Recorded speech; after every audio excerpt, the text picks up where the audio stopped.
I lift my voice is lifted.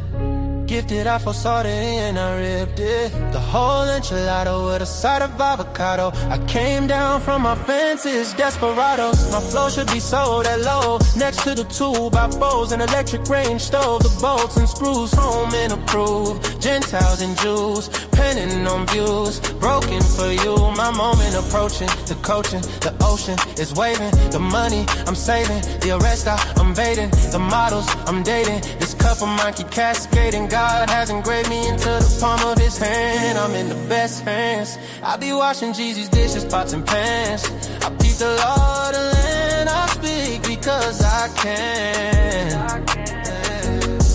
Legalize blacks, legislate that. Hurry up please, because a brother can't breathe. Kaepernick kneel, the world stood still. The level of hate was so unreal. I foresaw the end right before the hook. Hating is not a good look, I took from the good book. I feel like a tree planted by a river brook. Let me cook them surgically with this sword. Will put my vocal cord itching to release the source of my peace.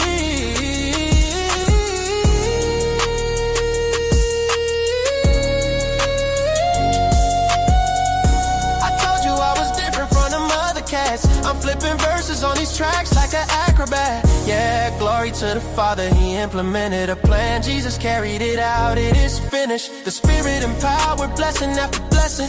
We win this, we win this. My spirit's mine. We win this, we win this, we win this. My spirit's mine.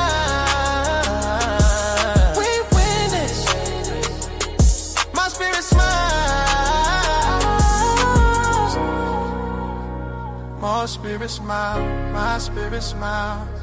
Do y'all hear what I'm saying? Think about it, think about it. Man, Jesus did that. We win this, we win this. My spirit get it. We win this. Do you hear what I'm saying? We win this. My knees buckle, my spirit chuckle. We win this, we win this. Oh.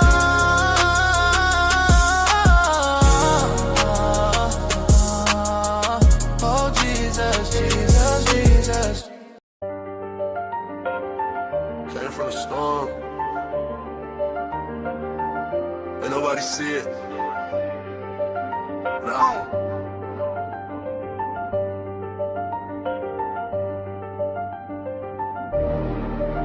Came from the storm, I was lost in it. Now I got racks, I'm a boss with it. They didn't see when I was down bad. Now every move got a cost with it. I had to grind through the madness. Pain turned me into a savage. Now I just glide through the chaos. I made a way out the damage.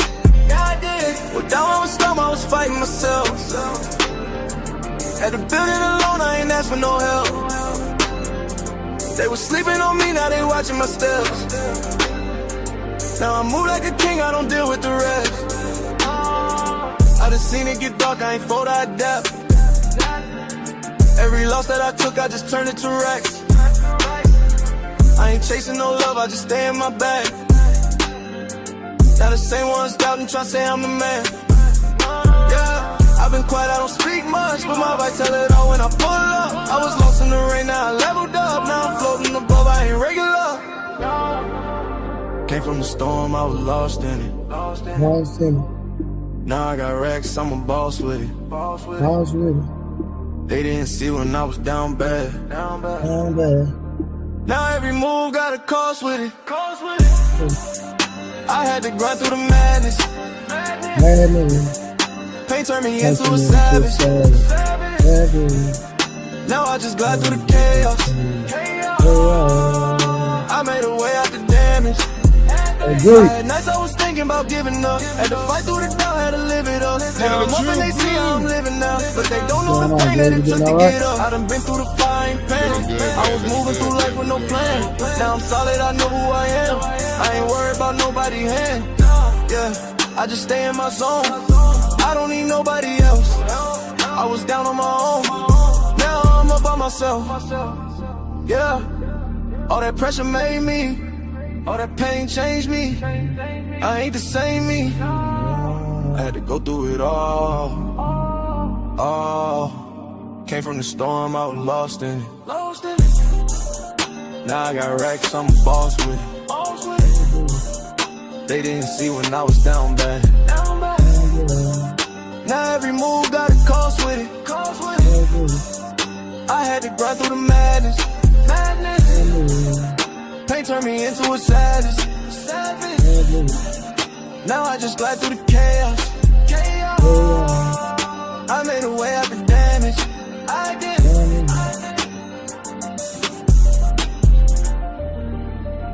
Yeah. Came from the storm. Still standing. Dang, straight, you be hitting them hard. I gotta get back on my square. You be hitting them hard, bro. I got a lot of hard jams, man. You know what I'm saying? I don't want to put too much heat on the internet right now. I don't want to put too much heat on the internet right now. You burning it up already. Yeah, man, we working. Burning it up already. I don't want to bring up too much heat, man. I'm gonna start putting some stuff out, man. I got like 60-some songs already ready to go. Oh man, I gotta catch up. No, man, now you got some nice music too. Let's not get it twisted. Yeah, but listen, man, listen. You got that young ear. You got that young ear, and see, you know how to put that. But you got that. You got that substance ear though. Yeah, yes, sir. You know what I'm saying? Straight substance, straight substance, straight substance. You get that bed straight now, Trey? Huh? You get that bed straight now? What bed? You were working on a bed today with some tools. Oh yeah. I fixed it. Yeah, okay. yeah. I got to fix it. Yeah. We'll trade the hand. Well, I'm gonna say, man, listen, man, we got OGJ Speed over here, man. We're gonna be talking about the Louisiana tragedy. 8 children lost their lives. 8 children lost their lives. So, OG gonna be running a panel today. I'm here to assist. I'm gonna step in when I need to step in. But outside of that, man, he got it. And those for the second shift. When you go on the second shift, all that there. I'm gonna be gone. That's all I'm saying. Yeah, P. Smurf go be leading out in the second shift. He got some things he wanna. I sent him that video, and so he got some things he need to be doing, and we need to talk about it. And I think it leads right into this first story about us as a community. Some things we don't talk about. I got a whole different spin on this. Don't have all the evidence of what actually happened, and I don't think nobody do at this time. But there's some things we haven't talked about. When we start talking about brothers in the military, we always talk about the benefits. We always talk about the things that they gain and travel and stuff like that. I wouldn't say brothers left behind, no man left behind, but a lot of brothers, when they get back here, they left. The veteran just don't treat them right. And a lot of the homeless we have right here in California. I have had over 20-something veterans in my facility. And I understand some of the trials and tribulation. And there's another guy on the internet named Mandrill. He was in Special Forces. And some of the things he told me that he has to move through life with. And so I'm going to try to bring all that into the inner circle, because even when there's a tragedy, we can make something and give somebody some ideas to make things better. And this will go out for the family, condolences for the innocent life that was lost. Put you in my prayers. And, it's just a tragedy. And that goes back to what you was talking about, Trey. Just your friend the other night, how we could put our children in certain positions, and they don't have nothing to do with anything but try to live their life and be a successful human being. Yeah. And the crazy part, he texting me right now. Ain't that crazy? I'm not lying.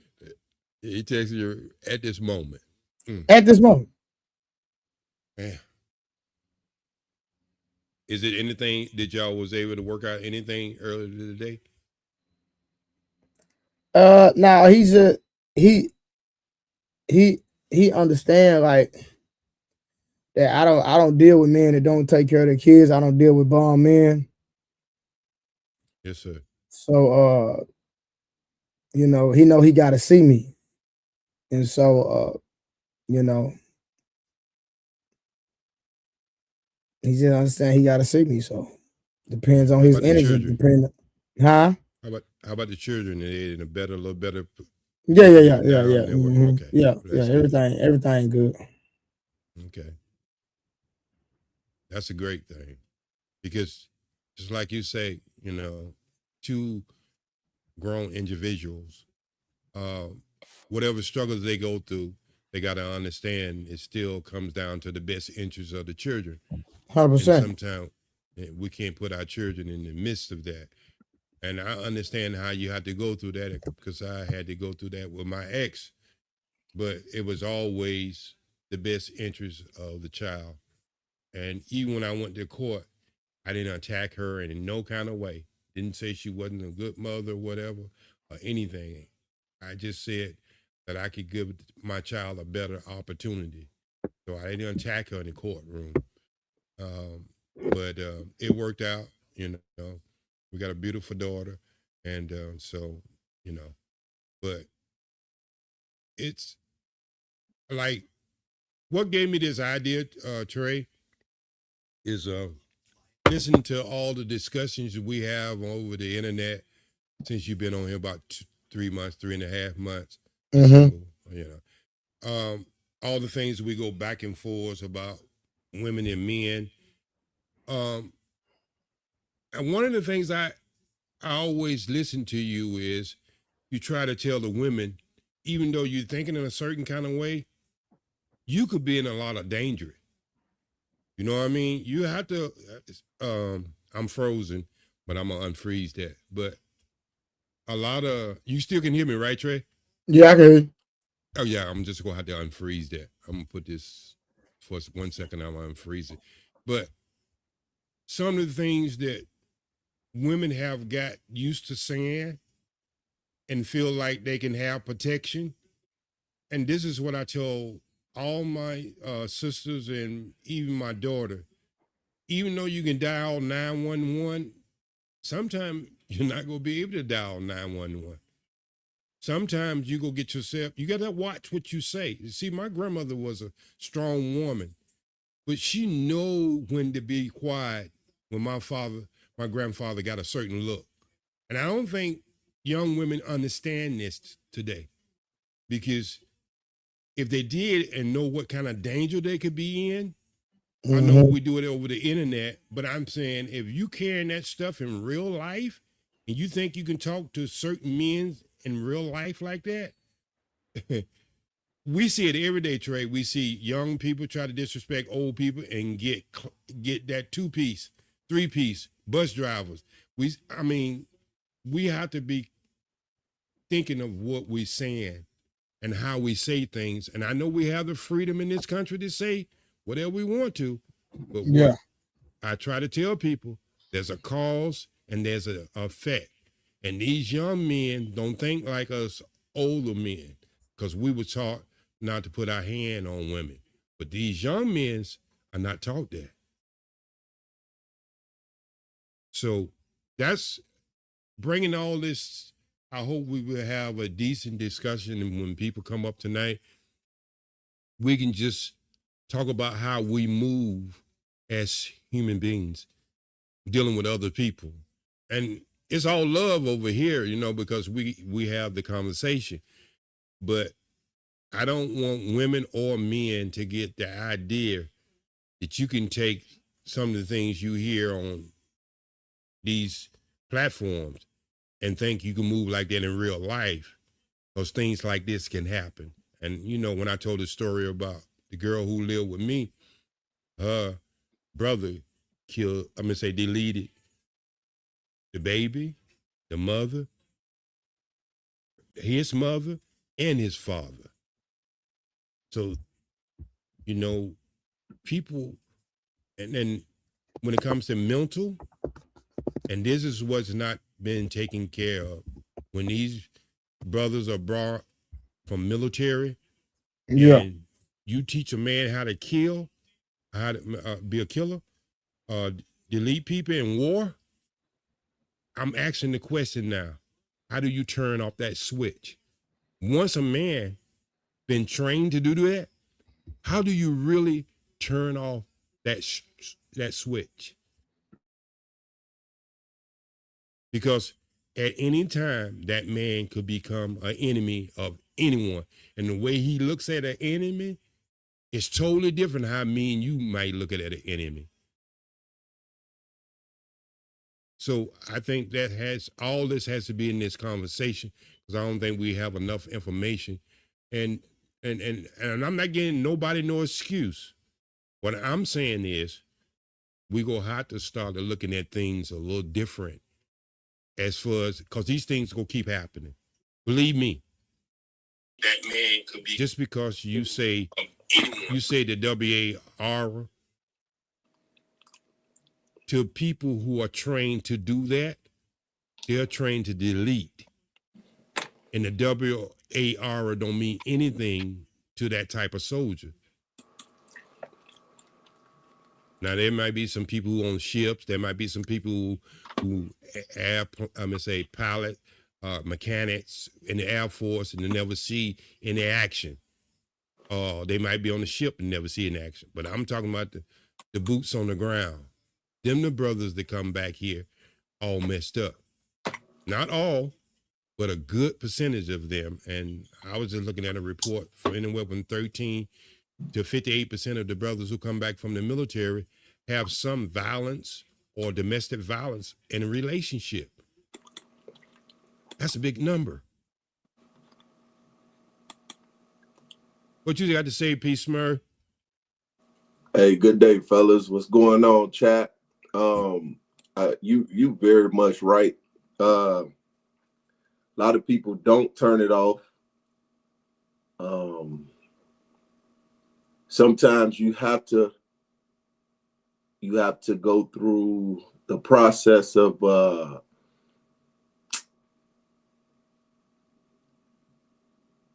you have to go through a process, man, and that process, that's part of how I lost my family. You know, I don't go deep into it, but it took a long time for me to come to reality.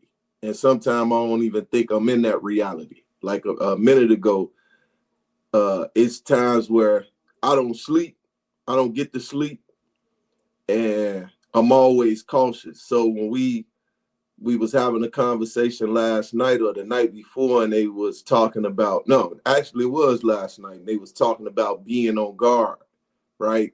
And they don't realize some of us is always on guard, always thinking tactful. You know, even me around, I'm positioned where I'm positioned for a reason, the way I live, right?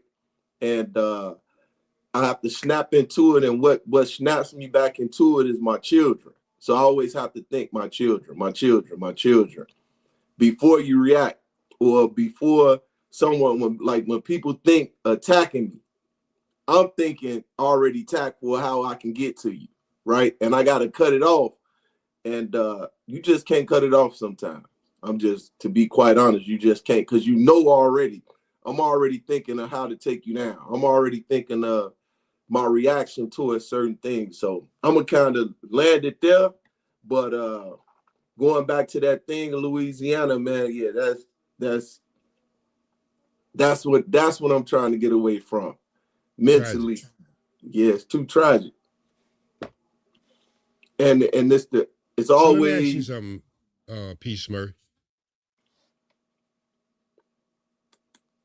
Let me ask you something. I'm listening. You know, when people go out in space, and then they come back after being in space for a year, I think they put them in a program where they have to I forgot what they call it. I can't even think of the name now. But when they come back, they don't just come back and just go back in public. They go through a whole thing that I see a lot of I used to ask the military brothers, do they go through that? And they say no. And if it is, it's just something brief. So debrief. How, if you don't did 5 or 6 tours, how do a person debrief you? After that, you put you back into society. They don't.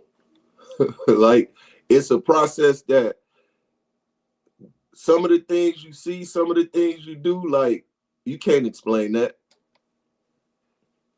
And therefore, that's why you see a lot of the homeless that are men are actually military veterans. A lot of them, I don't talk about that's why when Trey talk about the weed, you know what I'm saying, or the butterflies, as they say, for me, that helped. That helped a whole lot, because it keeps my mind from running 1,000,000 miles an hour. That's why when early y'all see me moving, I'm here, I'm doing this. Like, it's all a part of just the survival of it. You know what I'm saying? So you got to keep it moving.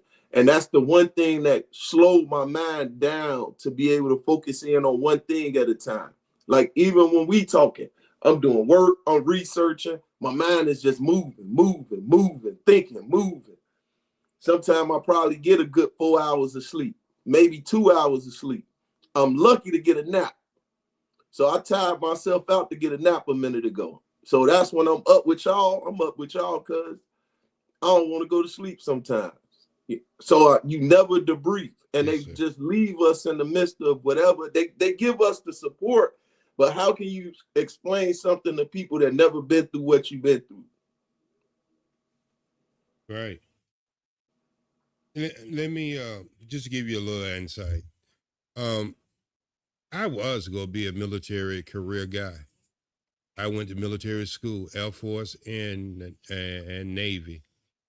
But my father talked me out of it from his own mindset. You know, being from old school, born in 1912, he had a different mindset. But all through school, I was in military school, and I stayed on a reservation in Cherokee, North Carolina, in the Blue Ridge and Smoky Mountains.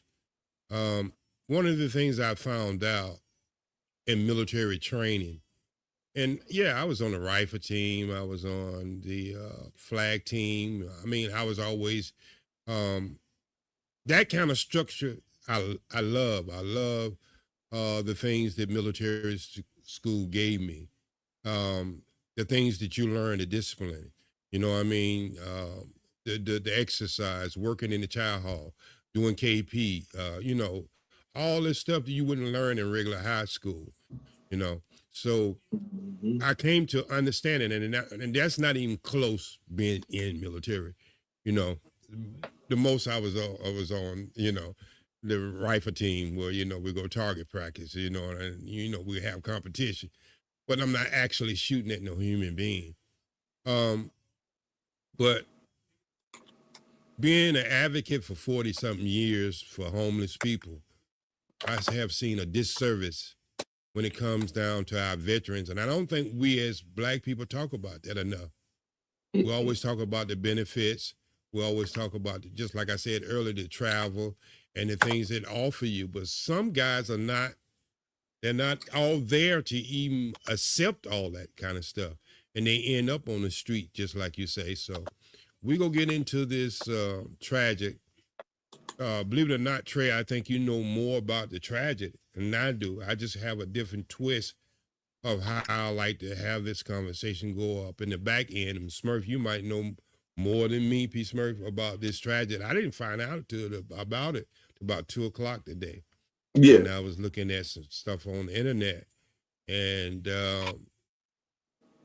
I really want to tie all this in. And the reason why I want to tie all this in, because there's been something over 40-something thousand children been deleted in the last 2 years. And not only have these children been deleted, but we have sponsored that war with our money. with our weapons. And if this was anybody else, I was just thinking about it. If this was anybody else in any place else, these people would be called terrorists. How do you kill that, let me say, delete that many children, and you put it in the name of war? You know, casual. How many, I mean, there's in one country been fighting for longer than that, about 3 or 4 years, and they haven't deleted that many children. They're very responsible how they go about getting their objective. How can we as a country, and we know we are a major part of military, to have something going on, and I hardly ever see panels even talk about it. It affects us because these men are coming back to our community, people. The one in Texas, Blue, about 7 years ago, that the robot had to kill, delete. The first time a man ever been deleted by a robot. It happened in your state. And this guy was in the military. Okay. In Texas, I think it's about 5 or 7 years ago, there was a brother who was in the military, and he went on a shooting spree against police officers.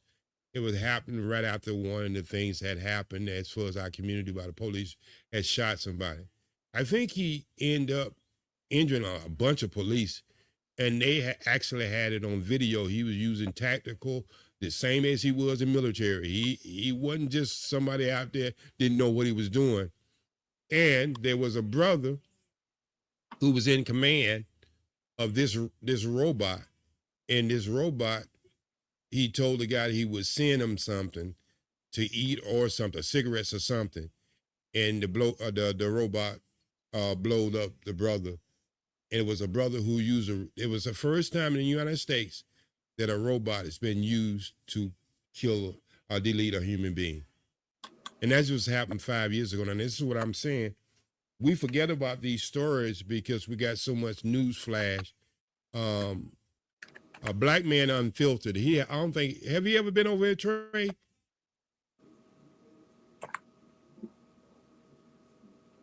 I don't know if Black Man Unfiltered been over, but he was actually on the street that night recording it. The man ran past him. So I'm saying we forget about these things because we got this 24/7 news now that just keep us occupied from one story to the next story. But I would like to give this. So what did you hear about this story, Peacemer? I just got I know what was supposed to been. Yeah, as soon as we got off the live, it just came up on what's going on. But you know, it ain't a whole bunch that I see. I'm only going off just what was posted just recently. Yeah, and they say it started off with, well, he was a date on Saturday. I think he was eating with his older daughter, and he made a post on Facebook. I was able to send Trey of some of the things that he was posted on Facebook, and then heard that there was some domestic thing that occurred and it got out of hand. And it was like early in the morning. Did you hear it was like early in the morning, like 4 or 5 o'clock in the morning? Let me see.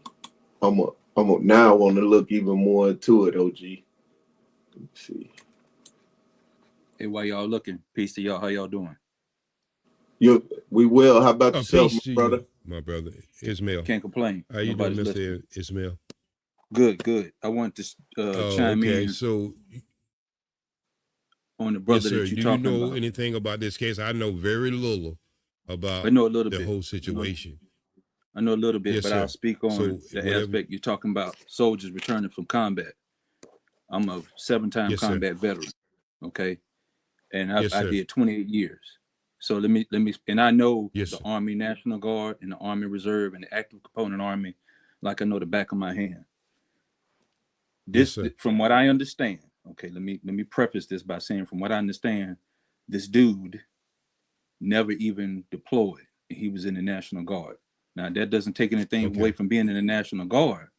However, he didn't serve. It's been a while since he served. So anyone that may try to attribute this to any type of PTSD from combat, it doesn't necessarily fit. And, you know, there are people that actually live and deal with PTSD daily and don't commit these type of atrocities. Okay. And they have access to weapons and all of that. I'm not saying that, you know, there's not an issue. I'm not saying that at all. Okay. Because there is an issue that attributes to being in actual combat. And there are several people that'll tell you that we, me included, deal with every day of our lives. When you go to war, it'll change you for the rest of your life. I don't care if you've been in the streets. I don't care what you've been doing. It'll change you for the rest of your life, for the most part. Okay. So yes, I don't want the narrative. I would like for the narrative not to get spun around this dude being in the military and doing what he did. He was a dirtbag. That's what we got that. He was a dirtbag. And that's the wait a minute, before you go any further with that, that is the first thing that I said, condolences to the family. But I think when you have conversations, when things happen, and it may trigger one thing to the next thing, and I don't want people to not. But what I'm saying is a deeper conversation in all of this. And the reason why I'm going to say what I'm going to say, Mr. Ismail, is the 30-something thousand people who lost their children with a word called WAR that had nothing to do with us. Really, it don't. But we supply them with weapons.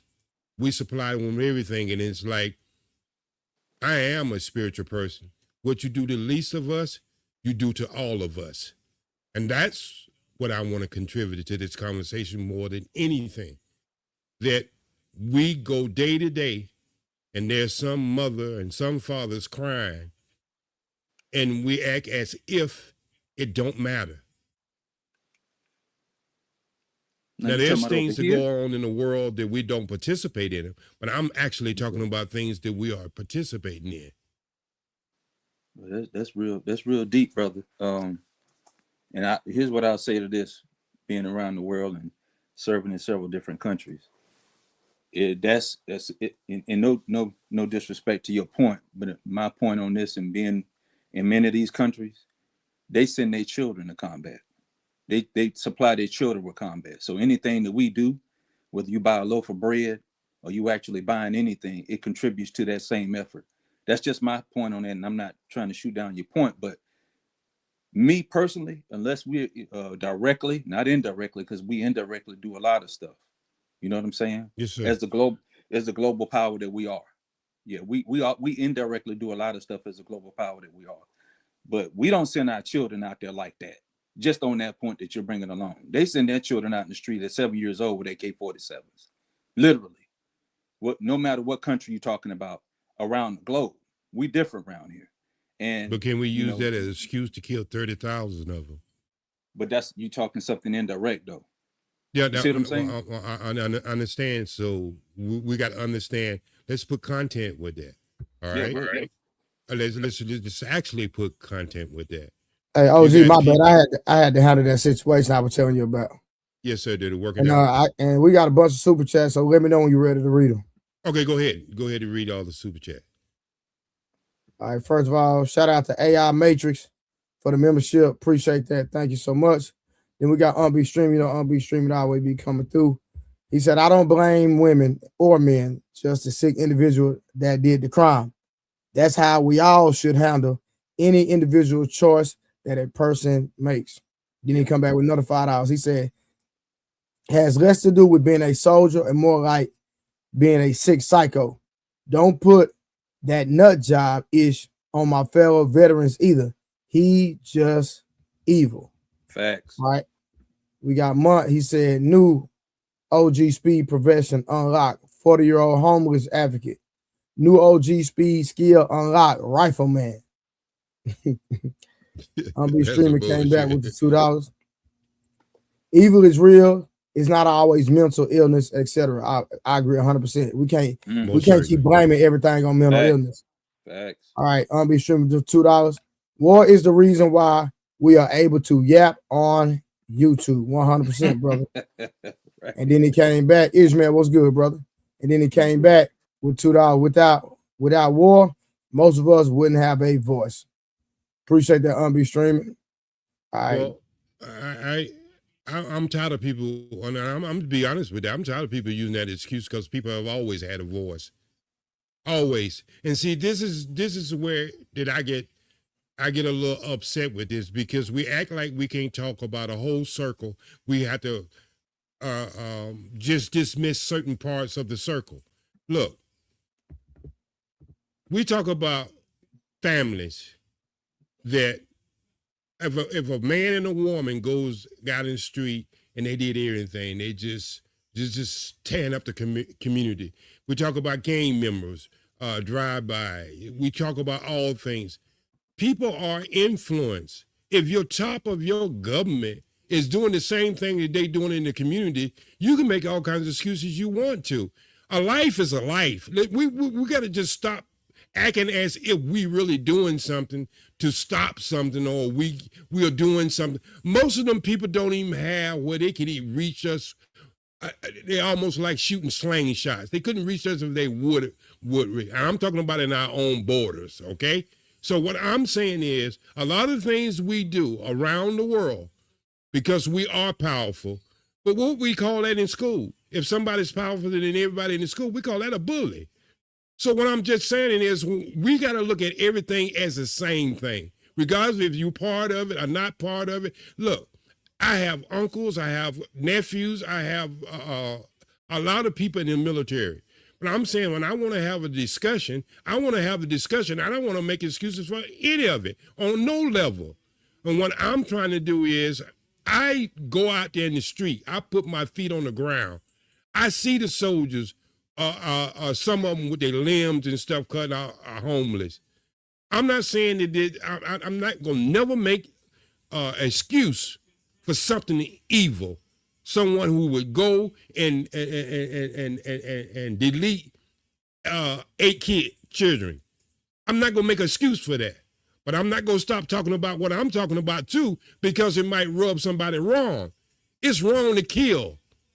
If look, with a uniform or without a uniform, if somebody came to this country and tried to fight against us in this country, I'll be the first one to pull out everything I need to try to help this country win. But that ain't what we use our war machines for. We got to stop acting like,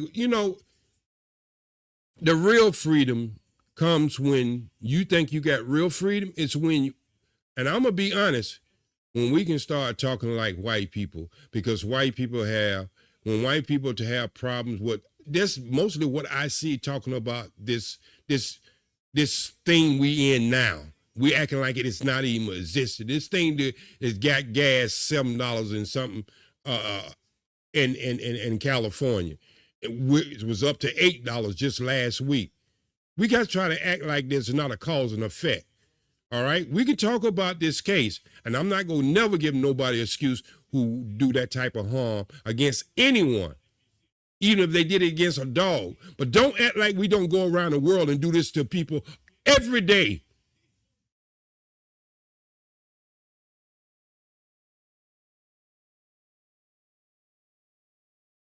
It says ungrateful civilian talk, but benefiting from the war. God give me life, brother. See, that's what y'all start to forget. They can run that game on y'all, but God give you life. God give you choice. God give you freedom. A lot of people hate us because of the things we do in their country. And but I'm tired of black people. OG, but does Be streaming have a point though? About what? About that we are benefiting from war, even though that we might do some things that we might not seem or deem righteous, correct? But war gives us freedom. War gives us liberty, and the things that have been done, we benefit from it if we're just being honest. Okay, let's put it under a microscope then. In the bounds of your country, what liberty do you need from another country? In the bounds of our country, what liberty do we need from another? We need from another country. Well, I would say, and Be streaming. I wish Be streaming would pull up and have this conversation with you, because I'm not a veteran. But I can understand what he's saying. But then with your statement, I would say nothing. And the reason why, you know, as Dr. Henry Clark said. Now you have a point with your rebuttal. You have a very valid point. Dr. Henry Clark said was, there are certain people in the world who get power, who wants to take everything that they don't want to pay for. And if that's the way we benefit, what's the difference between a world thief versus a neighborhood thief? But there's people in the communities think the same way. Oh, I can do this, I can do this, I can destroy my community, I can do what, as long as I get advantage and my family have the freedom to move around and we can drive around in cars and we can do this and right there. They have that same mentality. This is what I'm talking about. The world things, yeah. Ishmael has an objection. Go ahead, Ishmael.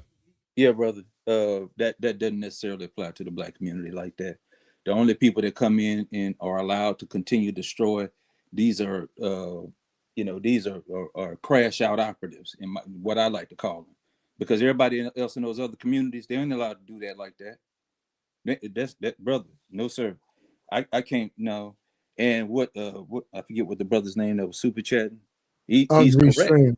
Yeah, he's correct. He's not lying what he's saying. What you're saying is in a totally different context, and you're speaking from, a big global, a big morality type of point. Okay. Somebody said it earlier in the super chat, and I don't know if it was the same dude. That was an individual that made that point. See, we, and I'm talking black folks primarily, we are coming into a new renaissance. And a person like myself that's a little bit older, I don't know how old you are. You're probably a few years older than me. 6 years old, brother. Okay, you're older than me.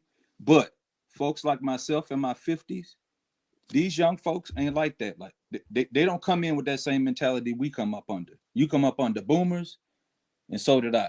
Okay, I'm a Gen Xer. And the reason I brought that point in to what some of the folks are saying, and people like myself that's a vet is saying, you can't necessarily come with that communal type aspect of like, oh, is this black person making us look bad? Or no, that's just a sorry POS that did that. That don't reflect on all of us at all. That don't reflect on that. Sir, I think we're having two different conversations. That's what I was just saying about you. I have already said what was done as far as that part. I'm talking about, do you think the way we move as a country influence people how they move in the country? But who are you talking about when you say we? I'm just asking. Worldly, how we move worldly has a direct influence how we move in the country. Brother, who is we? We. When I say we, when I'm saying we, I'm talking about when we move military wise, the Epstein files, how they rich people move in that way. Hey, OG, we got to be careful about certain conversations. I don't mind you having that conversation. Right. We're going to stay away from that. Okay, so gotta get him shut down. I got that. And in code, this is what I'm talking about. This is Jesus Christ standing at the door when somebody told him a coin and asked him something. It's a trick question. Really was trying to get Jesus in trouble.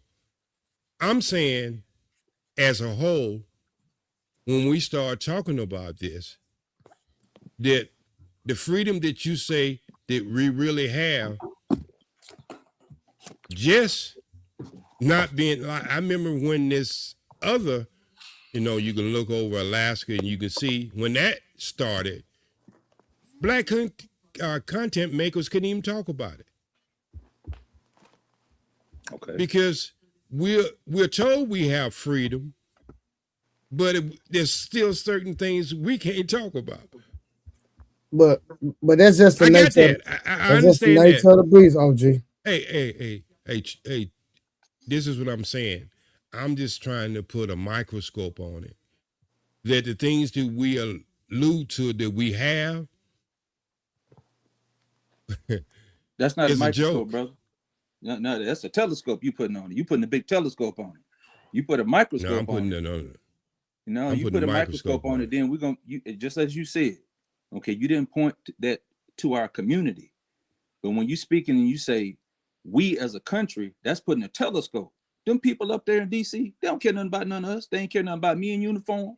I don't care who was sitting in office. None of them did. You understand what I'm saying? I never said they did. No. When you say we as a country, you are though. You're implying we part of this country. Yeah, OG, real quick. So let me, because I'm gonna moderate this thing, but OG running the show. This OG panel tonight, so OG running. But let me ask you something, OG. How are we talking about the United States and the things that the elites might be involved in, allegedly, correct? Right. And how does that compare to what the man did in Shreveport? Well, and beans. We're gonna donate you some cups. Damn. Hey, bro, come on, man. Leave me alone. Bro, this dude always, OG, this dude always drinking out the whole jug. He ain't never got a cup of it. He got the whole jug of Kool-Aid, Sunny Delight, everything. Juice.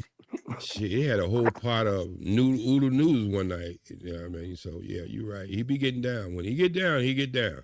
We got two more super chats from OnB Stream. OnB Stream said, without war, we would be suppressed like Russia, China, and North Korea.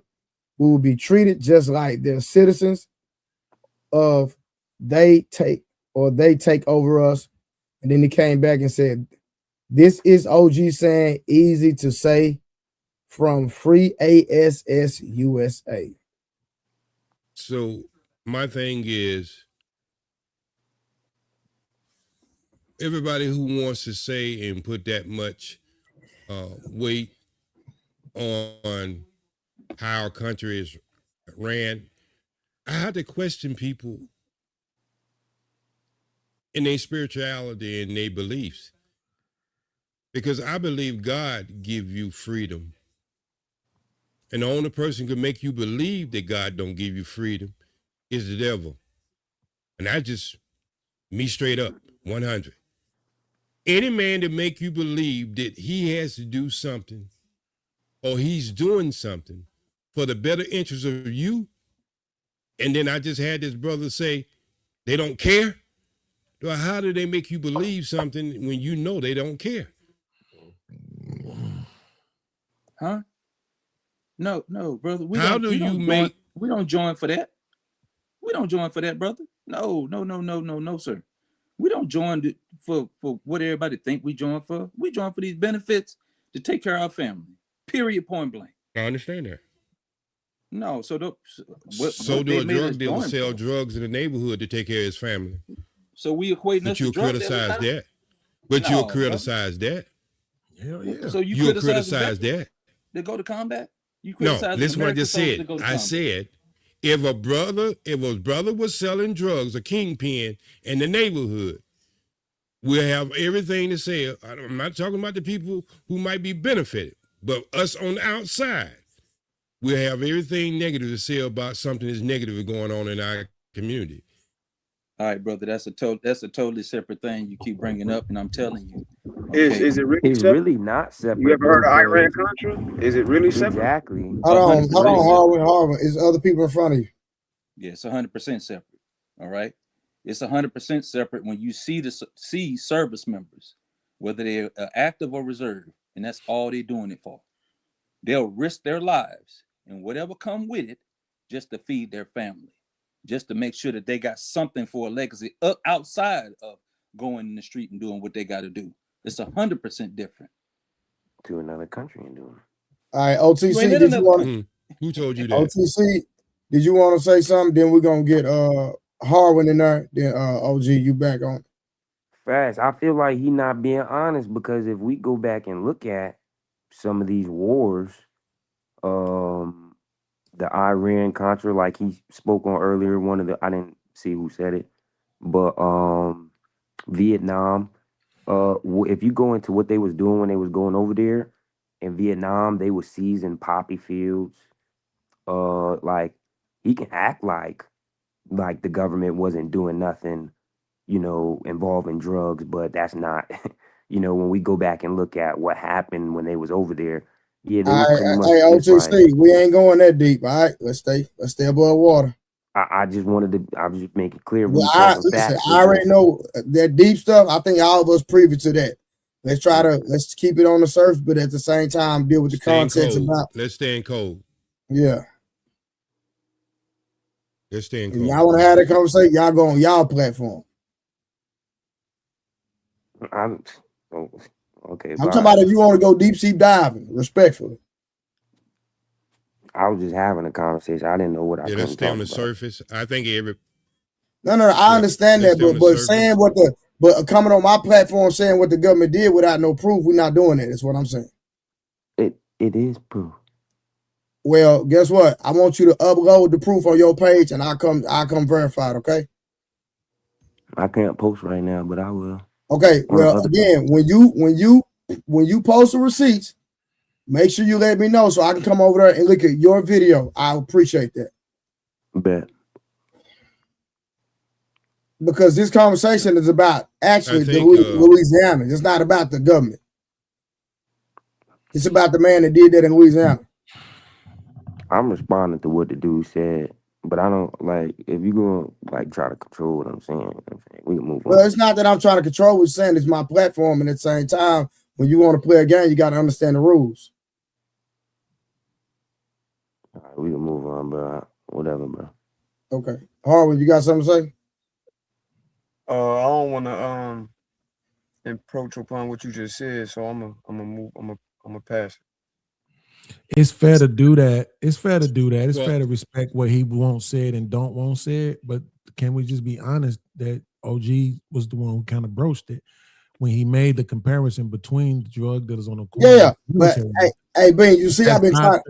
Yeah. Hey, Ben, you see, I've been trying to move him a little bit. Yeah. I think it's not okay. So here's the thing. Not going into the government is a fair ask, but talking about the dealers on the corner versus the military, man, I think that's a fair conversation to broach, particularly when you. Yeah, I don't have an issue with that for sure. But they start talking about other things that you know. Right. You know what I'm saying? I understand why you're saying it. Yeah, absolutely. I'm a content creator. Y'all make sure when y'all bring this conversation up, please have me on. Y'all want to talk about a drug dealer versus a soldier? Please, whenever y'all want to do that. Somebody text me or call me because I'll shut that down in 10 minutes. Well, you right here, Coach up here. So I know Coach probably got something to say about it. So y'all can have that conversation all day. Oh, okay, we can have that conversation. So wait a minute. But here's the thing though, right? I think that's fair, right? But I think it's unfair for you to say you're gonna shut it down in 10 minutes, right? With somebody logical. Not necessarily, but I would give you the room to do it, right? I just want you to be fair, right? When you do it. I don't want you to, like you're saying things about people putting their life on the line and all of that when we know that's less than 10% of military, right? So no, sir. I gotta stop you. That's incorrect. That's incorrect. Okay. See, that's why I would shut it down because of the positions that I sat in. I wasn't no regular dude.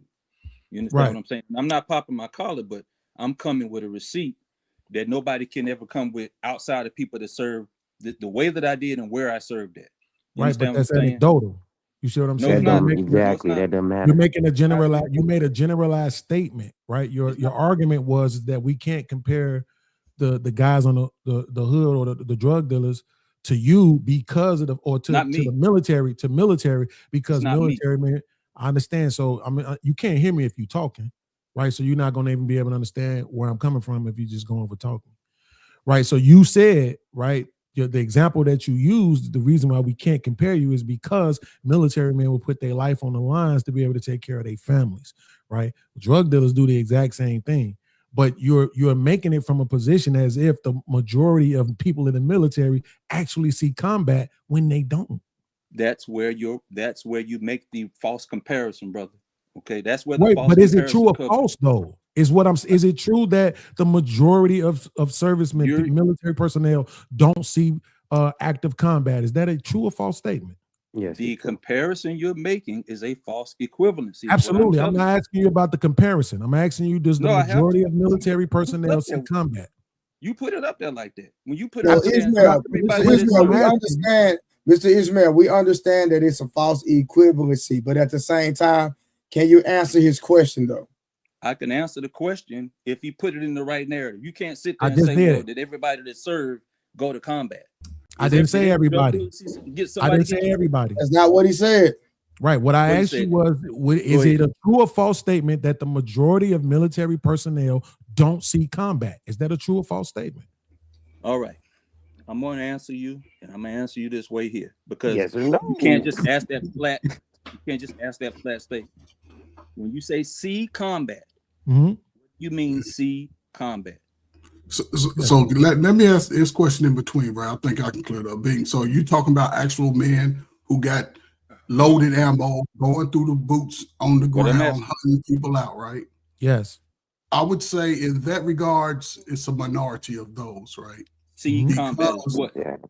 Because they still have the support of radio, helicopter, artillery, cooks, construction. They have those people in those combat zones too. So they are ready to throw their dukes up and hit you center mass anytime. So the perimeter in those areas is secure. Ain't nobody breaking in unless it's one of the soldiers going crazy. But that's partially true. Yeah, right. But ain't nobody now as far as actually got a backpack on and you eating cold meals every day. It's about and it rotates out, Bings. You gotta understand it. It might go from 40%, 30% to 80%, 90%. It rotates out. And especially in the reserve and National Guard, a lot of those. The number is 60-40. Aren't there like just numbers we can reference without us kind of, guessing? Like, or can we just get the information? You can look it up. Why don't you look it up since you're so curious? It's right there. Yeah, I'm about to look it up for you. And our numbers may be, 10, 15% difference in us, our experiences. I'm giving you the number. It's 60-40. Yeah. So that's why I said, 60-40, 60 one time, 40 another. It switches up. But see, this is what I'm saying. That's fair to do. That's fair to do, but people usually what happens is when you bring the numbers up, then people want to ask you what's your source and all of that. I ain't want to do that. That's why I just wanted him to just concede so we can move forward in the conversation that it was a minority of people, right? So he can't make that statement. He can't use that statement to justify his argument of a difference between the street guys and military guys. That's you can't say, we're different because we put our lives on the line. When I didn't say we're different. No. Don't do that. I didn't say we're different. I said you said we couldn't compare you. You can't. Right. You said we couldn't compare you because y'all put y'all lives on the line to feed y'all families. That's what you said, bro. I'm not gonna lie on you. That's what you said. Yeah. Okay, so that's mean we can't compare you. That's what you're saying. And I'm saying, well, it's not a true statement, so you can't use it. Well, it's not a true statement. The majority of y'all don't put your lives on the line. If you want to know the numbers, I've had this debate before. Hold on, Ishmael, where's your reference? Where does your numbers come from? People in the hood have PTSD like so. Going and telling me I'm incorrect. Ishmael, where did you get your Ishmael, where did you get your data from? That's a fact. Hold on, OTC, please. I didn't say it wasn't true. Ishmael, quick question. Where did your data come from? Slow down, brother. Can I respond to Mr. Ben? Yes. Can I respond to the brother? Okay. Go back to the very last thing you said. The end part is where I have the problem at. Go to the last part you said. Please. Which is about not seeing combat. Say it again. Right. That the majority of military never actually sees combat. So before Kurt Ferg jumped in and added his piece, that's why I asked that specific question. What do you mean see combat? And I'm going to respond to the person that said where my source come from. I got you. Well, what do you mean see combat? Means they aren't involved in firefights. They aren't deployed into active combat zones. Let me help you out. Let me answer that question for you. Okay. The majority are not even equipped to go into active combat. So no. What we call an 11 Bravo, a gun bunny. Okay. There's mechanizing and there's ground force infantry. Right. That is not even a part of what they're there for. That's why I said earlier, that is not even really a fair question, the way that it was posed. However, no, it was the answer was no. Hold on, just let him finish, bro. Slow down, brother. Go ahead. A lot of words. Somebody just mentioned earlier that cooks, logisticians, and everything that supports the warfighter, okay, don't necessarily see that enemy action, but you're still in combat.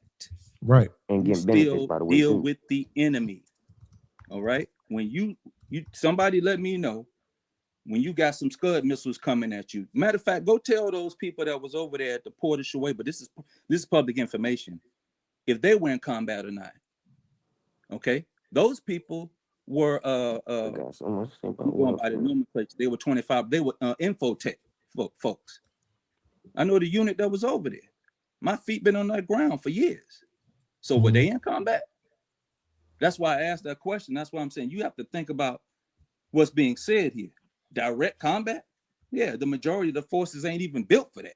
That's not what the forces are about. Whether you're talking either service, Marine, Air Force, Space Force, all that. Okay. And that number I came up with 60-40, 60% of the service is active component. The other 40% is the Reserve and National Guard in each service. All right.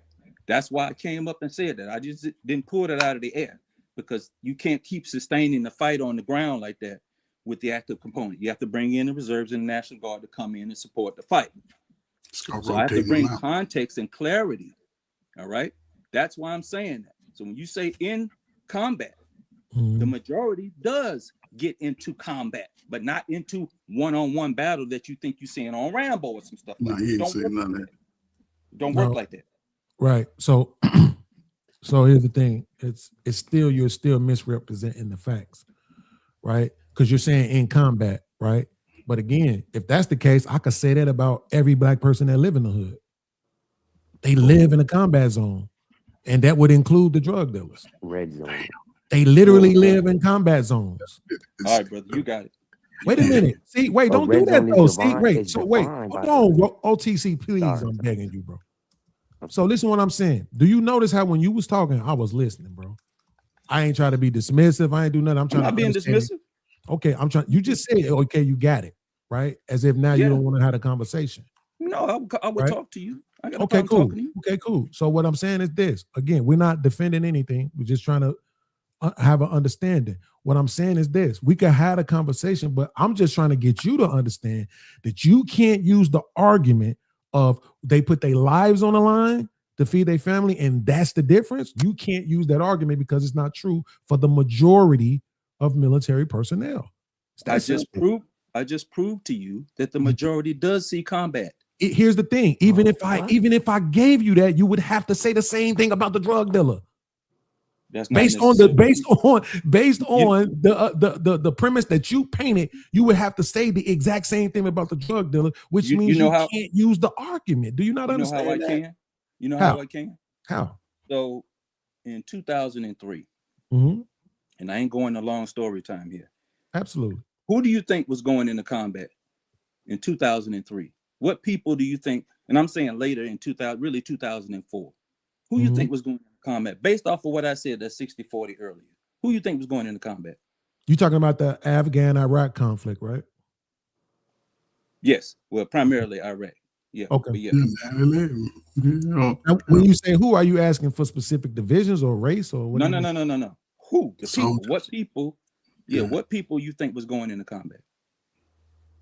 What component? Which type? Which component? Soldiers. Somebody knows. Somebody knows. I know. Well, just edifies, because we won't be able to answer. Okay, I got you. The reserve, and for the first time in over 200 some years, the National Guard. National Guard, yeah. Who do you think some of those people were? You think they was all just janitors? And no, they was bangers. Some of them was bangers. So that takes away from the statement that you're making. I'm not sitting here trying to glorify either.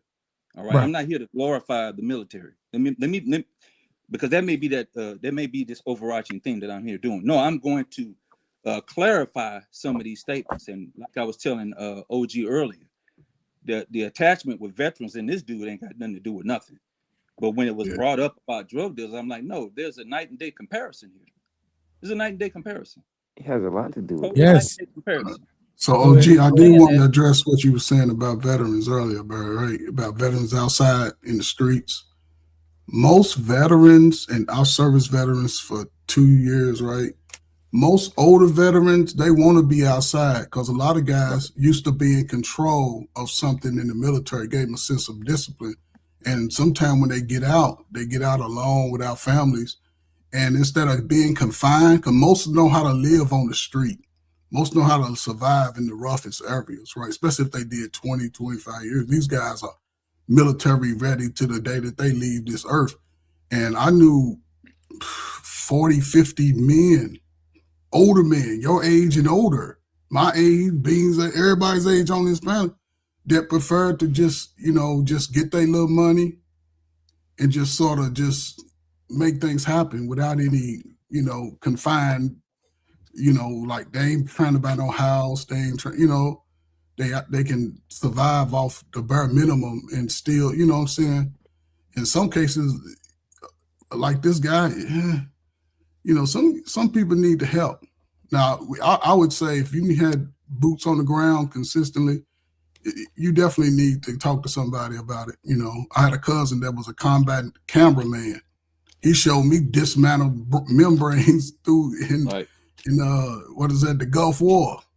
I was 80 miles from the combat zone. I had to take shelter 5 times. Now I say this and I'll shut up. I used to work one day on 5 days, 1 day at work, 5 days off, right? Because I was just got into service. I worked at the airfield. The fire alarm went off. I'm the only one that had my mask and my little combat chemical suit. The fire alarm went off. Everybody goes outside. I'm looking crazy, like, why the hell did everybody go outside? I go outside. They all looking up at the sky, pointing. I look up. Only thing I see is a Scud missile flying in the sky. That's right. Then I just heard the Patriot missiles just take out, foof, and it hit it. And it knocked it out into the desert because it was a lot of desert. In about 5 minutes, it was all clear. I said, yeah, this is meant by God for me. I seen when they was in Bahrain, when they dropped the bomb, it wasn't a really lot going on. What America does, and I shut up, this is happening. They new apartments they build in y'all community, it ain't for the people, it's for the people who need somewhere to go. This is happening for the last 40 years for immigrant, people go get a chance to come here. That's why, it's a great time for Black men. All right, let me read these super chats, and then we're gonna give it back, and we're gonna give it back to OG. Yeah, go ahead. All right, so we got Unbe Streaming, self-righteous hippie, no skin in the game ish. Unbe Streaming talking plenty of noise from. All right, Unbe Streaming, pure ungrateful and unpatriotic, but benefiting. Unbe Streaming again. This nigga comparing a crime to a legal job. All right, Unbe Streaming again. And Unbe Streaming a vet, so I understand why he's invested. Since he's not on the panel, he's speaking through super chat. Appreciate the support. No, the reason is because one criminal and one is a real job. Also, you don't have to be in combat to risk your life. Just going to the war zone is enough. Then he came back. He said, anyone in a war zone, life is at risk, mortar rounds. Let me see how many more he sent. Okay, he got one more. The hood isn't a official war zone. This is goofy. All right, OG, it's back to you, brother. This is one of the things I wanted to bring up in this discussion. There was people fought on, Black people who were enslaved fought on both sides in the Civil War. Facts. And this comes to this conversation right here. It comes to this conversation right here that I'm talking about. I don't care if it's country, community, if it's organization, is it politics or whatever. I'm talking about evil. And Coach, no disrespect to you, but I talk to a lot of wives who couldn't put up with their husband after they came back. I talk to a lot of families, the people in my house who wanted that person to be whole again. So let's don't parade this out here like they're men who just come back and just want to hang out in the street and find some wild chickens. Let's don't talk like that, bro. You might know a couple people like that, and that's cool and that's fine. No, I didn't finish my point. It's okay, but I'm gonna finish. Can I finish mine? I didn't interrupt nobody. Matter of fact, I was trying to make me a smoothie, but I was hearing what was being said. Okay. What I'm talking about tonight is the same control that we've been controlled ever since we've been here.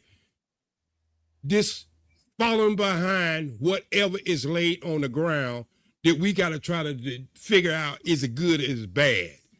I think that was a direct, what I said, battle zone. I think Beans was correct. If a man's trying to feed his family, who says it has to be what's legal today? What's legal today was illegal yesterday. So who determines what's going to be legal, not be legal? Hell, marijuana is floating through our community now free when guys used to spend 10 and 15 years in jail. So this is what I'm talking about. If it's affecting us, I don't care if there's the government. I take Muhammad Ali point of view on it. That's where my mindset comes from. And we know my fish is going to be frozen, but we know there's people who go to Canada to get away from this. They're up in the age now to 45 years old. All kinds of craziness is going on. I'm speaking of evil. What that man did was evil. So this is what this basis of this conversation is about. How do evil trickle itself down? How can you tell your children who believe when they have set ROTC, they have set military to come to these schools, how can you tell your children to not be violent and you got somebody who's trying to sign them up to be violent? And I'm not saying that that's all the cases, but look at us for the last 30 years. How many innocent lives been cooked? And you say it was worth it just to be on the internet? Is that your point of view? Somebody's mother is crying. Somebody's father is crying. Somebody's children didn't even get to live. There's too much evil. That's what my conversation is about. And if it rubs people on the toes because that's part of what you were and that's what you had to do, that's cool and fine. But when are we going to start to tell the truth in it? If a man feels like he can sell his soul out there on that street and he can make millions of dollars and he can feed not only his family, but other people who work under him family, and we go around the world and we do the same damn thing and we just call it the United States of America, it's okay because that's legal. Look, man, take off that red, take off that blue. I can put you in green or tan. You can kill whoever you want to, as long as I point them out to you. When are we going to start talking about evil, gentlemen? Oh, yeah, I got a question for you. So, do you think that, because you tied in the fact that he's a war vet, right? And I think that. Hey, OTC, I don't know what's wrong with your mic, but it's messing up bad. Oh, I'm gonna come back in. I'm gonna go out, come back in. While we wait on him to come back, Trey, I want to ask you something because I know you were stickler about making sure people don't talk about what you don't want them to. But when I look at cases like this, it's very hard for me to ignore things that I've heard about, like the MK Ultra program, because it's really one of the only ways I can make sense of something like this. Do you? Yeah, but we're gonna let it MK Ultra on MK Ultra Avenue.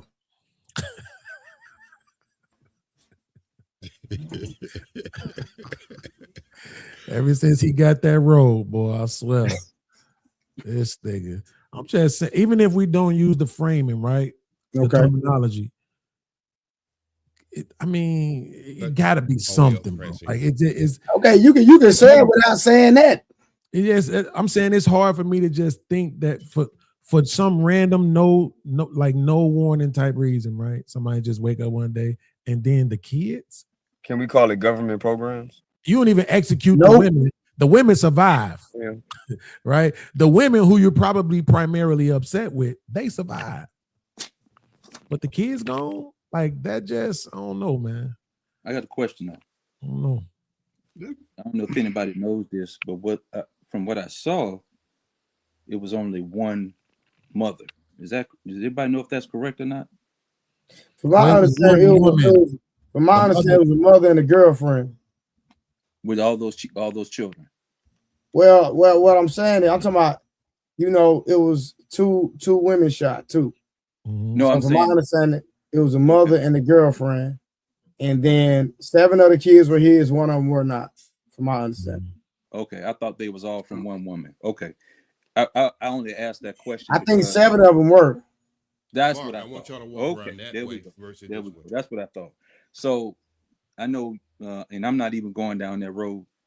If it is, it is about that other stuff y'all was talking about. But there's other factors that could be involved that's not even a part of our culture. Okay, if it's a part, I don't know, because there's some other stuff that was going on with dude. His Facebook page was still up earlier today, and let me just be frank, he was simping out, to a degree, on certain things that it seemed like dude was going through, and for him to go that far with it, it is what it is. So it don't necessarily, in my opinion, have to attribute to anything other than, him just being EVIL, like they were saying earlier. Everybody was saying earlier. It don't have to be nothing weird and wild like that, because this is a one-off. This is rare in our community. We don't do stuff like this. Now that's a fact. Anybody can look at that and look throughout our history, Black folks' history. We don't do nothing like this when it comes to children.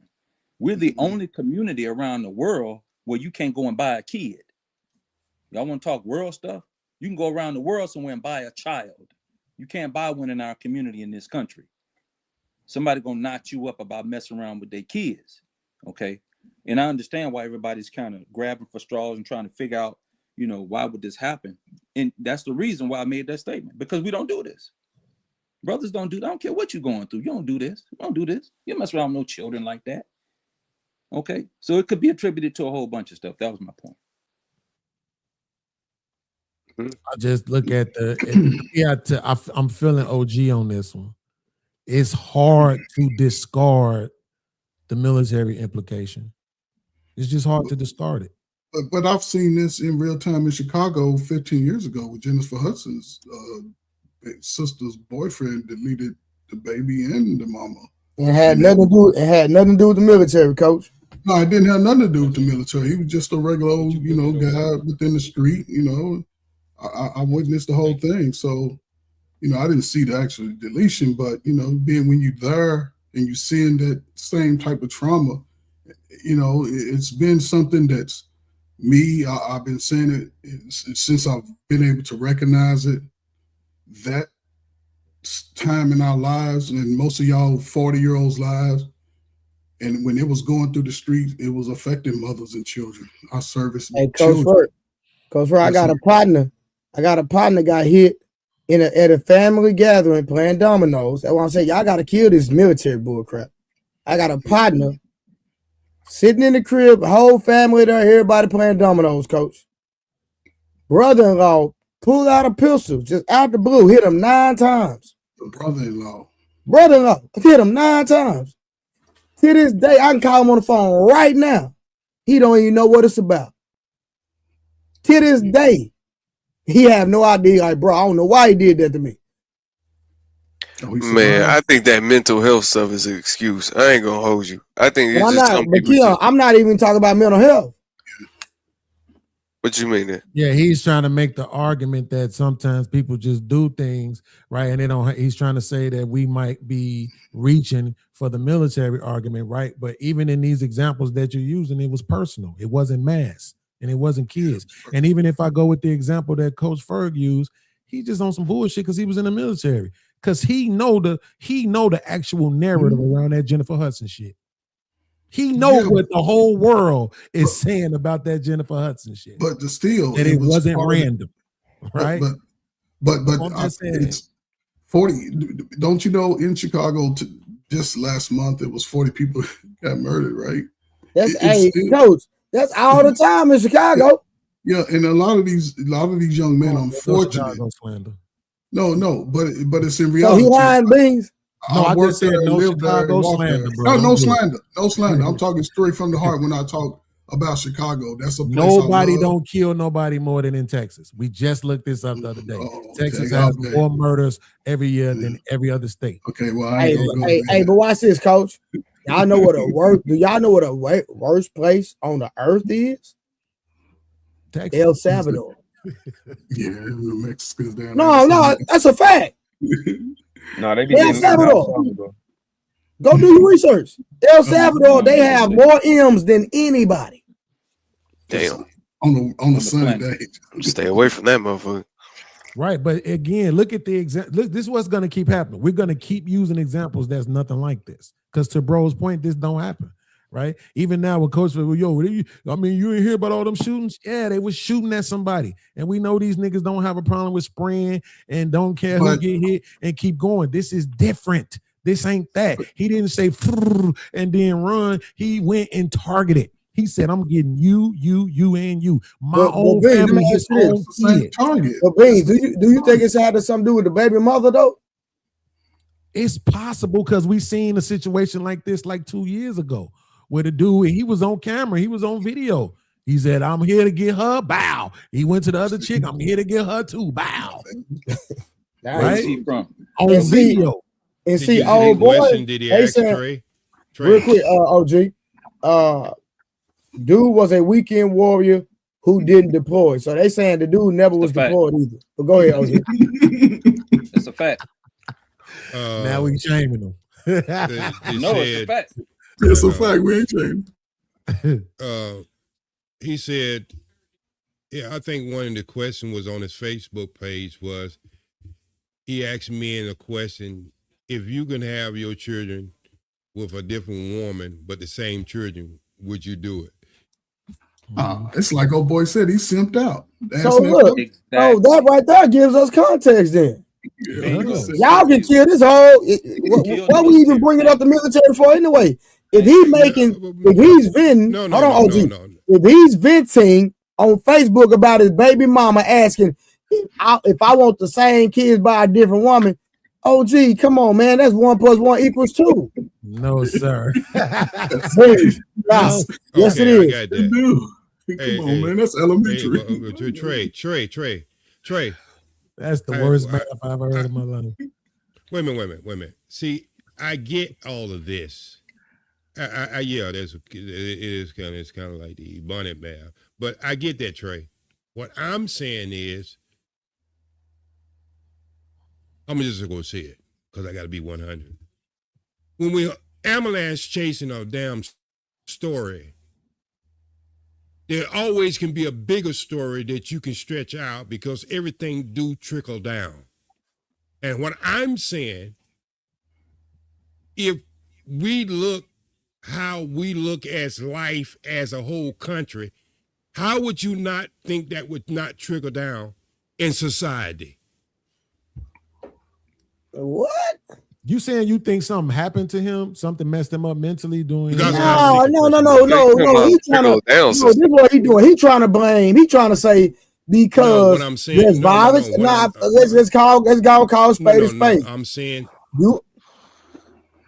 you're trying to say because what America does to other people, it trickled down into our communities, and that's why we doing what we do. Exactly. Totally false. Is that what you're trying to say? And that's a weak position. Wow. I told you that's what he's saying. But y'all, look, my whole point is why y'all trying to even make this a community thing, though. OG whisperer, because I did not hear that. That's why I was definitely. Why y'all trying to make this a community thing? Society thing. No. Y'all trying to make this a black community thing. I'm making it a society thing. And trying to make an excuse of why. But wait a minute. Wait. Hold on, Agent OG. Hold on, Keon. So respectfully. Hold on, OG. I got it. Ain't nobody talking about. OG, hold on 1 second. This is OG show tonight, y'all. I'm just helping to moderate. OG running the panel. So y'all can rebuttal him. Don't get it twisted. But at the same time, give him the respect y'all will give me, please. Ahead, we love OGJ Speed, but he stays in the 20s when he was born when he talked. So Mike, a lot of auras be happening.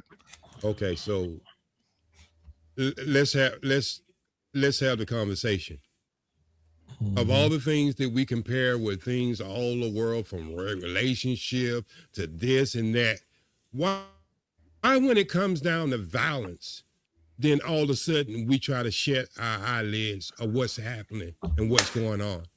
Value of life could be contributed by how your country look at life, just like your community how it looks at life. Anything could be impressionable how people do things. Hell, you got guys walking around with Scarface shirts on from a damn movie and believe that to be fucking real. Because no, this is what I'm trying to say is, we live in a violent society where life probably in the last 50 years has been no value at all. What? And I can go everything from 28 million a baby aborted from 78 to 2026 now. So I can go on every avenue and show you this evil that I'm talking about, that y'all just want to sit up here and try to deny. So OGJ, I see what you're doing. No, I want to ask you a question. So you're attributing it to men and women, right? Wait, Coach Fur, give me 1 second. I just want to ask you one question. So are you basically saying that that's more than what the man with the mustache killed? I understand that, but what I want to ask you, OG, why we just can't have y'all? We not doing that, OG. That ain't got nothing to do with what we talking about. But what I want to ask you, OGJ Speed, is this: are you saying that people are basically sheep? Am I lying, though, Beans?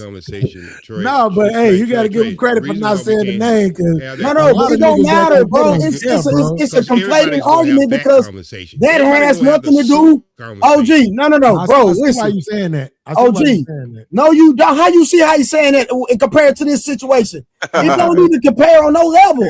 I'm talking. What are y'all talking about? But what he's saying is that somehow, but what he's saying, Oh, okay, my bad, Beans. OG, what are you talking about? Bro, you gonna stop trying to check me on Sundays? You attribute to both men and women. You attributed the problem to both men and women, though. No, because Word. But even bringing up the mustache man in this situation is irrelevant, bro. Period. No, what he's saying is that people don't have a mind of their own, and they can be influenced by outside forces. But hold on, Knight, again, bro. Listen, what y'all got to do in this situation right here? The only tangible evidence we have is him venting on Facebook talking about the baby mama. That's it. Yeah, it has nothing to do with violence in America. It don't. I'm sorry, y'all. I agree with you, but I'm saying that OG is saying that it does. Right. It don't. No, it got to do with him being tender. It ain't got nothing to do with no darn violence and no trickling down effect. He was tender. That's it. It's Keon, I agree with you. I agree with you. Look, Trey, this is what he was doing. He was saying, yo, they called this particular dude evil. Right, because of a number of people that he got rid of, and he's saying, "Well, shit, we didn't got rid of more people than that. So how come we not?" It doesn't matter. He did it execution style. No. It was just an analogy. We could move past. No, Beans. I rock with you, but still, yeah. Let's stick with the context. I'm with you. Issue was the mother of his children, based off the evidence that we have. Absolutely. Period. Absolutely, yeah. But that's what I'm saying. If OG thinks that it's something else, how can he illustrate that without using his own analogies to show you why he's thinking what he's thinking? Because he don't think that.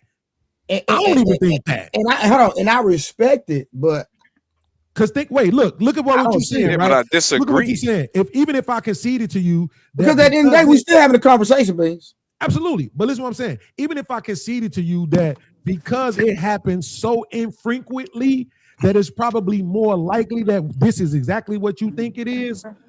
The problem is that if you seen a picture of this dude, bro, if you just see the picture of this dude, you know he's not normal. But listen, right? Beans, if we go along with Nightis, damn, I'm little, my mouth is moving. So what I'm saying is that, well, then that means you shouldn't be talking. So what I'm saying is this, right? At the end of the day, if this nigga, most dudes, I went through it. And guess what I did? I left. I stopped caring. I moved around.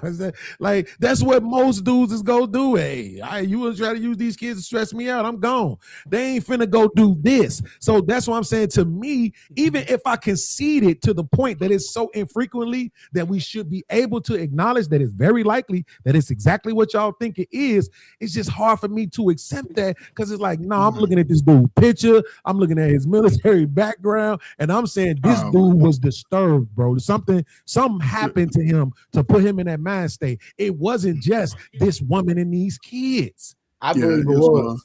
Yes, it was. Bro, I got a partner, bro. That nigga had one kid with one situation. Right. Was stressed the out. mother of his child moved to Chicago. This nigga was moving. This nigga was going from Dallas, Texas to Chicago, nigga, driving every other weekend just to see his kid. That's 20 hours, man. Watch this.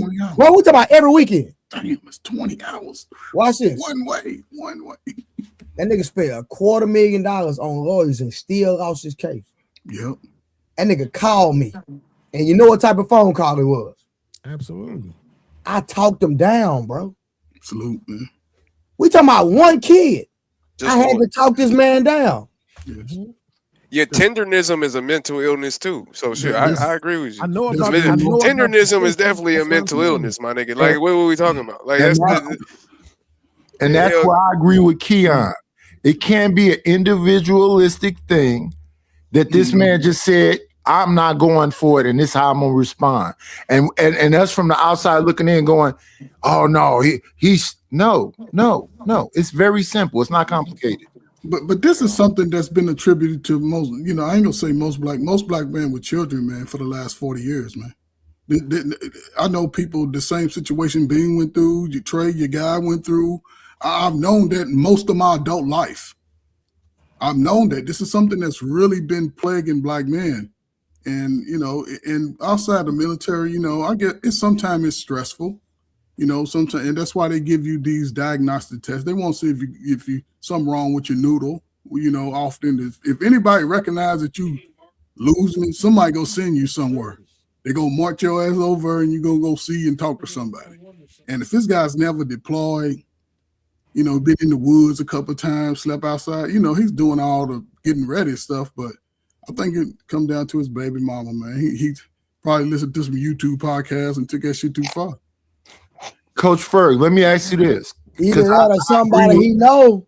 Yeah. I agree with everything you just said. But Coach Ferg, that we seen video after video after video where it don't just be the baby mama trying to keep the kids away. Her mama would be there. Her sister would be there. It'd be a bunch of them trying to hurt this. They trying to crush this man. So one man out of all these men that be able to deal with that is not crazy to me. He just said, I'm not going for it. Well, okay. And I agree with Keon. Okay. It's an ego thing. He was in his feelings. And he said, not me, and did some wild shit. Yeah, execution style for 8 kids is crazy. That's a little bit different. I some type of drug. I don't understand how people can't just add. Now that's 1 and 1. That's different. You just don't. It ain't that deep, really. But he was. Beans.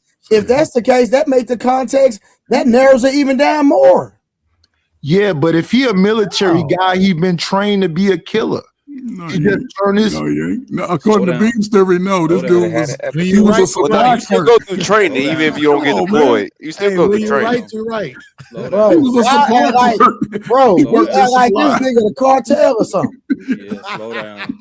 Slow down. No, this nigga a coward. That's what he is. He's a fucking coward. He never went to OTC. He never went to war. What are you talking about? No, y'all ain't using that. No, that nigga was that nigga saw he was in danger. My thing is, why don't niggas crash out and go to the police officers? Why don't they ever go to the police station? That nigga do-rag was too tight. That's what it was. Gotta be. Yeah, that nigga was 40-year-old. But why do these niggas that supposedly mass shootings, they always go to the most vulnerable people? They never go to the police station. They never go to the military office. They never go to these type of places, to the downtown. His baby mama wasn't there. What you talking about? Right. Hey, come on, man. This shit ain't even funny. I wasn't even being funny. He went after the baby mama and he tried to hurt her. Wait, bro, watch this. Do y'all? I don't know if y'all remember. In Houston, Texas. Listen, in Houston, Texas, this dude was dating this chick. Oh no, not that one. The chick broke up with him. They had been dating 8 months. Watch this, bro. This true story. The nigga, I guess, let's just say you dating somebody and you cool with the cousin or something. She was staying with a male cousin. He come over to the crib, say, dap the cousin up. Oh, Shabri upstairs. I'm just using the name. Shabri upstairs, because they got a report. They had already broke up. The cousin didn't even know. The nigga went upstairs. Unalive she had 2 daughters. He only unalived one of them to try to hurt her because she broke up with him. So that's what I'm saying. That's ego, right? Tendonism. That ain't got nothing to do with the military. That ain't got nothing to do with none of that mess. Right. So that's all ego, right? I want to hurt her as much as I feel hurt. Facts. Hurt people.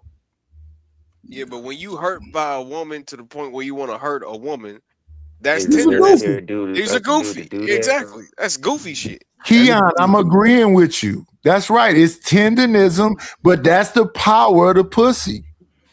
Nah, we're not gonna do that. Yeah, that's exactly what that is. Just because you give it power tonight, don't do that. I'm not deleting no babies, and I'm not going to no bitch house. If we break up, it's over with. But I done seen these dudes out here crying. I done seen niggas hiding in the bushes. Don't mean that it has power, sir. Yeah. Why you hiding in the bushes then?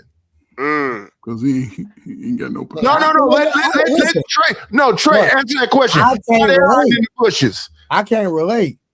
At all. You old niggas. Hey, you old niggas y'all did used to have y'all best friends doing choreographic dances with boom boxes and shit for hoes. So I get where you coming from, but you don't do that. We don't do that no more, brother. We not singing the hoes outside their window. I can't listen to a big thumb peanut allergy and young niggas say this crazy stuff to me. I know you love anime. All right, real quick. OG, where you at, man? You there? His Wi-Fi froze up. Nah, he might be. He got the people though. He probably dealing with the people. So I'm gonna just hold it down till OG get back. Anybody got anything else, real quick? Let's just say I was unfortunate that somebody said that it seemed like they always go after the weak people, but that's not true. Because I remember that I think that one dude was in Texas that went after the police. He was ex-military. Jordan, wasn't that his name? Jordan? No, that's Michael Johnson. No, Michael Johnson. Oh, Michael Johnson. Jordan was in California, and he was a police officer, and he was ex-Navy, and he was being harassed. Yeah, you're right. It's Johnson. It's Johnson. Right. Michael Johnson was also, since y'all bring up part-timers, he was a reservist who had been out, and he only made it to private. So that didn't necessarily, that attributed small to what he did, the training and everything, but somebody mentioned earlier, trained killer. No, you trained to be in combat. You're not a trained, quote unquote, killer. For sure. You understand what I'm saying? Man, most mass alivings are children. That's all I'm saying. They're mostly people children. Was black, right? My bad. I didn't mean to cut you off. I just want to confirm that both of those people. You talking about what happened with the kids? Oh, you what? Michael Johnson? Yeah, Michael Johnson. Yeah, and the other Michael dude Johnson that night was is black. and Chris Dordan was black. They were both black. They were both brothers. Yeah. Yeah. Okay. Yeah. There we go. Shoot, the revolution will not be televised. That's what I'm talking about. But that's still been some years, right? And so, like you said, it rarely happens when. And this is why I say, man, leave the fucking kids alone. I don't care if y'all hate your mama, hate your daddy, got the baby mama, got the wrong baby mama. Like, oh boy, leave the kids alone. Somebody let your little dumb ass grow up to be dumb in 40, 50, and 60. So let the kids grow up and got their own future. That's I say it with love, but if I was talking to the kids, they wouldn't hear me say nothing, which I do often. All right, real quick, we got $2 super chat. I'll be streaming. He a tender crash out in a week. He got 8 kids. Where the men at? Man. All right, we got another one. That's not ego, that's evil, and I agree 100%. Men and her family. Y'all done believe in evil. No, I believe evil 100%. I believe that was very demonic, but no, y'all might not believe that, and that's fine. I believe in evil too, but I believe it's ego. Yeah, okay, I definitely don't. Ego. I stands for ease God out. So, all right, OG agreed evil. Oh, this Summer. OG agreed evil, demonic spirits. And yeah, but that's why right now. Go ahead, OG. Wait, I just want to and get the likes up, y'all. We got 45 likes at 138. Come on, people, watch it. Go ahead. That's why I hate the whole mental illness situation, because it just, to me, it gives them an excuse. Like, no, these niggas is just done for. They're evil. They need to be dealt with, And we give them a mental excuse type of argument, then it just does it for some reason it just makes it like, okay, it's okay. And no, it's not okay. I don't care how mental you are. You're not about to execution style 8 kids and try to say that you're mentally ill. No, nigga. No. Yeah, I agree with you, Keon. It need to be in the street, guillotines, electrocutions, and every single thing else. Stop making excuses for these people. But this used to be like not a black thing. And they would say, we need to study and examine and understand why he did this. No, we don't. We need to get him the F up out of here as quickly as possible. I thought they did get him, didn't he? Yeah, he ended up, well, they don't know if he ended up popping himself or if the police did. But yeah, he's out of here. The report say the police had him out. Police said he but this was my question though, right? Because at the end of the day, right, I just hate that it always end like this. People gonna say whatever they want to because they believe that they just take the news word for it, right? If they come on tomorrow on the news and say Trey did this, y'all gonna believe it too, right? Because that's how suckers people are. I just tend not to think it's that simple with these people. I just don't, man. I always think it's some slick because they always somehow end up taking the white boys alive. Yeah, for sure. You know what I mean? Can you elaborate? Can you be more specific? Now, they get to tell their story. Yeah. Right, and they get to at least say something out loud. You know what I'm saying? Mm-hmm. So at least we could hear something from them. You know what I'm saying? And you wanted to, again, we're not gonna get that chance. So you want to hear something from him for why he did what he did? Yeah, absolutely. Because I'd rather hear from him than you. Oh, you like a story? Well, I don't have nothing to say about it. You want a story? We all literally here talking about it. All us saying like, yeah, I'm good with him getting up out of here. Genderism, we calling him everything else. Yeah. And why are you trying to justify a murder? And the same thing for the white boys. They need to get them up out of here too. But hold on for 1 second, Nidus, because this for some reason this idiot wants to argue, so I'll argue with you. Why are you retarded? That's a good question. Why are you trying to justify a murderer though? Like, why are you trying to make excuses for this guy? It seems like what's the point of that? What's the right? When you say it seems like, that's how we know you're retarded. Okay, sure. But can you answer the question? No, I think it's more retarded not to be able to answer the question. I haven't made one statement of justification. So you assuming it or suggesting it makes you retarded. Well, you did say some things that imply it. So that's why I even asked it. Because it seems like, again, you're justifying a murderer for whatever reason. Right. Do you know what the definition of justification is? I don't. So why are you trying to justify a murderer? Right? So just because I said the military made him do it, don't mean he shouldn't be punished for it. That sounds like justification to me. How? Does that mean he shouldn't be punished? Because you're trying to make it seem as though the military system is the reason why he did it instead of him just being able to do it. Yes or no? Does that mean he should be punished? Yes or no?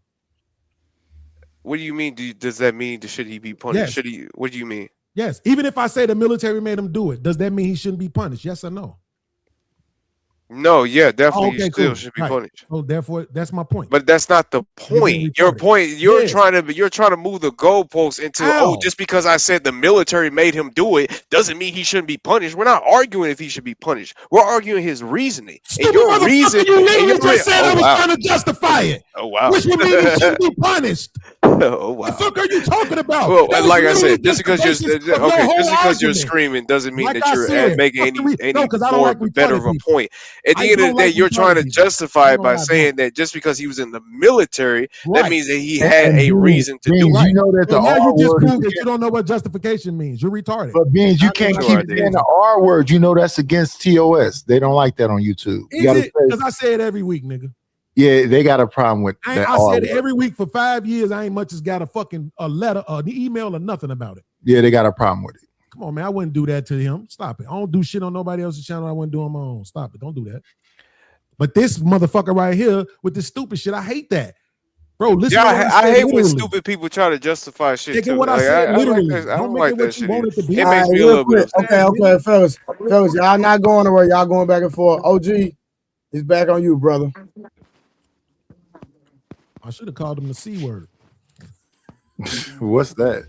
OG, you still on mute. Cunt. Not cunt. That only work on white people. That's a fact. I could care less. Okay, can you hear me now? I want to hear it though. Yeah, we got you, OG. Night, hold on. Can you hear me now, Trey? Yes, sir. Okay. So, Bean, how many times have you ever heard situations happen and people come up here and say, oh man, if it wasn't for the court system, he wouldn't have did that. Oh man, you know what I mean? Them goddamn government people down in them robes, they be killing brothers and it made him crazy. And he go, see, this is what I'm talking about. It'd be much easier for us to say, just because he made one statement, it was, what's the name? Or it's because of the woman. Or it's we gun ho for them kind of arguments. My argument is evil. What is it y'all can't understand about what I'm saying? I don't care if it was the military made him do it, the government made him do it, his girl made him do it. You have to be an evil person to take 8 lives. That 7 of them you brung in this world. Facts. 1 through 14. What is it y'all not really getting? Because y'all make every excuse. No, because it's not that we're not getting it. I mean, OG, you're conflating. Stand down. I'm not standing down. Y'all say it conflating, but you see, no. Okay, I got it. Okay, so y'all say that, but the most simple thing it is in life is what influence anything. When y'all start talking about conflating, y'all act like the shoulder bone is not connected to this bone and the bone is not connected. Y'all act like things cause and effect don't trickle down. Y'all act as if things in life that people see from everything they're exposed to, for print, news, everything else, y'all can call it conflating. But then you have to ask yourself, how do a man walks in and takes 7 lives? The devil. Of something he brought in this world. Wait. Okay. So if that's the case, then we're still talking about evil, ain't we? Culture. But see, evil is subjective. We're talking about evil. Yes, OG, you're right. I agree. But I don't agree when he try to use the military for this situation at all.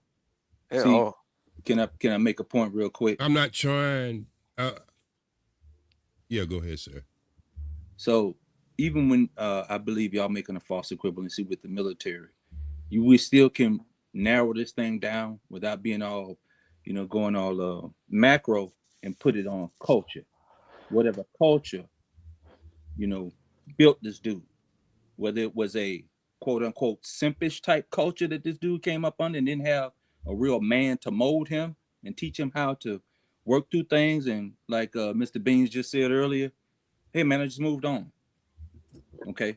This is so rare that a lot of everybody, like I said earlier, is grabbing for straws because this doesn't happen. Mm-hmm. Now we can X out like Trey said, the military. That's a dead argument right now. People can make it and make their claims or whatever, but it's rather dead right now. All right. Now we can talk about him and his baby moms or whatever the case may be. He left proof that he had problems there. He left proof with that. We can go with that. And Mr. Bean said something earlier about why the YT dudes, get to live. That's a whole different conversation about the system of white supremacy. But that's not, hold on, that's not all of them, because we can't use that they get to live. Because I can post videos of them getting unalive just as much. Oh, like, sure. Like, what are we talking about? Yeah. Bro, there is a video. Hold on, no. There is a video of a Caucasian man in a home with his family, little kids, wife, everybody. The police knock on the door, had the wrong door. He come to the door just with the gun in his hand, with it down. He wasn't pointing it at him. Boy, they Swiss cheese that boy in front of his wife and kids. For sure. I'm talking about Swiss cheese. Okay. And I'm just giving y'all true statements. What happened to George Floyd happened in Dallas, Texas before it happened to George Floyd. Did y'all know that? Yes. Yeah. Same scenario. I'm talking about same exact scenario. Yeah. Happened to a white boy in Dallas, Texas. Mm-hmm. You didn't hear about that all over the internet. So quit saying stuff don't happen to them. It does too. Yeah, and more often than us, because it's more of them. We gotta get rid of the black romanticism, man. Like we really gotta, like, for some reason black people get treated differently. Like I don't like that stuff. Yeah, you do. We do. We do get treated different. That's a fact. But what I'm saying don't is, get to talking stupid, bro. But Keon, what I'm saying is that we can't say it don't happen to them. That's my only point. And that's well, to me, that ain't being treated. How is that treated differently if it happens to them too? Being treated. Oh, go ahead, OG. My bad. Get out of here, man. For real. In Virginia, they did it to themselves first. But before, come on. See, this is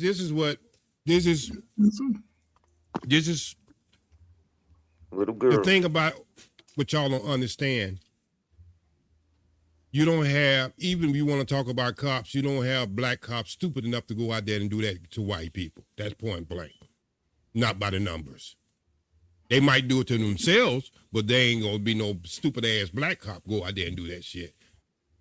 So all the marches are filled with white people. Whatever we're talking about, we gotta understand. So you think that a black cop or a white cop or a cop in general is just walking out onto their post and saying, you know what, I either want to arrest a whole bunch of black people or I don't want to arrest a whole bunch of white people? That's what you're. Yes, Negro. That's what they do. It's something doing that. It's something doing you have post-traumatic slave disorder. That's what you have. Two sides to the law, though. You just two sides to the law. You want me to answer that? No, wait a minute. You can't ask me something, and then you go try to describe me before you get my answer. Oh no! So what that make you? No, I wasn't talking about you. Go ahead.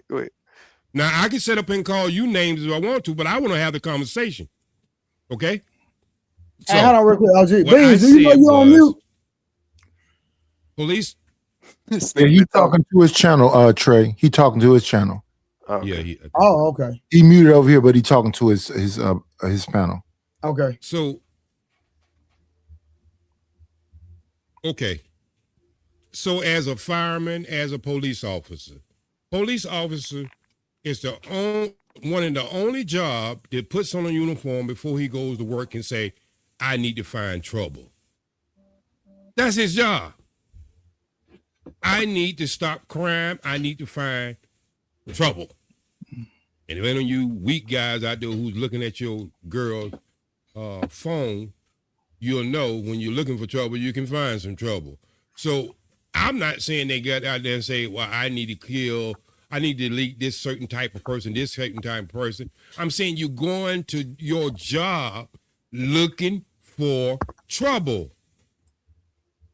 So what mindset did you take a person who's going to look for trouble. That's his job, and that's a legal job. But he has culture and he has history and he has his own ability to think in this world that we live in, and he might not be right. Just because he passed that little examination they give him, he can have some things stuck in his head. It's free for me to do this, and I'm going to get away with it. So don't act as if just because a person put on a uniform, we have found it with doctors and every other occupations in life, did that person become a saint? If you're a piece of shit before you put that uniform on, you're a piece of shit with that uniform on with power. So now you're a piece of shit with power. So what's the percentile of police officers as pieces of shit?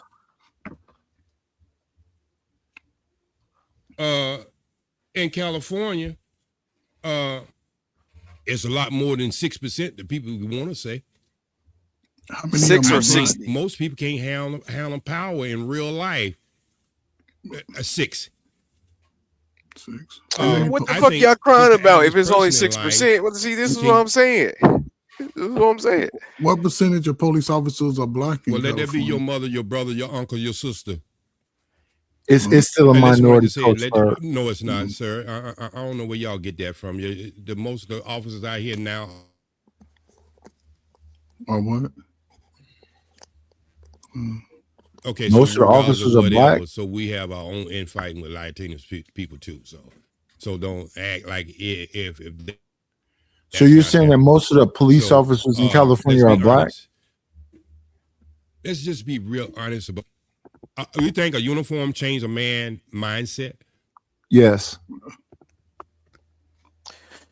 Well, I don't know. Oh, you hope it does. It can, and it can change it to both sides. Uniform. You know, it can become if he's already got some. Is the word you say evil? It may already exist, but the uniform gives them the power to exemplify what's already in them. And some people can go in and actually change the life for the better. You know, so it works in both sides, and that's fair. So think about this. Think about this, Coach. Coach for damn OG, your shit. Go ahead. 5% to 70% of the people who patrol. Okay, is it not? Y'all can't hear me? Yeah, we can hear you, but you just fading in and out sometimes, like you know. Somebody go ahead. Where does Keon dude from? Where you from? From the Midwest, brother. Indiana. No, where your family from?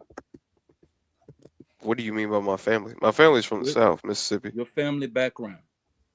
Your grandparents. Mississippi. I don't believe you. Well, you know, your opinion doesn't matter.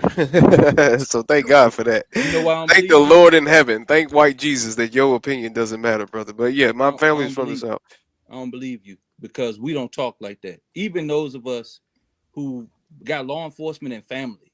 Well, how old are you? How old are you? Way older than you, obviously.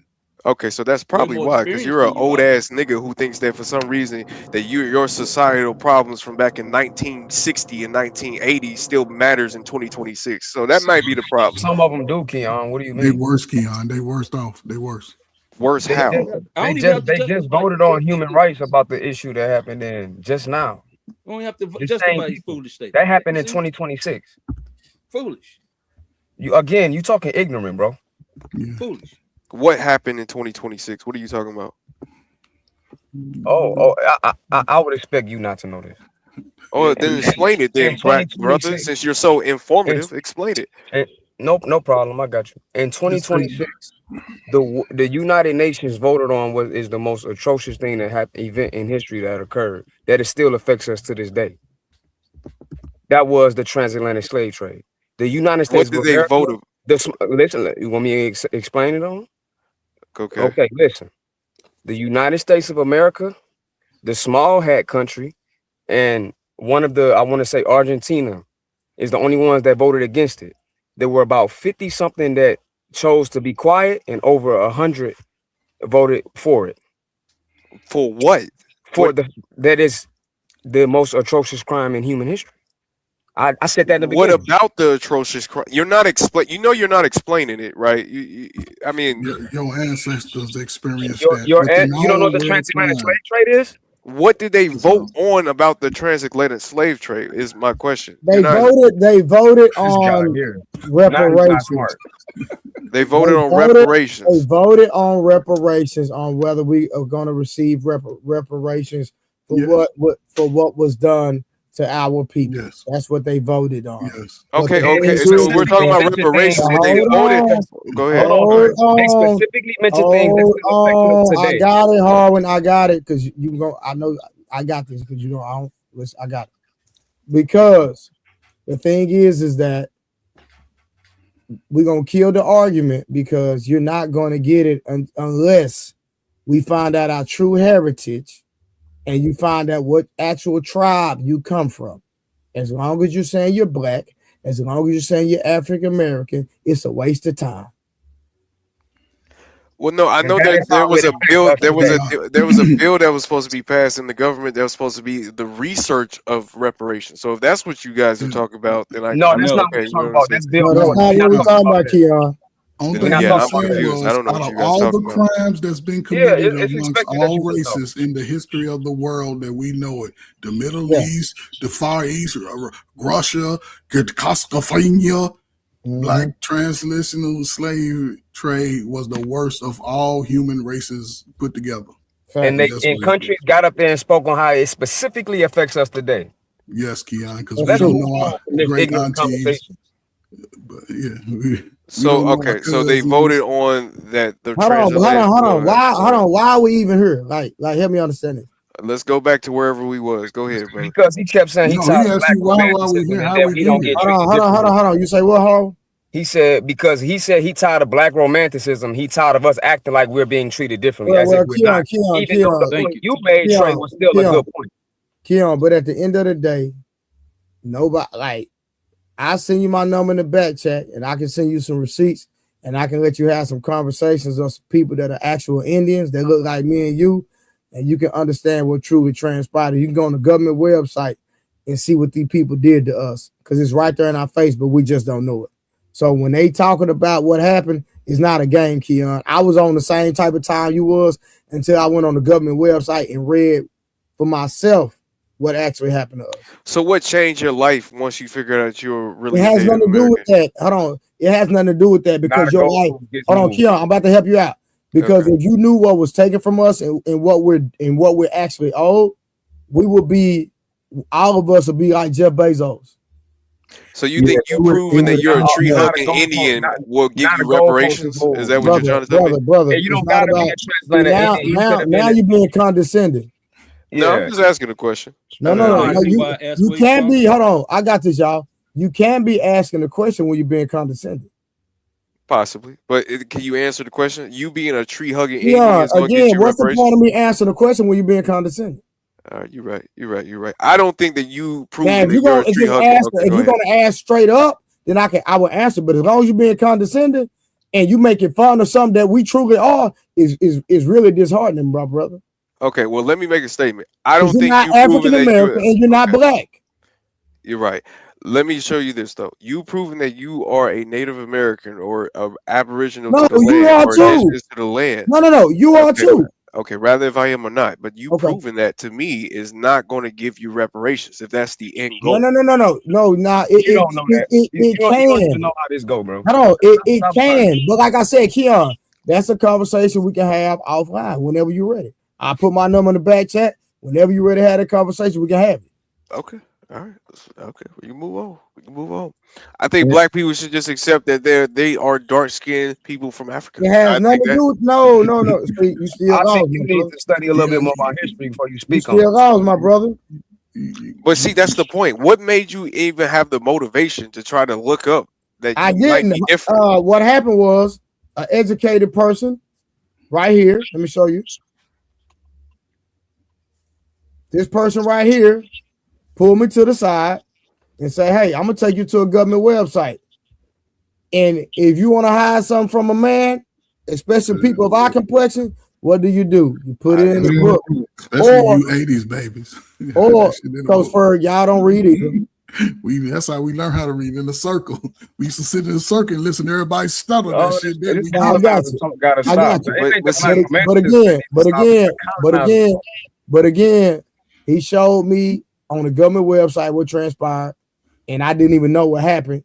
And then I talked to somebody that's an actual Indian. They got their actual Indian card, and he displayed to me and educated on me on all the benefits that you get once you know who you are. You know that whole Indian thing was a joke in the 2000s. Like y'all know, y'all turned a joke into Keon, literally history. Keon is not a joke. It was a joke. They literally took it as a joke. It's not a joke, though. Pure ignorance. No, it's not a joke. They all had hair like Trey. All of them. Yeah, exactly. They would say, "Oh, I got Indian here." That was a joke. That's the truth. Pure ignorance, Keon. You talking out your neck, bro. Yeah, and that's the truth, though. It's multifaceted, but there was some natives from here taken to Africa. So 1865 treaty is a real thing. I don't know what you're talking about, Keon. That's not you. And the other thing is this. And the other thing is this. You don't know who you is. We know for a fact that there were black freemen here already who owned property and all this other stuff, and they bought some of their family back up out of slavery. Listen, man, black people had that been was an navigating the active world. Thing. That's what 12 years of slavery. You know what's an active thing too? Post-traumatic slave disorder. That's an active embarrassment of the black man. That's another thing that's also active. You got your white girl, don't you? I just don't see the point. You should look inside. You should look inside the mirror. You said we wasn't treated different. Now you want to move to say you don't see the point. I don't see how that correlates at all. But okay. What you mean? You correlating? You living on your land? Police brutality has nothing to do with the history or the origin of black. We're not treated different. Hold on, Harvin, fall back. Keon, let me ask you a question. Yes, sir. Would you like, and you might disagree, if your children and your lineage have free health care, would that benefit you and benefit your kids? Yeah, I would. Yeah, for sure. I would say so. Well, when you prove your heritage, you get free everything.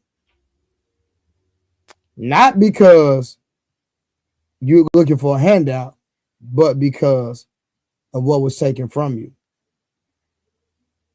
Okay. So it's owed to you. If I owed you some money, would you want your money? I definitely would. I would like it though within truth and not. No. Hold on. It's in truth, my brother. That's the whole point. You missing the point. It's not. Hold on. If you go prove your heritage, why would they? Hold on, real quick. You know what? Hold on. Y'all give me a second. Because the person I want to call, he not up. I text him, he not up. Let me see if the other guy real quick. Hold on. I'm gonna put it on speakerphone real quick. I hadn't even talked to him. Hold on. Can y'all hear that? Yeah. Yep.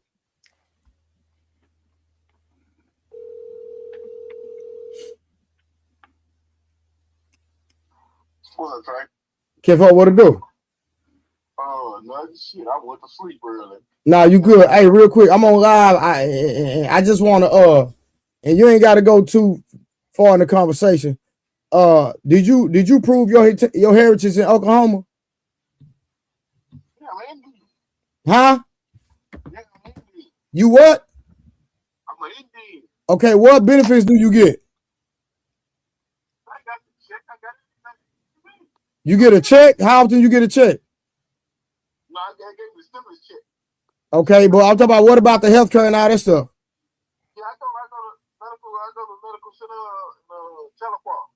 It's Indian. It's free. Man, this nigga get Medicaid. Okay, so why do you get that for free? Because I got Indian in me. So once and so in all your relatives that proved it, y'all get free health care, right? Yeah, we get free health care, school, medical, we get free school, and we get all that. Why is that? Because I'm Indian, nigga. I'm Indian. Okay, where you from? I'm from Chicago, Illinois. You from Chicago, Illinois, but you proved your heritage, right? In the hospital, so my sister was born in Telequal Hospital. Okay.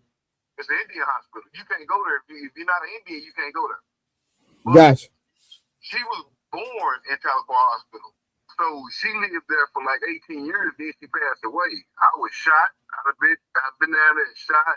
All kind of shit, bro. They done healed me up 8-9 times. Nah, I ain't say go there. I ain't gonna say we ain't talking about your past, brother. We know you're a gangster. We ain't trying to talk about all that now. Yeah, we know you're a Chicago OG, but then we don't want to talk about all that. But hey, but listen, but no, but listen. So I'll hit you. So what's your actual tribe? Okay, so I'm gonna call you back, but I'm gonna put you on some phone with some people so you can educate some people on if they prove their heritage, what they get and what's owed to them. And then, hey, you know, Chuck told me that if there is one Indian, if you prove you with one tribe, you get a check every month. Do you know that? Yeah, I understand that. I love it. All right, fam.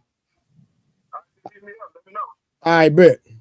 All right, I love you. Damn, man, I want you to ask him. Same tribe mentioned in HR 46. Is he where he from? What he said he was. Is he a GD or a vice lord? Boy, this out the mud. I ain't gonna have this conversation right now. What, bro? Watch y'all mouth. Just watch what y'all say. Go ahead. But no, but like I say, he get free college, free schooling. His kids get all that stuff get passed down once you prove your heritage of what tribe you come from, Keon. Man, that nigga on welfare. That nigga lying. Sir, this man make over $100,000 a year. What are you talking about? Man, is that what he told you? No. Is that what he told you? Hold on. No. You're not gonna do that. Syndrome, no. He wants to love massa. Keon. So you telling me that I'm lying that he doesn't make six figures? I ain't saying you lying. I'm saying that nigga lying. Is that what you believe? Is that what he told you, Trey? That's if that's what he told you, I'm gonna believe. Talking about? Okay, we gonna believe it because we brothers. I feel you. I fuck with that. You know what I mean? Yeah, I fuck with that, man. But nah, for sure. That's what's up. Traumatic slave syndrome. Oh, that's my brother, nigga. You tripping, cuz? All right, I never. I don't see no fun about that, my nigga. You right? I told you. Right. Post-traumatic slave syndrome is a real thing. This dude a Taylor or Sambo? Pick one. I'm both. You got post-traumatic slave syndrome. I'm both. He love massa. I got one on the left side and one on the right side. What you talking about? But I was just saying, man, we gotta get over this goofy stuff. There it is, right there. Hey, no, hold on. No, now you contradicting yourself. No. Now you're contradicting yourself because I asked you if you could receive free medical health care and your children, you said that it would benefit you and you agreed. Yeah, but I also said if it's about the truth, not about just because I filled out a whole bunch of paperwork saying that I'm a Native American. No, if you prove it, what do you mean? I don't think but see, this is what I'm saying. We're all mutts. Look at Coach Ferg. Coach Ferg is the same color as the sun. He's a mutt. We're all mutts, brother. So yes, of course, you probably do have an Indian baggage or lineage in your family. That's not what the HR 467 bill said. But you did say something, though. You said you had them on both sides, right? So that means you have some white on both sides. I'm on both sides, man. I got the small hats on the other side, and I got the the other people on the other side. Told y'all. Okay, you light skinned? You not melanated? No, I'm Filipino. I'm done talking. You listen to him. Be quiet. You walk around with bare feet. Hey, let me put this nigga backstage. You ain't even wear no shoes till you was 15, man. I think it's saying Filipino having this conversation. He was being a goofy yesterday. Damn tough. You know damn well this troll ass nigga ain't black. Listen, man, shout out to the homie. I don't know if he folks the peoples, but congratulations on that welfare. And I hope the rest of your lineage get it for the rest of their life too. Goddamn it, a win is a win. I would love to have some of it. On God. Shout out to welfare. Keon, you might well fall back, brother. Filipino discrimination, man. It is. Welcome to America. It is. Welcome to the air conditioning you got in America. I wish I could. Because I ain't even got a camera. I need to go get one. But I'm on my PC. Because you talk a lot of shit about a camera. How the fuck y'all ended up on this? Welcome to the air conditioner and tennis shoes and Jordans in America. All right, y'all, hold on real quick. Hey, we've been having a little fun, but OG, hey, let's get OG the mic back, y'all. Respectful. OG muted. He on OG come back with this NOI talk. Shout out to Islam. Now he got a delay. And we can't even hear you. Hebrew Israelite, turn this camera on. Bro, it's so funny. We was about to get into something, and two of my brothers from the military just called me, bro, and straightened me straight out because I think I was finna go a place that I didn't want to go, man. God is so good, man. I promise you, they just leveled me out for an hour and a half because them questions you start asking me, OG was triggering some shit. And two of my brothers just called me, bro. Oh my gosh. Salute to the military, man. Yeah, so P Smurf, why don't you eat pork? They told you to stand down. Bro, they just leveled me out, bro. They just called when we was talking. And OG asked some questions, and it was like, bro, all I know is my God is good, man. He knew who to send. He sent both of the two. Bro. That's a fact. So you know your God is Jesus Christ, right? Yes, sir. What? That's what I'm talking about. That's my nigga, boy. That's my nigga, boy.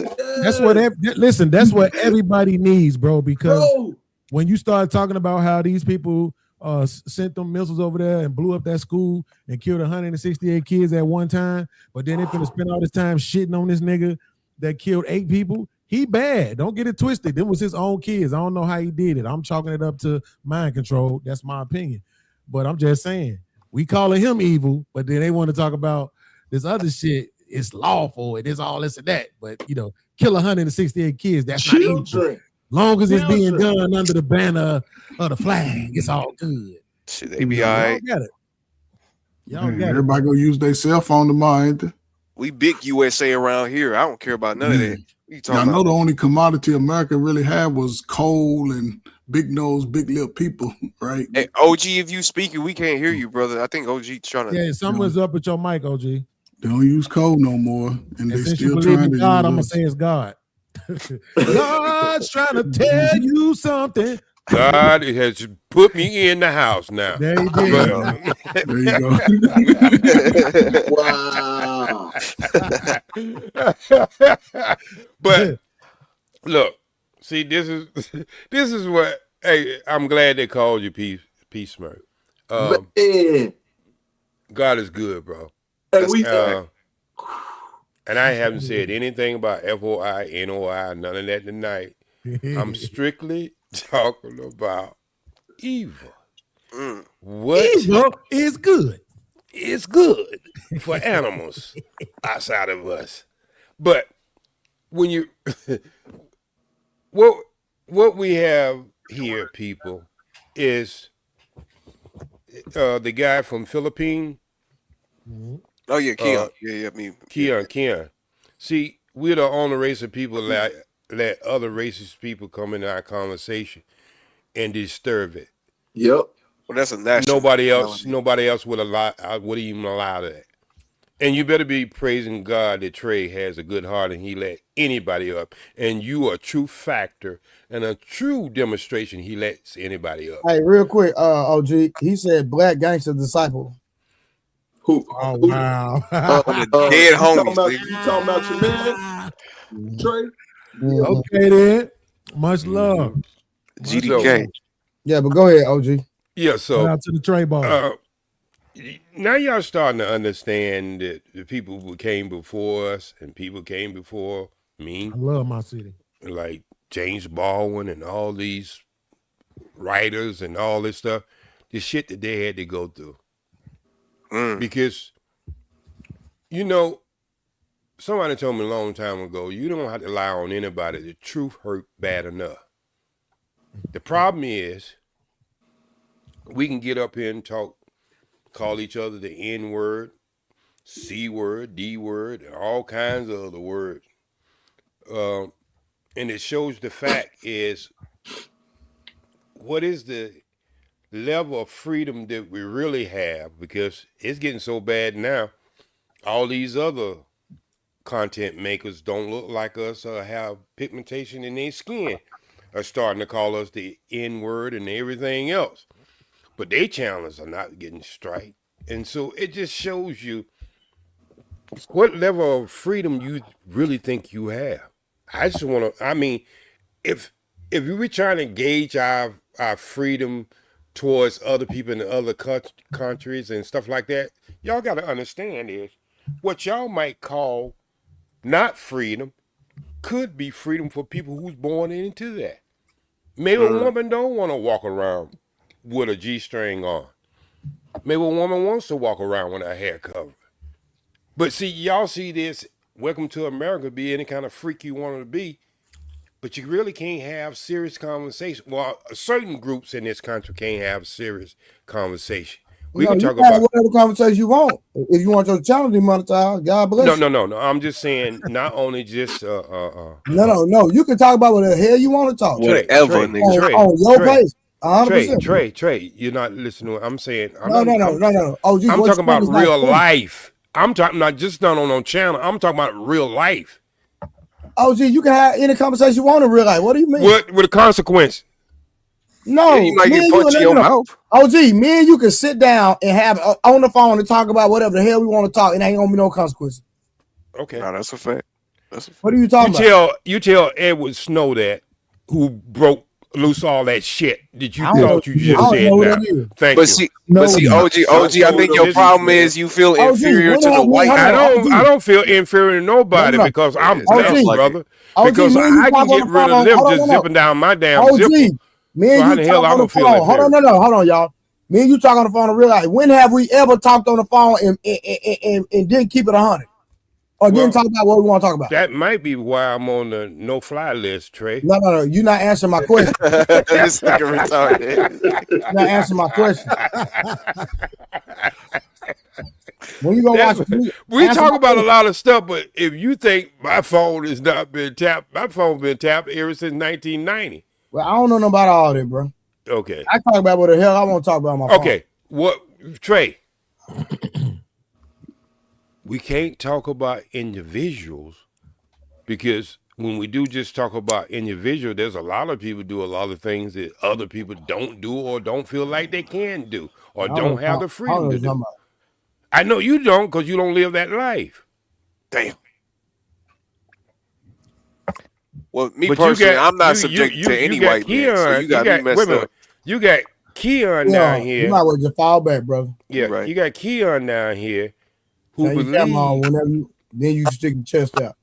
Yeah. Wait, what you tell? Wait, listen. I understand what it is that you're trying to say, OG. You know, it's an old saying about when you find out who you can't criticize, you find out who's really in power. It's something to that effect, right? Yeah.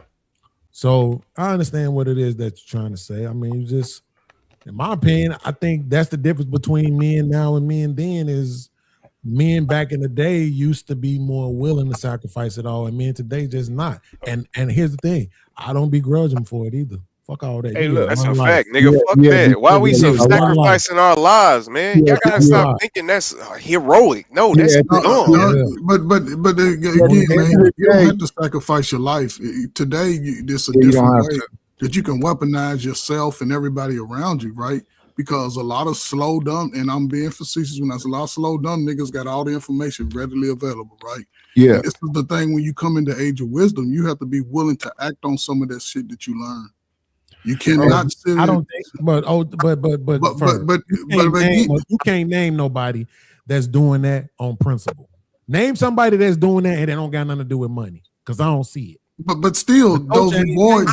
But the rewards come with whatever work you decide to do that's righteous in a sense. The rewards will come. I know. What's the reward? Some may come early. When I had my mentor program, I didn't make a dime. Yes. Yes. I didn't make a single dime. 10 years, I didn't make a dime, and I spent money out of my own pocket for years. And that's the point about men. A lot of no nigga talk about none of that with me. I swear to God, nigga, we got over here. So the thing is, that's the thing that men do. A lot of men do things. Niggas just be on the internet talking, ain't putting no real work in. And when you do it, to what end? That's but what you I'm don't saying. know. It is. A lot of people do shit there's no benefits from. They just do it as men. They do thankless jobs, and that used to be a common thing. No cap. Thing. A lot of these kids that I mentored and worked with and whatever else, they doing great things now, and they send me all this information, and I don't go, well, I helped you get there. No, it's a thankless job. It is what it is. But Edward Snowden was a whistleblower in like 2013 or something. That's what OG was talking about when he brought up Snowden. Gotcha. Ferg, this is what I'm saying though, right? Even if I understand what they're saying, right? It's fuck what they talking about. At the end of the day, what you talking about, nigga? At the end of the day, I'm on what you on, nigga. Is a culture change. Right? We're talking about shifting the culture. We're talking about changing the trajectory of our people. That shit ain't happening. I can applaud Trey, Ferg, Nidus, and anybody else who could share these stories of the lives that they exactly. You're 100% wrong. You're wrong. Because if you're being no. Hey Trey, stop cutting me off, dog. If you're not, because you're wrong. Yeah, you let me tell you why you're wrong. Wrong about you're not even. Let me tell you. Because if you're being a father and you taking care of your kids, and your kids are being productive citizens, and those kids are going to grow up to touch somebody else's eyes, you are affecting the culture and the community. That's not what I literally just said. I literally you cut me off where I was literally saying I can applaud people like Trey, Coach Ferginitis, who have impacted these few people's lives, that you can tell these stories about those who you impacted. That would include fathers and their children. But we're talking about the culture shift. Whatever y'all did, these bitches still shaking their ass on airplanes and getting kicked off. Hey, but it was like that. I like that. See how you won't let me finish? See how you want? It was like that before we had airplanes. Wait, hold on. God, nigga, what you talking about? Nigga, on my airplane, you better be shaking ass. You ain't gonna be on that motherfucker. No, it wasn't. Stop lying. In the Bible, in the Bible, I'm not gonna let you do that to them ladies in the 50s. They was nice. In the Bible, they didn't have whores. Okay, yes, but it wasn't the majority. But they weren't shaking no ass. They were too still. We just got through talking about somebody brought up, oh man, you tried to shit on my city, talking about they shooting that weekend. Okay, that's my point. With all that mentoring and shit that we doing, we still got that going on culturally, right? So what we talking about is the sacrifice. Trey is still sitting right here, Versace robe. Coach Ferg still sitting right here with the Gucci on. Heidi still sitting right here with the motherfucking $350 microphone. OG Speed with all the goddamn mentoring he do, still sitting right here with the God mic, right? Still on property, still he here. Y'all ain't made that ultimate sacrifice of losing your life, and that's what we talking about. We saying life. I mean, they about get their lives up and shit, and then it don't change shit. But that's the thing. It sort of baffles me, right? Beings, I made my living where you live, in the south and west side of Chicago, the Wild Hunters, Roseland, everywhere. I made my living there, bro. And I was on the west side, so stop lying. Hold up. I worked at oil for 8 years, Douglas, Marshall. Well, you the reason why it's fucked up over there. No. Damn. So hold on. I've seen 15 teenagers get taken out by teenagers. It wasn't grown people, it was teenagers. I've seen the police chasing teenagers while other kids played outside like they just was immune to it, right? So, but again, the fortune came, and this is where sometimes we got to really understand. The fortune comes sometime in the journey of the work. It doesn't appear right there. But when you, and this is where P. Smurf he's making a difference impact because he's at an age of leadership and he's willing to go back into say, hey, there is a different way than 35 years ago. And young men are taking that way. And a lot of them are doing it because they looking to be different from what they saw. And if you and it's not for everybody. But if you got a this is my issue with this, because it seemed like you painting a picture I think that's wrong from what I was saying, and maybe one of the other brothers was agreeing with me. We're not saying that you guys shouldn't be mentoring. Nobody's saying that. It's not about mentoring. Okay, but I'm just saying, whatever it is you're doing, praying, anointing, I don't give a fuck what you're doing. Yeah, Beans, we're gonna give our life after you give yours. The point is, I ain't asking you to. That's my point. Is that we're talking about people, the folks who used to martyr themselves, right? We're going after you.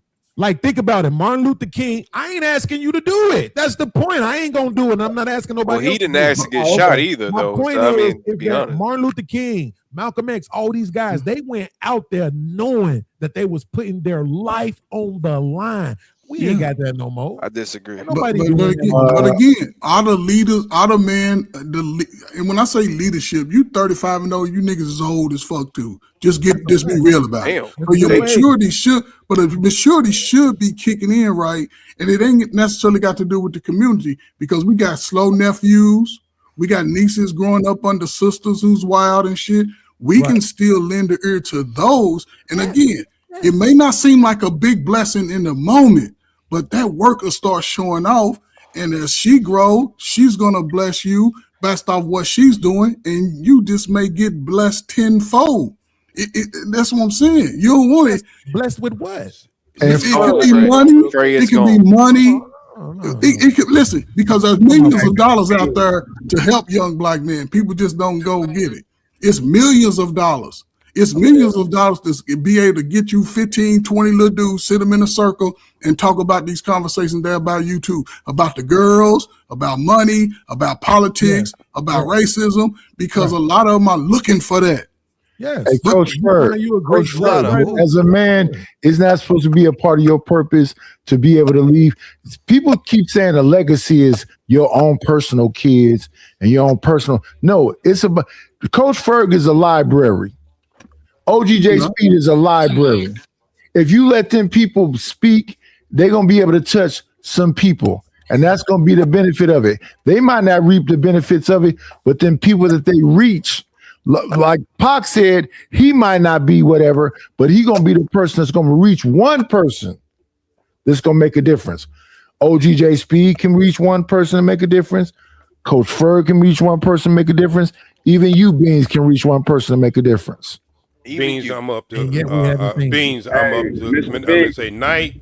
I'm up to 4 people now. Mr. Beans. It's been 15 years and I can reach 4 people now. But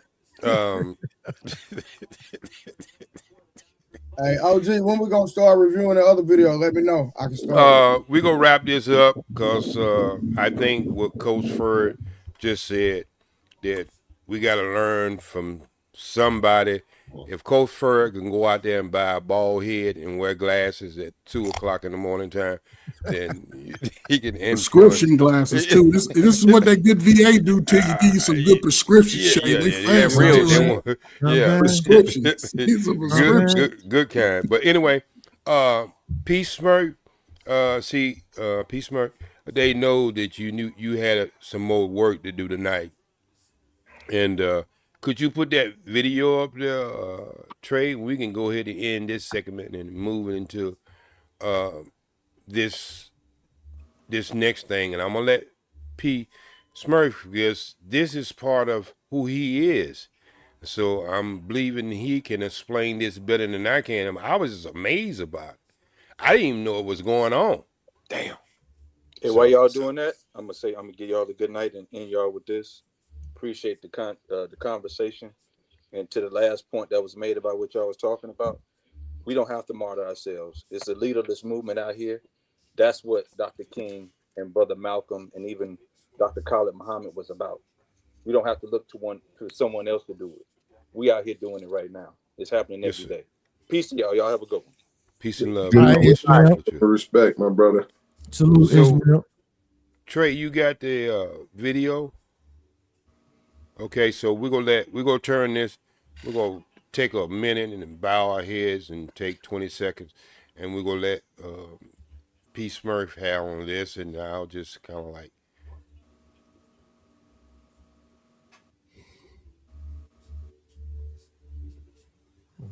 Get off grid and start practicing.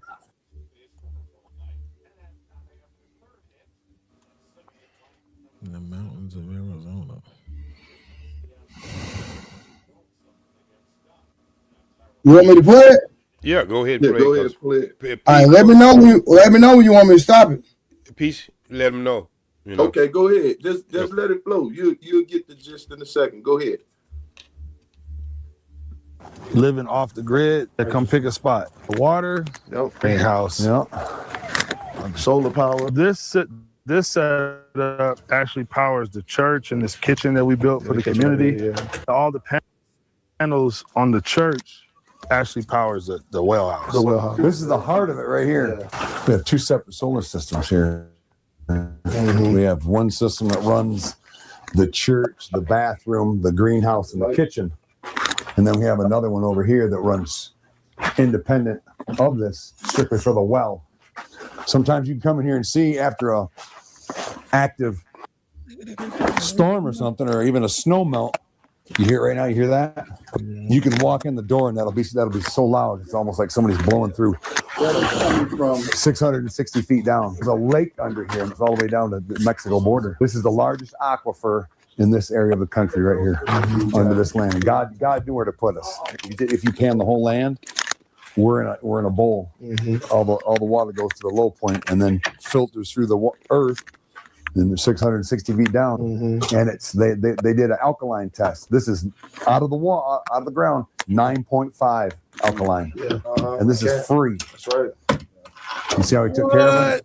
Pretty amazing, isn't it? The 40 acres is set up like 220s. This is 20 over here. There's mountain 2 up here, right? Yes, part of that, part up and over. Yeah.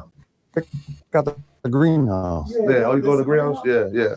We're in the off season right now. Yeah. A lot of things went dormant. They was actually having an event for the kids today. It's hot in here. Ooh, it's hot. Yeah, you see, my glasses fogged up. Temperature in here, it stays the same all year. People want to come and get baptized. That's our baptismal. Nothing spectacular. Sister Hannah, she's got herb plants. She saves tomatoes, let them dry out for the replant the tomato seeds. Sister Hannah knows what's going on. Herbs. I think this might have been broccoli or maybe Brussels sprouts. Some of the goats got in here and they did. Yeah. So y'all eating good in season. We're eating good. Yeah. Yep. Swiss chard. Yep. Thank you. Yep. Swiss chard. Onions down here. She just took down the big tomato plant that was almost reaching the ceiling. 50 plus goats.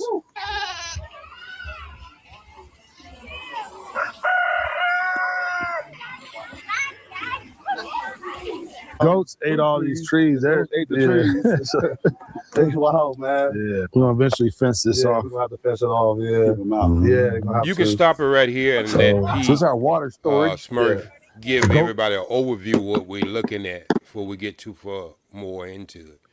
So what's transpiring right now is the people of the Bible are starting to come at a time where, like I stated prior to, God said your sons and daughters will prophesy. So he's starting to prep us for what's going to be needed, because for us, the belief is the world is about to, prophecy is fulfilling itself.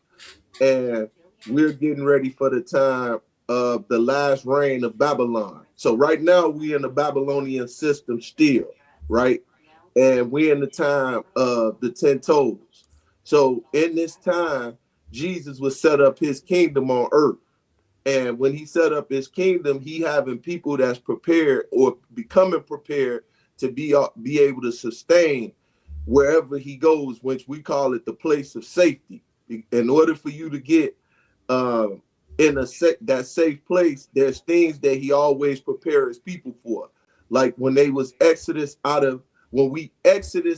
of Egypt, they had everything that they needed at the last moment, right? And he had the people prep to make the journey. Now, the journey was only supposed to be 40 days and 40 nights. It ended up being 40 years.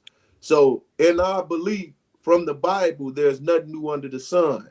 And God made the example one time, and he always do it again. So just as Moses did, Jesus also became the mediator for his people. So the next time Jesus come, he gonna have everything in order and everything planned. And what's starting to happen is the delineation, right? For the first time, we're starting to identify those that are saying, I'm from this nation, I'm from this nation, I'm from this nation, I'm from this tongue, I'm from this tongue. So now you get out of a thing of people of color and you becoming more of a people of a certain tribe. And the tribes are now starting to have the mindset to sustain themselves, because now we starting to see the government not being able to sustain. As we just seen last year, our women alone was affected by what transpired. And what happened? Over 300,000 families were affected by those women coming out of the government system, right? 6. Go ahead. 600,000. 6. So thank you. Thank you for the correction. I stand correct. So that's 600,000 families that have been affected by what transpired. Now, everybody thought it was okay, it was going to be a black thing.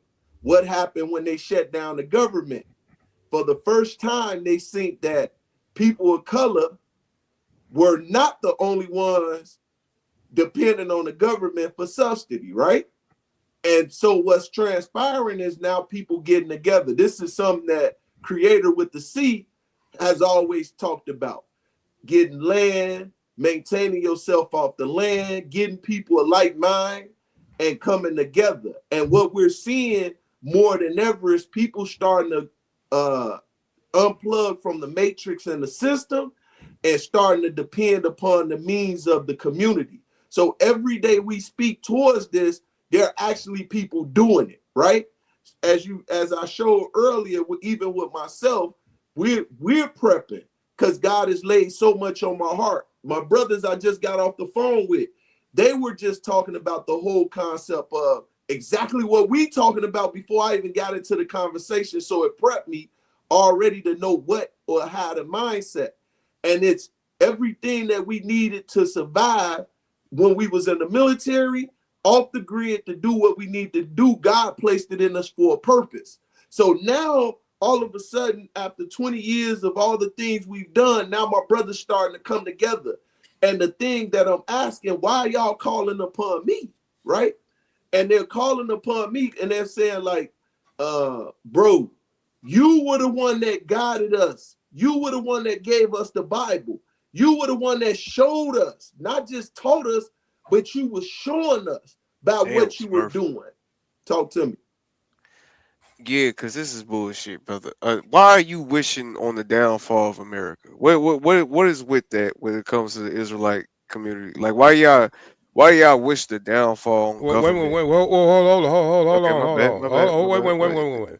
Well, obviously, you got some bad waves or frequency. You're not listening to the same thing that we were listening to. You can't say because nothing. I didn't. Wait, stop, bro, stop. I'm not gonna have that shit tonight, bro.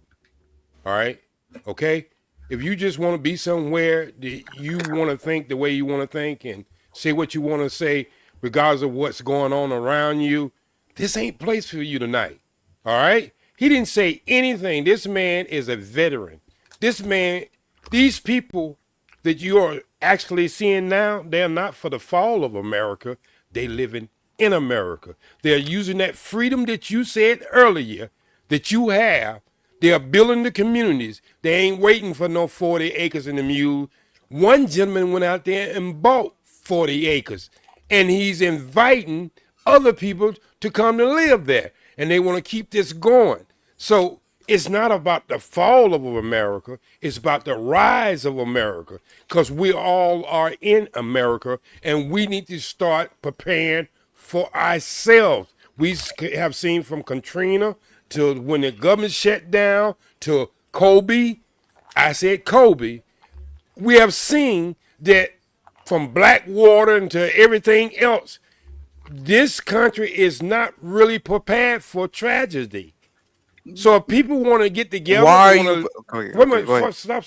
Go ahead. If people want to get together, they had whole conversations last night about, and this morning about protecting yourself. About they ain't said nothing about being anti-America. They just said, I want to protect my family. I want to protect the people around me. So if I'm going to do that, I'm going to have to go out there and train. I'm going to have to know what I'm doing. So when people are preparing and saying, even if it didn't come, what's wrong with people learning how to live off the grid?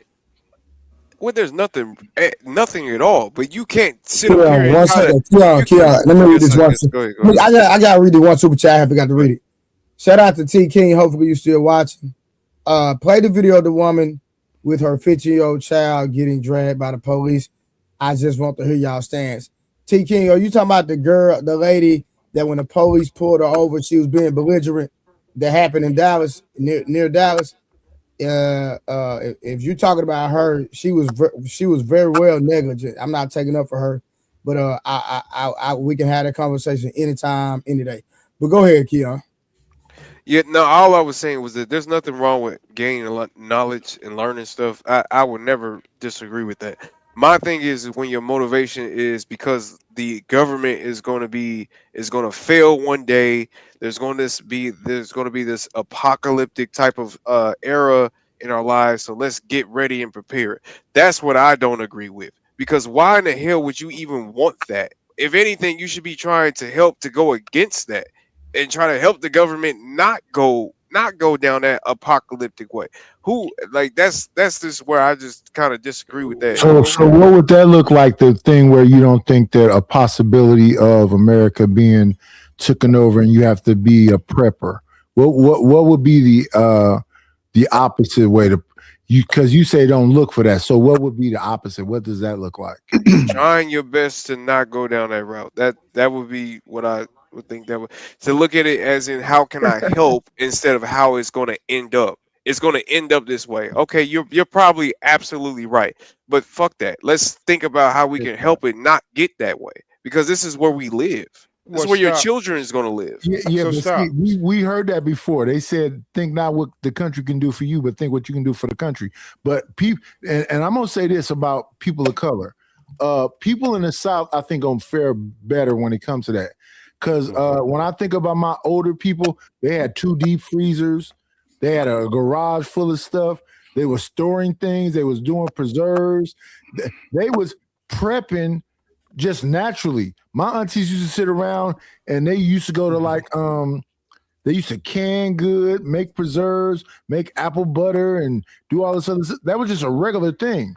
We done got so far away from who we are, and now we're trying to make it seem like it's weird to prepare for taking care of our people. It's not weird, but it's a complicated position today, right? We still have the richest poor people in the world, right? That's a fact.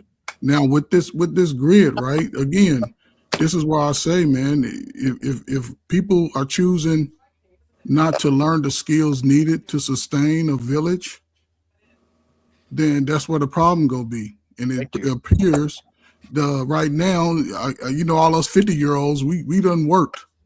We done put in the shovel, and if you'd have been in the military, you done dug a damn foxhole.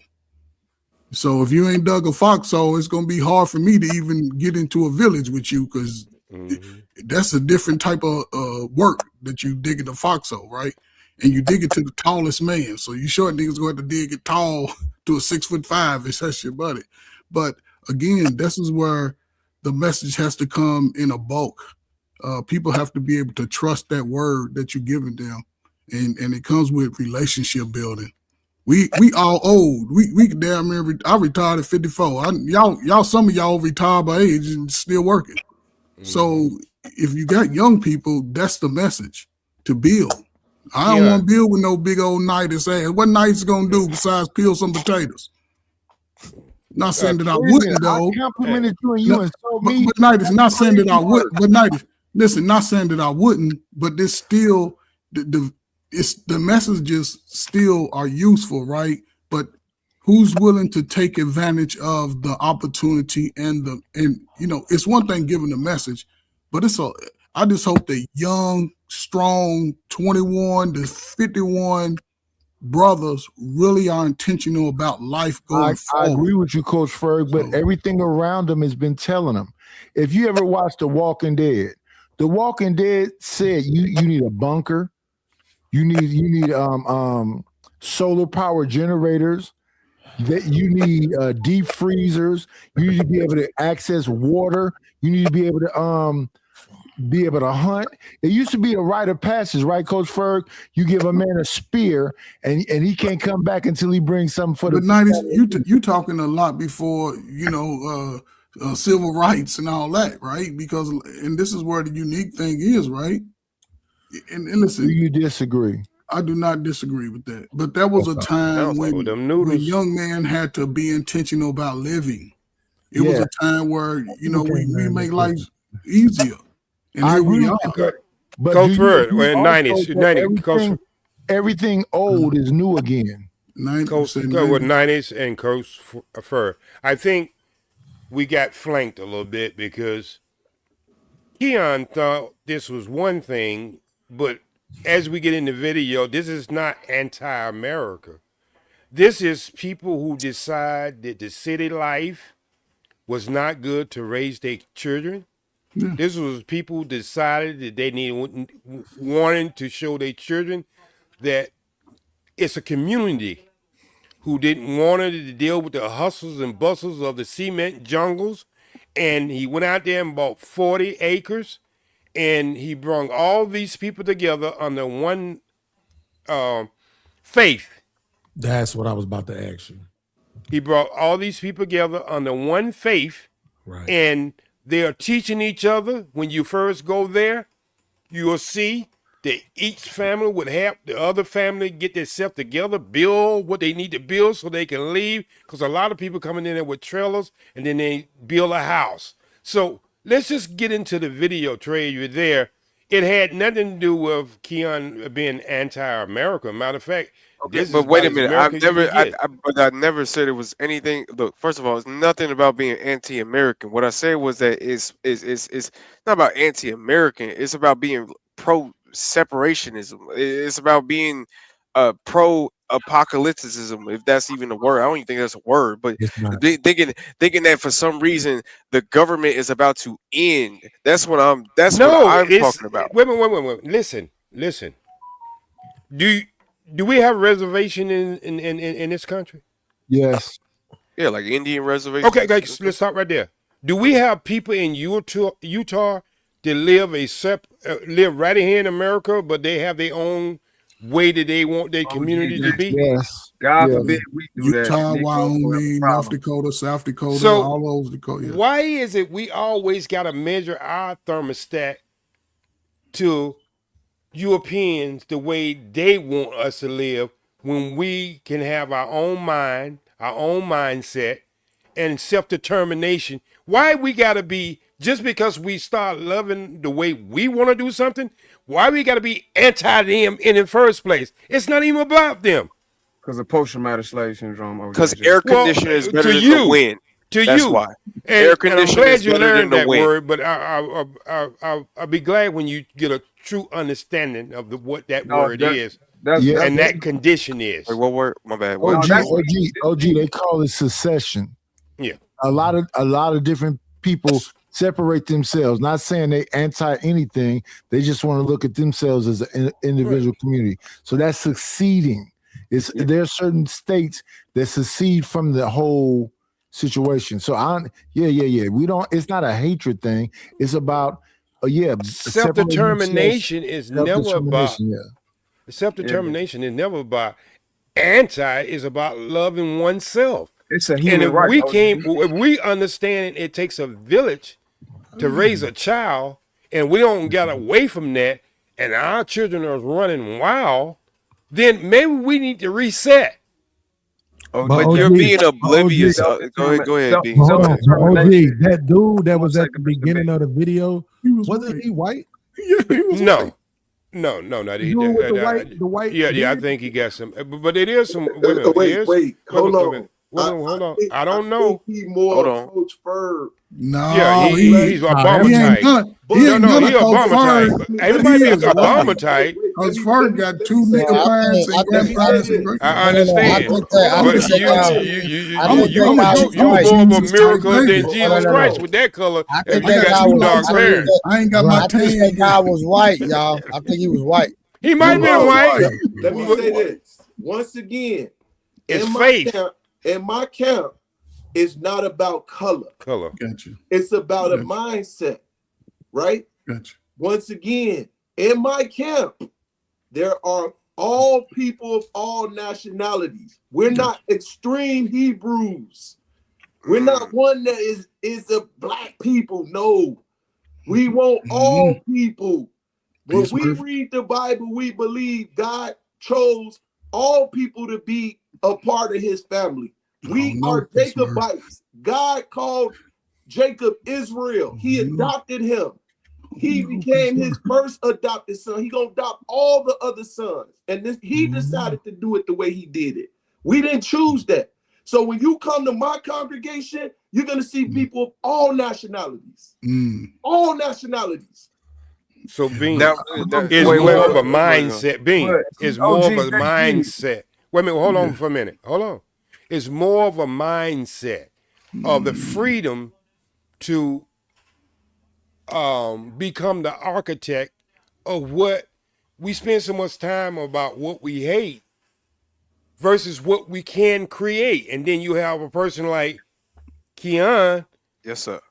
Will come up here and try to stop you from trying to be the owner, your own architect of your self-determination.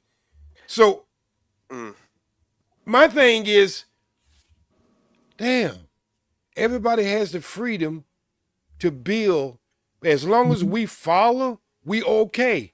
But when we start to use our mind to move on something, then we get more pushback from people with our complexion or the melanin in their skin versus the Klan. The Klan men would say, take your ass on out there.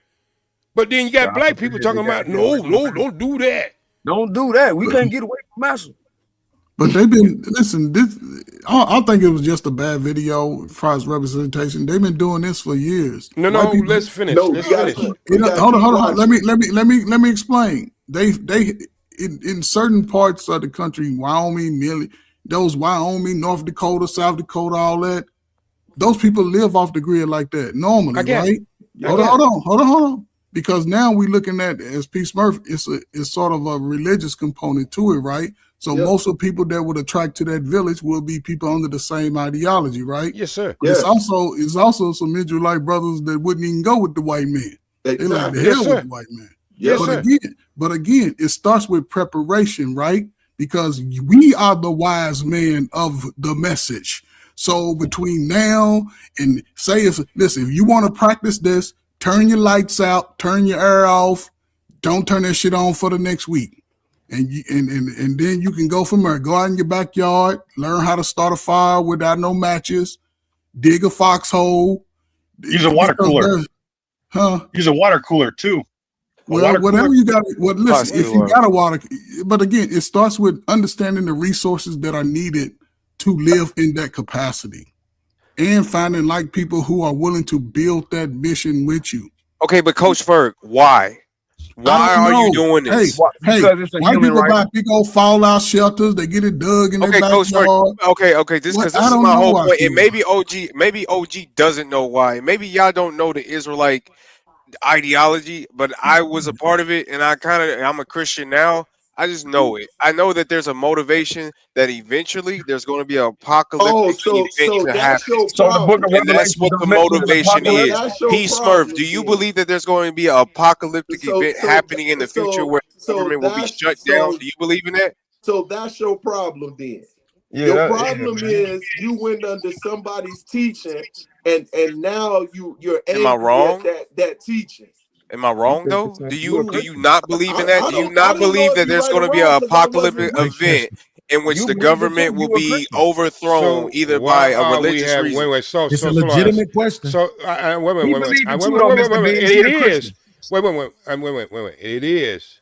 But I'm trying to figure out why are we having a show about something we ain't even had a show about. You're right. Why is all these questions? We haven't even showed the video. You're right. We haven't showed any. We were showed about what, maybe a minute and a half.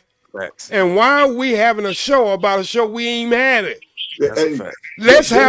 Let's have enough information to go across to the panel where we can see, and then we can have the show about what we just see. We don't do no other. When we have video show that we always talk about the video that we somewhere else. So we can have that conversation because I'm pretty sure we're going to go about at 6 o'clock in the morning. We can have that conversation. But can we just watch the video and see why I was so impressed? Facts. Thank you. Trey, can we watch the video? And if you go, I think people had something to say because of what Pete Smurf said. So it's not the fact that you watch the video; they going off the commentary that Pete Smurf set out. So that's fair. That's what you got to realize. So people got commentary based off what he said. So that makes sense. Well, does anybody got anything else before we start the video back? Oh, no, I'm ready. Yeah, watch your mouth about my mama, Pete Smurf. They don't look like no regular noodles you eat. Just say no. It's okay. I just wanted to offer it to you. Nah, I didn't. Them look like some other kind of noodles you was eating. Hey man, y'all gonna stop this is how we take care of our goats, and it's, ride around, fill it up. There we go. Gotta take care of our goats, right? Yeah. So everybody know each other. Oh yeah, absolutely. Yeah. I can name everybody out here. Yep. Yeah. Everybody. Mm-hmm. This is family, like family. Look at all of our kids. Not all of them. This is just a handful of. That's just a handful of them. You can live next to somebody for 30 years and don't even know their name. It's sad. It shows you how far away God's children have gone away from his way of doing things. Mm-hmm. To be able to get along with each other and love each other. We are one heart, one mind, one God, one creator, one gospel, and that's how we live. Mm-hmm. We're family. There's nobody out here that's gonna need anything. No. If somebody needs something, that's everybody's responsibility. They're the goats. See, they got their program. The goats. There they are. There's all the kids, their mamas. Yep. That ain't even half. That's not even half down here. No. Yeah, them are just the babies and the mothers. And some of the families out here have personal animals, but they're for everybody. These two structures here are the chicken coops. A lot of families got their own chickens. Yep. Those small flocks. So is this like community? Let me go down to here and grab a couple eggs. Yes. Yeah, fine. Yes, absolutely. We store them in the kitchen. The kitchen's always open. If you need eggs, go get them. Yeah, go get them. Yes. And if they run out here, the families open their doors and they give their surplus. Hey, you want some eggs? Yes, that's how we do it. Yeah. That's how you just bring a carton. Don't have a carton, bring one over. You got a 20-pound thing of propane? Yeah. You got 5 gallons of gas? Yeah. You got 100 like a barrel? Yes. Don't worry about giving it back. Yeah. Yes, that's how we do it. Yes. From Chief. He taught us all how to be like that. Give from the heart. Be selfless, not selfish. Yep. Give from the heart. Don't expect it back. Don't expect it back. God will pay you back. All of us had a desire to be amongst like-minded people that wanted to just love and live right. Right. So that's the one common denominator. Like when we came here, we already had a mindset like I'm getting away from that and I want to do it like this. Those your houses too over there? Yeah. Another brother. Yep, another brother. Thomas over there. Thomas. Different companies that sell these sheds, they charge a lot for them. We can actually build them. We got builders out here. We got so many different walks of life. All the things that you learned to do out in the world, now you can bring it to the table and everybody can contribute in their own way. Shared consecration. We all bring something to the table. Yeah, Barney Son is right now. Yeah, charging everything. Free. Yeah, we are really off grid. Off grid. Nobody's paying rent. Nope. I'm debt free. She's not charging a dime. That's why he's so blessed. God been using him to teach us how to do it the way the Most High said to do it. So he's always showing us how to give. I'm not exaggerating. I can't tell you how many RVs he's bought and just giving them away. To people. Cars too. Buy a car and just give it to somebody. Shalom, Brother Green. That's Elder Green right there. Elder Green right there. Shalom, brother. Retired. Army, Navy? Marine and Michigan State Police. This is his house. That's my setup. This setup right here. That's my setup here. Yep. Nothing fancy, but it works. Yeah. Nothing fancy. My setup over here. Yep. Police. Over sure. Where you at right here? Which one? I'm over here. All that? Yeah, I got a big family. The basketball courts and all that? Yeah, I got a bunch of sons, man. It's one of my sons right there. He's 15 with the red on. Boys need space. Yeah, man. All the kids, man. I teach the kids martial arts and discipline. And I got a bunch of dogs. We all got dogs. We all got dogs. Oh my God. We got a lot of dogs. A lot of cats. Yeah. Kurt probably got about 30 cats over there. Yep. Yeah, there's not and a mouse around. The mice out. Yep. We found that out. Man, mouse population has gone down. Yeah. So you don't see no mice. The RVs. Don't have to put no more sticky traps down. No. Yeah, The cats out there fighting them in the middle of the night. Yep. Every night. Cat troopers. Yep. We got a bunch of water trailers too. We don't just have one. We probably got about 4 or 5. 5 of them. All over. How long you been here? I've been for 5 years. 5 years. Okay. Yeah. So all y'all been here grip. Yeah. Been here a year. Hey, OG, we just not gonna watch it just straight out. We gotta kind of go in and out on it, brother. Some of y'all niggas don't even like cats. What we talking about? Nigga, I love cats, but yeah, that's what it seemed like we was just watching. But you know, so this right, could be. So I'm pretty sure. Go ahead. This could be what a lot of us have talked about. Not all of us, but it don't make no difference if you're Israelite, brother, Muslim, if you have the same mindset and you want to build that community. Farmland is the most cheapest land you can get in America. And I think, man, we children of the sun. And this cement jungle has, and this is not for everybody. Let's get this straight. This cement jungle has not worked out for a lot of us. Because we keep playing this follow game. And even though we are very successful in a lot of different areas, and I'm not going to take that away from any black man or black woman. I'm not. But what I am saying is going to be a time that I had to ask myself, I asked myself 10 years ago, did we change or white people change? Man, fuck white people. Go ahead. Stop. Go ahead. My bad. Okay. Did we change or did white people change? And you go see the importance of why I said that. We changed. Thank you. And we changed because we went from family, right? And one of the biggest things they spoke on was sharing. We don't even share no more. Another thing they spoke on is you don't even know your neighbor. You can live on the same block for years and don't even know the people on the block with you. You know what I'm saying? So we've gotten away from, it goes back, I said the other day, we used to call ourselves brothers and sisters to keep us with a united mindset. You know what I'm saying? Because at one point in time, you wouldn't dare hurt your brother or your sister. Now, they your greatest enemy. So we got to get back to at least that point where our children, you see what their children was doing? They're being kids, right? And if you see the community around them to protect them and allow them to be kids. We done went away from our kids can't even enjoy themselves at the park without adults doing things that's not privy to what the kids even supposed to be exposed to. You know what I'm saying? They can't even sit on a stoop. So it's a hard conversation for a lot of people to have, and then once again, it ain't for everybody.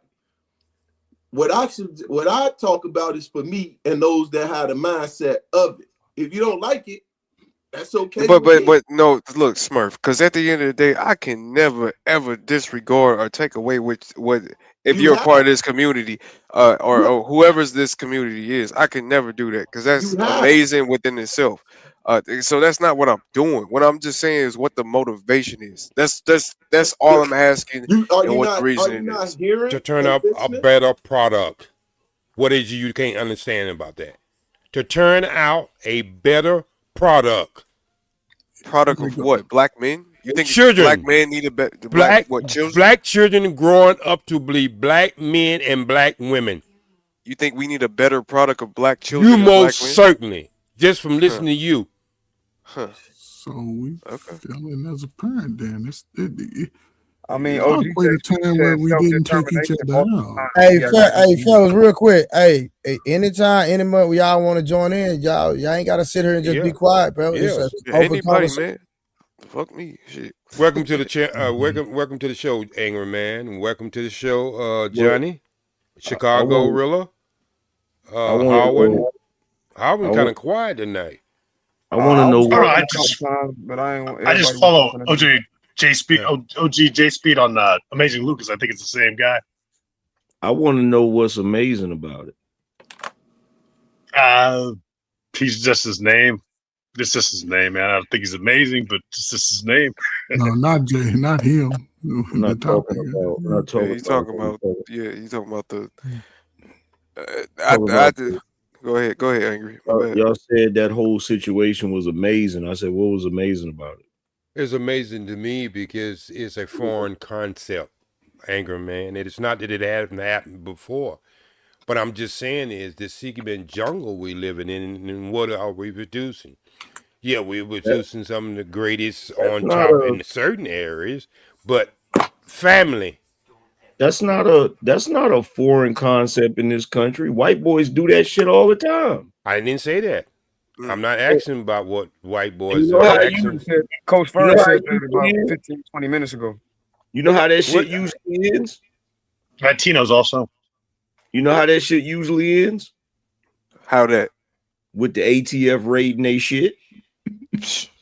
It's not a combine or whatever y'all call it. It's not gated in, and it's not none of that other shit that most white people do when they do it. All right, so this is like, so they're not gonna. So in that situation, here we go. So in that situation, they're not gonna accumulate no guns. They're not gonna have. Oh, they probably will. Most of all them guys are military, police officers. They you got to understand it. So your rights, women, Angry Man, your rights don't go away because you move out of the city. I didn't say they did.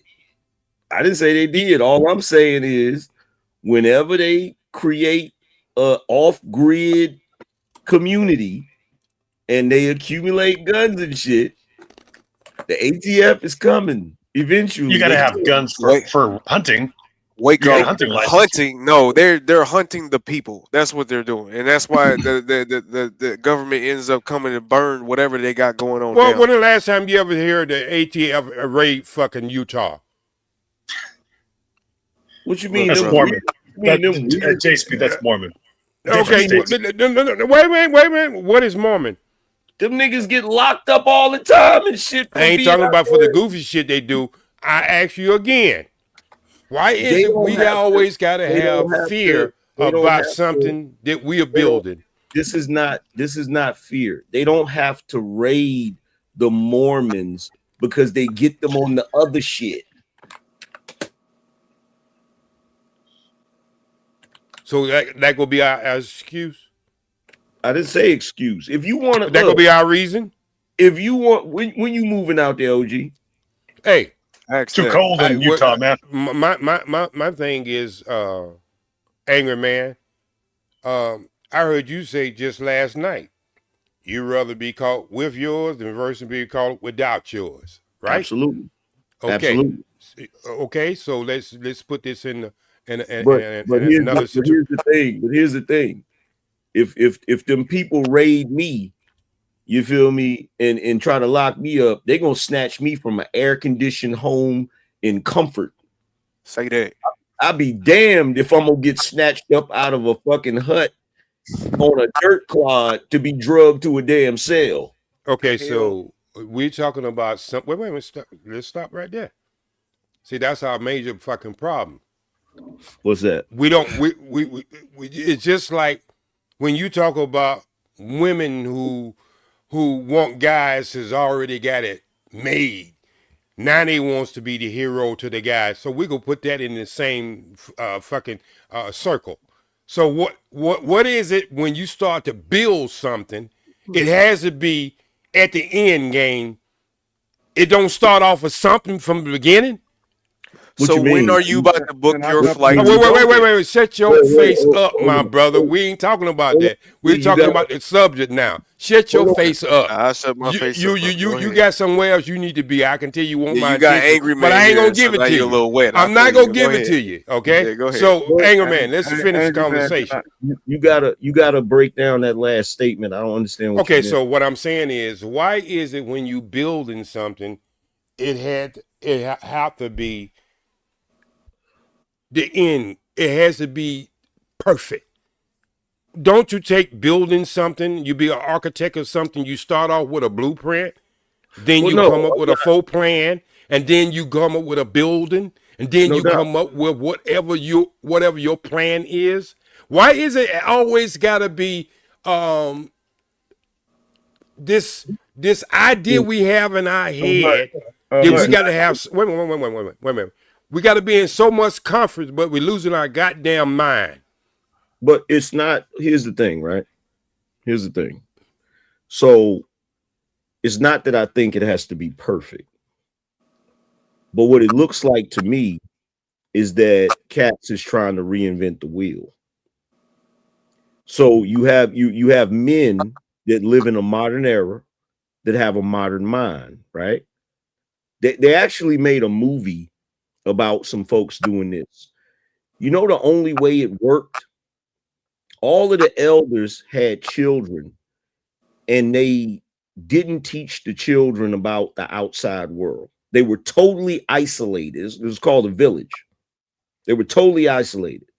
And they had to do all types of weird shit to keep the kids from wandering off and finding out about the modern world and shit, right? Like the Amish. And that was the only way that it worked, is because the children growing up in that community didn't know nothing about the outside world, right? So the point that I'm trying to make is that while that is an admirable idea to separate from the society and live off grid to try to have a separate community, the only problem is, in the modern day that we live in, there's countless issues that will inevitably arise that's going to cause that to be a problem, because you're trying to go back to living the way you were living before all of the modern modernity, before all of that, and before technology. And that's extremely I disagree with that. I'm gonna tell you why I disagree with that. Number one, you give me 2 hours and a crew of 150, and you give me $100 million, I can make you that same damn movie with that same storyline. Okay? I'm sure you could. Let's just be real, okay? Everything is not a movie, okay? Let's just get that out the way. Everything is not a movie. We depend on movies too much. This is people live real life, make decisions all throughout their life, brother. And what I'm saying is, when we get ready to do something, we always have all the reason why it won't work. And number two, we have all the problems for the solution, not the solution for the problem. So okay, so number one, I don't understand why you're getting agitated. I'm getting agitated because number one is, it's as if we don't invent the wheel every day. Okay, what's under the sun is never what's under the sun has never been under the sun, angry man. Okay, so here's the thing, right? Here's the thing. No, that was a question. Yeah, but I need to say something. Okay, go ahead. No disrespect. So here's the thing, right? I get what you're saying, right? But when you say we depend on movies is art imitating life. Outside of supernatural and fiction, right? So the entire reason why I brought that up is because that was a premise that it's possible to live off grid and be completely separate from the society. And in that particular movie, they had to go to extremes to do that. That's the only reason why I brought that up, right? So what I'm saying is that when you have something like that going on, you literally have a United States government that goes out of its way to make sure that you can't do shit like that. Am I wrong? In certain cases. Okay, so let's say you starting off now, right? They starting off, they small. Ain't nobody tripping, right? But I would imagine that they don't intend to stay like that. I imagine they want more people to be there, because if you're living like that, you need more people, because you got to farm, you dividing up labor, because from the way he was describing it sounded like some socialism type shit. So if you're in a situation where it's some socialism type shit, you need people, you need body. So you're going to have more people, and you're creating an entire community, right? So what is the ultimate mission of that community? To just remain off the grid, or are they pushing something more? Like, what are they pushing? Okay, so thank you. Okay, so when you say they're using the same thing, you say that they're not using, they're using new technology. Okay. That's how they're getting their electricity. Okay. And so when you say, or what is it? It's not to build, to spread out. This is, I would say, could be an example that you can have these little pockets, regardless of what your denomination, or even if you didn't have any religion, you can put this all over the United States, where people can become to live in communities. And that right there, let me stop you right there. Yes, sir. And that right there, if that's the ultimate goal, they're gonna put a stop to that shit instantly. I don't think so. I disagree. How would that be? Okay. y'all live in this country. Malachi York, Eatonton, Georgia. You probably I disagree. I think if it was singly just about building family and living off the grid, they wouldn't mess with you. I disagree. It's always underlining. There's always Keon, what happens when they do it? What happens when you do it at scale? Exactly. He just said you could have pockets all over the United States. All of that accumulates. Now you're dealing with the electric company and the money they make. Now you're dealing with all of these different things. That is going to become problematic. But no, because there was always another reason behind it. You're telling me that America will be mad at people who's literally living off the grid, drinking their own water, doing all this stuff, not having to pay no taxes, Wait a minute, no taxes, no nothing. Wait a minute, no taxes, no nothing has to be dependent. Wait a minute, because y'all want to say yes before I even got my point out. I literally just started talking, brother. But anyway, like I said, no taxes. No policing, no nothing going into these people. And you're telling me America wants to destroy that? For what? They have no responsibility for these people. Why would they want to destroy them? They don't earn from those people. They're losing business, Keon. Because they cannot profit off of it. They're losing control. They're not profiting off of it. That's why there's laws against things like this. You living in La La Land. I'm not. I'm just asking you what your reason is. All these people got jobs. All these people got jobs outside of where they live at. Well, if you're in a casino tribe, you can get away with it. Listen, that's what I just said. That's what I just said. Because I'm trying to dispel some of the myth. I mean, all these people got jobs other than the storekeepers who work in this area, but all these people have outside jobs. That's what I'm saying. People do this stuff all the time, bro. Like, there's a lot of people that's off the grid that we don't know about because they're off the grid. Okay. And we no, bro. There's always an underlining reason. Either we're trying to overthrow the government, we're trying to build a blacker society that's better than the whiter society. There's always some type of if we just did it right, we wouldn't have a problem. Wait, Keon, now I gotta hear about these people that are off the grid that we don't know about, but for some reason you know about. Let me ask a question. Let me ask this question. So Keon, he just made a point. He said there's a lot of people living off the grid that we don't know about. Absolutely, we don't know about them. Do the CIA know about them? Probably. Yes. Okay. Why do you think? Why do you think they know about them? Because they're drones. They got to. That's their job. No, they make sure they monitor the world. They monitor. They got to. And they make sure helicopters. Again, Keon living in La La Land. He act like the government. I'm not talking about the CIA. How am I living in life? Stop making narratives. Y'all gotta stop. I'm not making narratives. You're acting as if the government don't want people living off the grid when they I don't never want said nothing about the government. All I'm saying is that they will not. Rather, if they, you saying there's only some underlying issue with it. Rather if they wait a minute, surveillancing you and doing something and destroying your businesses and properties is two different goddamn things. I'm not talking about the you can surveillance me all you want to, but if you're saying that if you're watching me, as long as I'm not doing nothing wrong, what the hell can you do? No, but Keon, my question is, you say your premise is there are plenty of people living off the grid that we just don't know about. How do you know about? I don't know, brother. You're right. You got me. No, it's not a gotcha. Good one, brother. Keon, I swear to God, it's not a gotcha. You got me, brother. No, I think y'all having a genuine conversation, brother. I promise you, that's not a gotcha. I'm not. I promise you. Okay. I'm asking. Genuinely, I'm asking.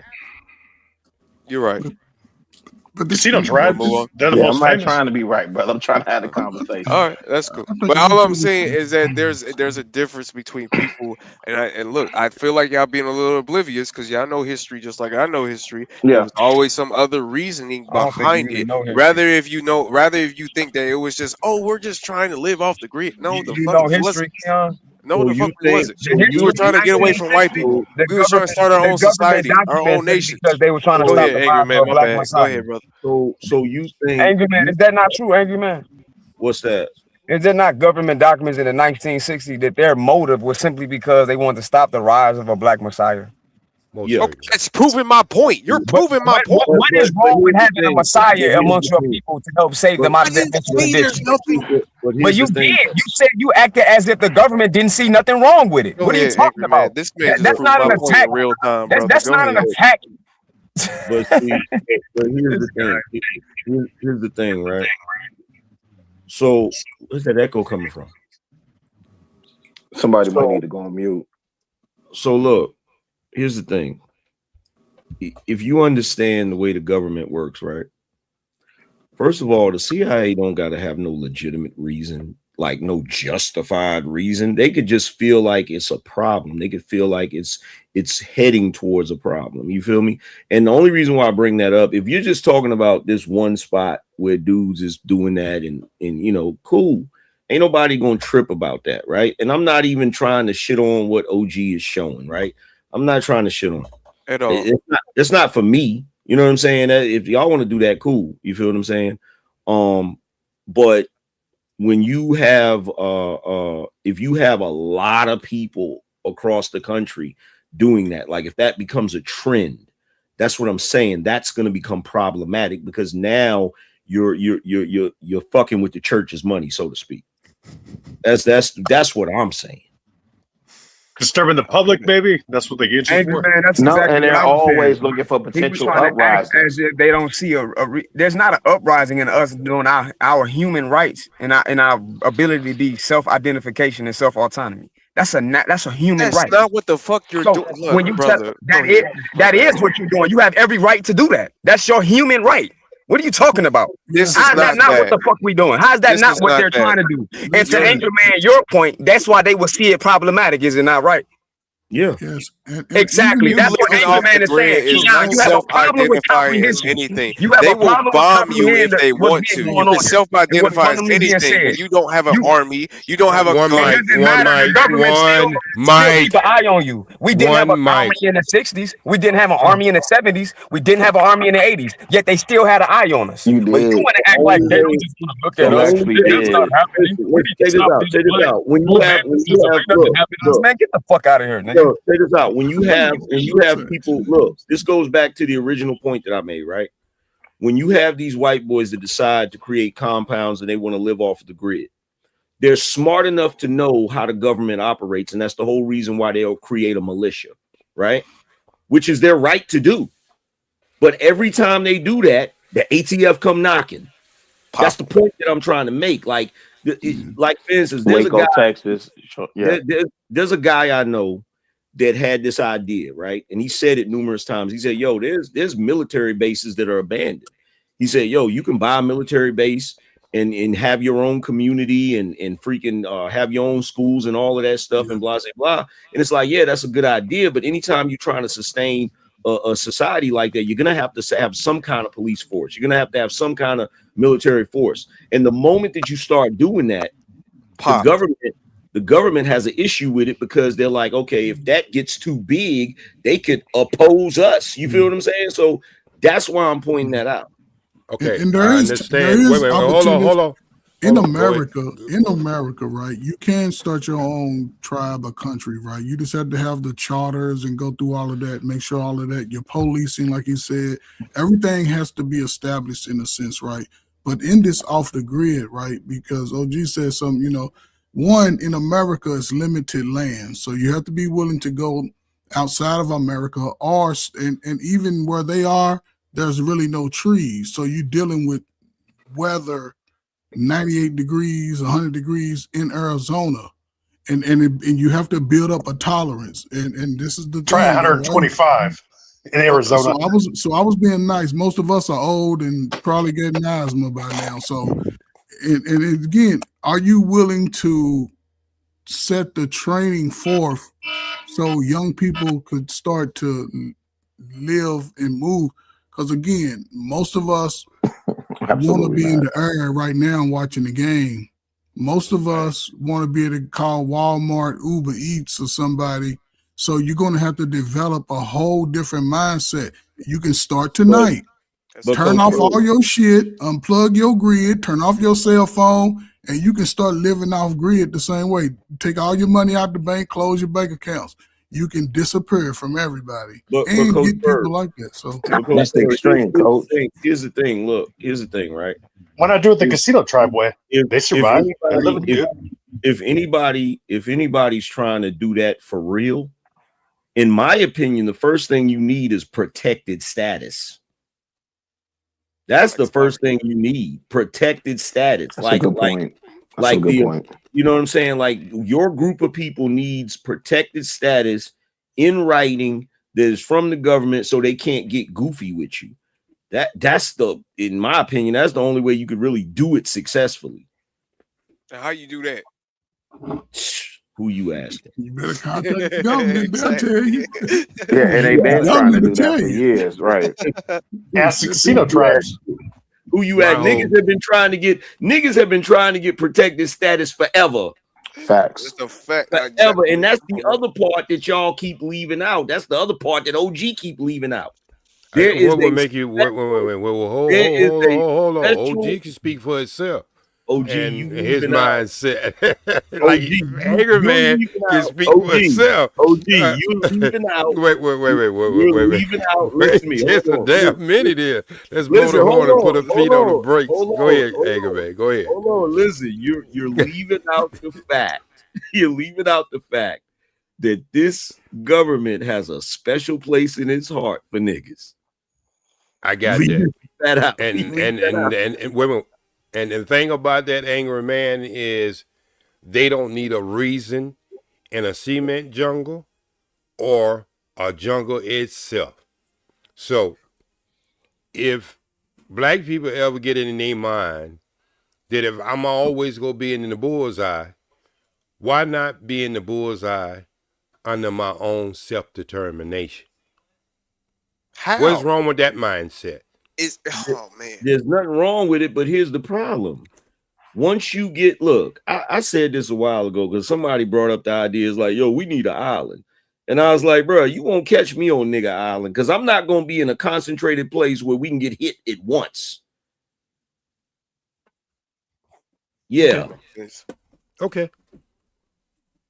Yeah. You tell that. You tell well, that. We go AM because you tell that. Wait. Go ahead, OG. Anybody seen Snowball? Somewhat. Okay, so we gonna bring movies up. Anybody seen that? Are you saying Snowfall? Snowball. Yeah, I seen Snowball. I'm trying to stay away from. Reason why I'm trying to speak in code here because I don't want to get too deep into it. Mm-hmm. But that was actual fact. Yeah, I know. The FBI came to L.A. You talking about Rick Ross? Listen, yes, Freeway Rick. the FBI actually came to California and apologized. So there is paper. There is an actual fact of that. The government has never denied it. And it comes from the Contra when they were supporting something they shouldn't have been supporting. And so they use our community, which you say, I understand you might be living in a different place, Angry Man, but our community has always been under that microscope, regardless of where we at. And so why not have the mindset that if we go beyond the microscope, let's make our own way? Because what should have happened when black folk get to talking about all of the things that have been done in this country, what should have happened a long time ago is black folk, instead of coming together to do a lot of the goofy stuff they do, they should have came together with a class action lawsuit and fought for that class action lawsuit and win. And once they do that, they could then get protected status. But they won't. You know how many class action lawsuits have been not only just in the United States and in the world court? How many?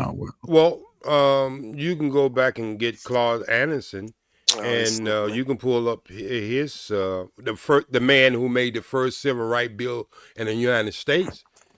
Since you think I don't know what I'm talking about, was that a collective? No. Listen, what I'm saying is that's not. I'm just showing you the history of him, just one man, what he was able to do right in Florida.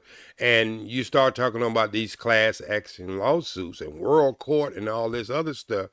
You ever did a deep research? How many things don't went before the court up to this point? But that's the thing, OG. Even Malcolm X attempted to bring the atrocities right before UN, right? And those things got denied. So I don't know how we could say in good faith that we need to depend on this court system when we've consistently brought cases before them, right? At least from my recollection. Because that's your best bet, Negro. What else are you going to do? I'm just going on. Whoa, wait. What Is Anger Man just said. Yeah, what else are you gonna do? What else are you gonna do? So now, in the this is crazy. So in the midst of us talking about Kuji Chagalia and self-determination, now we say we still. What else are you going to do? So now we're saying we still need to depend on somebody else. Not dependency. It's about what the hell reality is. Wow. But go ahead, go off, fam. We gonna go there. So since we gonna go there, let me ask y'all this question, okay? Because we can get 1 million niggas to get together to march to Washington D.C. Have you gotten Have you gotten 1 million niggas behind a class action lawsuit? Come on now. You know why? Why? Because we always come up with the problems of the solution. No, but OG, let's answer the question outright. No, so we haven't gotten 1 million people behind the class action lawsuit. Any class action lawsuit that has been seen to fruition, have those people have we seen those supported in numbers, or have we seen competent attorneys either get out there and litigate the case, right? Or Man, niggas don't even vote. Niggas don't even vote. You could probably get 2 niggas on this panel right now who will probably admit that they don't vote. Is that Keon? Like, what do we? Keon, I'm not your opposition, brother. Listen, I don't know why you jumping in like that. I'm not your opposition. I actually vote. It's been a long night. It's been a long night. I'm sorry. It's been a long night. No, shout out to Keon. Shout out to my young blood. But let me say this for all the voters. No, let me don't have our best interest. Hold on, OG. Let me just say this for all the voters. Wait. Let's establish this first. He has already proven from the time he been on this damn panel that he don't have our best interest. No. It's cool. It's cool, OG. I promise you. Listen. So I'm saying, how do you wait? If a Klan member was up here right now, I wouldn't waste my damn time trying to talk to him about our self-determination. No, that's my young blood. I don't want to do that with him. No. Listen what I just said. That's our warrior class. No. Listen what I'm just saying. He proclaimed everything but his blackness. Okay, cool. In the name of the Honorable Elijah Muhammad, I do not. Keon, relax, man. You full of bullshit. Let me just say this, and I'm gonna go on mute. Y'all got it. Let me say this, and I'm gonna go on mute. Because all this, y'all don't vote, right? You know, I learned recently. I don't even have issue with people that don't vote as long as they got a plan, right? Because if you don't understand, if you think that your voting is the end of your responsibility, and you don't have a game plan after you vote, if you're not even accountable for the person you put in, I just said this on another platform the other night. They put these people in front of you and tell you got selection A or selection B. You didn't have no nothing, no input, no nothing on who they put in front of you. But we just happy to vote. Actually, hold on. There always is a space in certain places where you can do a write-in. Is that Smurf? Smurf. Listen. Hey, Smurf. I'm gonna tell you this because I said this on this another platform the other night too. My working theory is Harold Washington. The people put Harold Washington in office. Thanks. Yeah, but that was 40, 50 years okay, ago. Wait, you can't do that. Naming random facts. You can't do that, Ferg. You can't. Hey, Ferg, you can't do that. Ferg, you can't do that. No, Ferg, you can't do that. I don't. No, brother, respectfully, you can't do that. Who is identified as the person that will represent us? Ferg, respectfully, brother, you can't do that, and you diminish the point that I'm making. That's why I addressed that to P. Smurf specifically, right? Yep. If you from the crib, you know Harold Washington had a list of demands for him to run for. He was comfortable as a senator. And it should be a lesson that we as a people take from. We can't just say, that happened 40, 50. That's my point. But Chicago, 40 and 50-year-olds don't know who he is today. No, you're missing my point, brother. We talk about a national issue. Okay, let me say it this way. What is the Black Super PAC? What is the CBC doing for y'all? The NCAA. NAACP. Yeah, I'm trying to. Who are y'all putting in office? That's my point, Ferg. It's not that it happened 40, 50 years ago. Here's the thing. Here's the thing, right? That's not what I'm riding on. What I'm saying is you don't control who you put in office. Here's the thing. But that's been happening that long, though. Hold on. Here's the thing, right? Here's the reason. The reason why I brought up the courts is because Black people back in the day went to the courts and fought for a lot of shit in the courts before we had the rights that we have now. Before we was anywhere near where we're at right now. The reason why you can't get shit accomplished now is because you cannot get niggas on one accord unless it's some bullshit. But they wasn't on one accord then. That's what needs to be addressed. But they understood. I think there's nothing getting accomplished because there's nothing to be accomplished. What is wrong with niggas today? No, y'all having this mindset that for some reason niggas is so downtrodden and they need so much legislation so they can help niggas out. There's nothing wrong with you niggas today. Look at Ferg. Ferg looks like a good, sustainable man. How you say the word. What are we talking about, man? I don't like how you say the I would sit up here and try to. I really don't like how you say it. You don't say it correctly. A damn slave in I don't like how you say the word. Messed up, boy. I really just don't like how you say the word. You don't say it right. I don't give a damn what you think I say, right? Damn it. I'm just sitting up here saying, y'all niggas sit up here and sound like betas. Damn it. Y'all make it seem like niggas is so bad. I know Obama, Oprah, I ain't seen one of them. Tyler, nigga. No, go to A.N.'s point, though. No, go to A.N.'s point. Go ahead. Here's the thing, Keon. There ain't nothing wrong with Black folk, but there's a whole lot wrong with niggas today. Fair enough. Okay? So what OG said about being able to produce a better product, he wasn't wrong about that. He was 100% correct about that. You feel what I'm saying? My thing is this. My thing is this, right? The reason other groups of people are able to get shit accomplished is not because they favored by the white man. It's because they can get on one accord when it comes to certain shit. You can't get niggas to be together on nothing unless it's some bullshit. AM, I gotta ask you. Like Wait. During the civil rights era, AM, what percentage of Black Americans was in favor of the civil rights movement? Would you say, based on your research? I couldn't give you a percentage. 60. You say 60%? I bet. I put money on it. Who that? Keon? Yes, sir. Yeah, I'd encourage you to do the research. I'm doing the research. Most people thought that was rabble rousing, and why y'all disturbing these good white folks? Go ahead. I can't give you a specific percentage because that would be disingenuous. I will say this: there were a lot of Black people that weren't in favor of certain shit because they didn't want to integrate. They didn't want to integrate, and then there was those that wanted to integrate. You feel what I'm saying? Yeah.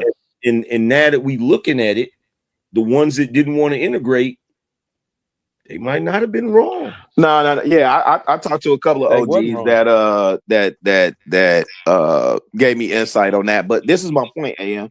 I would argue that the civil rights era, they weren't favorable in terms of having the numbers, in terms of what we think we got to have today, but they were more strategic. They had funding. That was a big part. And then I would argue that the talented 10th was at work. Well, here's the thing. And this is part every last one of you gonna hate, especially OG, when I say this. Oh, please. You hit me too many times. Even though a lot of them were divided on shit, the reason why they got a lot of shit through is because they had help from white folk. Most certainly. Yeah. Because it's not about being right towards Black or white, nigga. It was just right, period. And that's what the white folks see. No, it was they saw that niggas being hung and niggas being ran over and niggas being murdered or niggas being run for no damn. Yeah. Hold on, wait a minute. When they was embarrassed, wait a minute, brother. Doing that because they had their own agenda, Keon. Again, you in y'all La La are Land sad. once again. Y'all are sad. Hey, Keon, go back and listen to Malcolm X speak on the white liberal. Keon's in La La Land. Yeah, go back and listen to Malcolm X speak on the white liberal. But I think OG he just cares about us hanging from trees. He don't know what he's talking about. They did it because they had an agenda, being they were liberals. Period. They were the agenda is mapped out in history. You are oblivious to that, Keon. But your reason begs the question, but I'm oblivious. What the fuck? What does being a liberal mean? What does that mean? Doesn't even make sense. Because they was liberals. What the fuck? What does that mean? The agenda's at work now. One of the agendas what we would talk about last night, Angry Man, we would talk about feminism.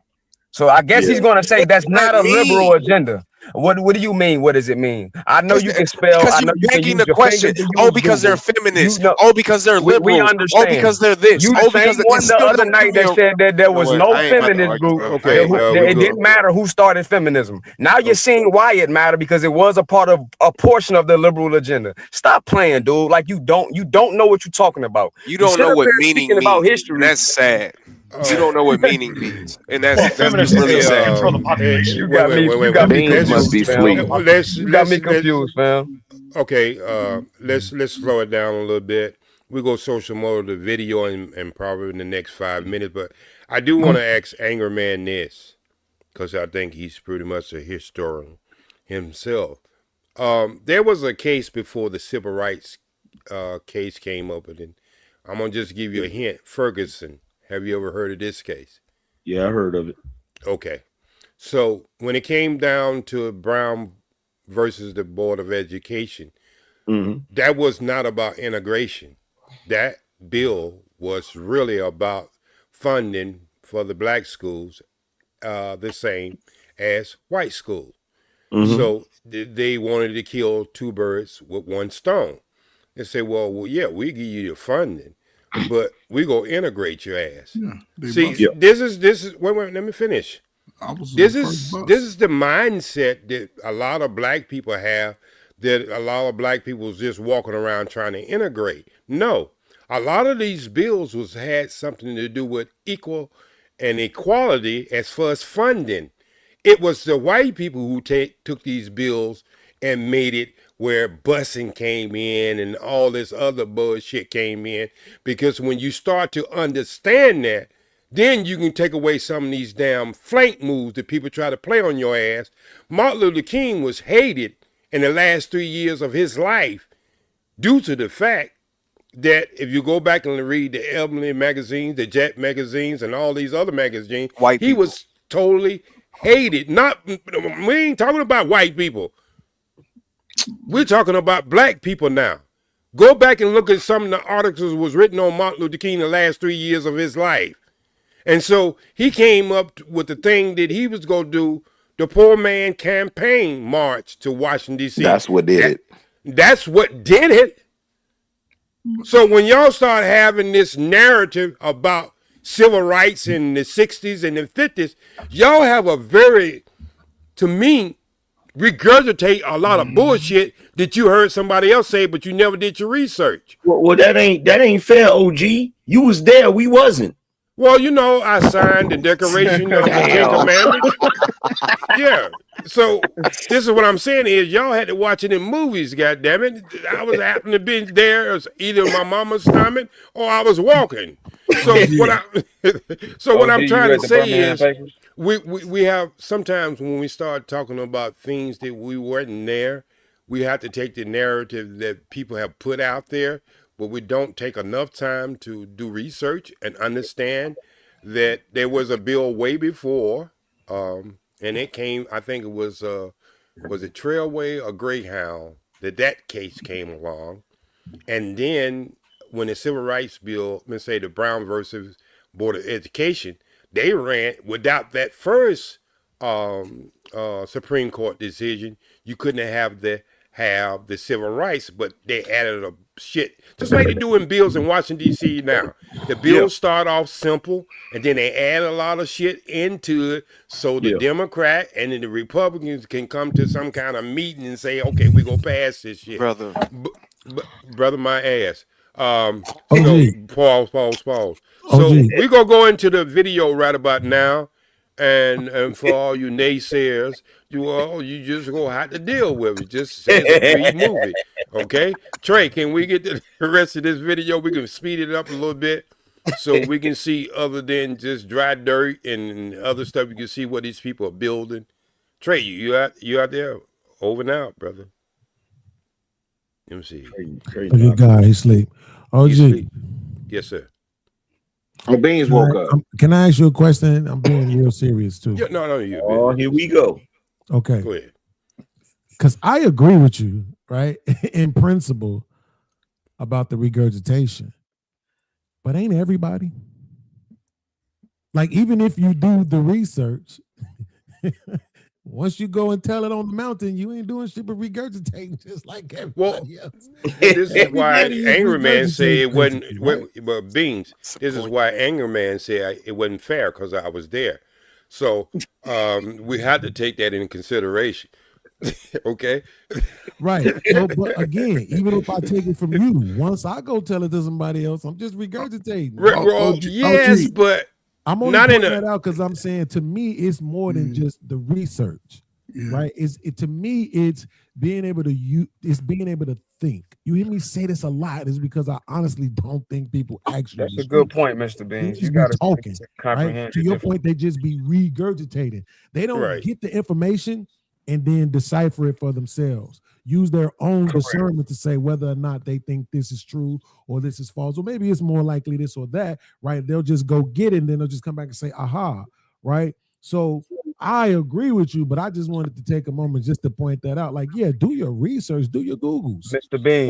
But everything on Google ain't 100%. Some of this shit. This is why we're not asking you to do the Google. Matter of fact, AI has fucked up a lot of people, even in the courtroom, by trying to get their paper drawn by AI and then go to the courtroom and get embarrassed. But what I am going to say is this is why a lot of things that's missing from them years is we actually used to have think tanks. But OG, this is what I'm saying. You talking about funded something, them. But again, he's talking about something. I'm not talking about the NAACP. No. What I'm saying is, OG. No, I was somebody. No, that was me. I said who funded them, and I wasn't saying NAACP either. Okay. OG, I was saying I'm actually speaking to the funding of these things because I made a point earlier about we don't have super PACs, we don't have PACs. right? Well, we had a 3D chess game with connect 4 pieces. Well, and also Chicago Rilla, but whose fault is that? Whose fault is that we don't have a super PAC? Okay. Yours, Keon. Okay, yours. so how you gonna have a super PAC? How in the hell you gonna have a super PAC? How in the hell are you gonna have a super PAC and buy Bentleys and gold chains? Thank you. And thank you. No, don't try and co-sign with AM. No. That's my point. That's my point. Whose fault is that? Whose fault is that? Our community is sitting up here doing all this other bullshit and not caring about the actual community. No, don't do that. Don't try and co-sign with AM. Can I ask the panel a question then? Can I just ask the panel a serious question? Mm-hmm. Do you actually believe that, or not believe that there are black people making real serious moves that you don't hear about? They don't. So why we ain't got a super PAC? Wait! Stop! Yes, it happens. We understand the question, OG, and yes, it happens. It's far and few, but it does happen. But OG, I'm not. And here's the thing: you probably know better than me on this. I can't say how long it should take, but I heard about this Freedom, Georgia town earlier today, and when I did my research on it, guess what? They basically still where they was at 5 years ago. Who? It's the spot called Freedom, Georgia. Where these 19 black families came together and bought this land, right? They started out with like bought multiple acres, acres, and now they got like over 500 acres. But they ain't built nothing in 5 years, 6 years now, right? Well, can I ask you a question? We never had. Stop. To answer that, I guess I have to ask you a question. You're so aggressive to me. Goddamn, what I do? Because I like you, bro. Sit your ass down, Simba. I like Sit your ass down, Simba. That's what it is. I like you, brother. This is where I do my kid, brother. I like you, brother. Okay, so Beans. Yeah. Can I ask you? This anybody can answer this. How long it took us to become niggas? And y'all know I don't use that word. 25 years, 30 years. No, you believe that, Coach? No. Yeah. Once that drug impacted our mothers, it fucked us up. What we talking about? 1619? Bean? What I was here. I'm trying to hear what I'm going from 1964 to 1981. Oh no, I'm going back to 1619. Go ahead. To be niggas? Yeah. Are y'all? 1980, 19. Go ahead. Based on what I believe, 85, 86, 87, 1964, by 1981. Hey, you know what you saying? Wait. I'm gonna ask everybody on the panel, and then we go get to the video.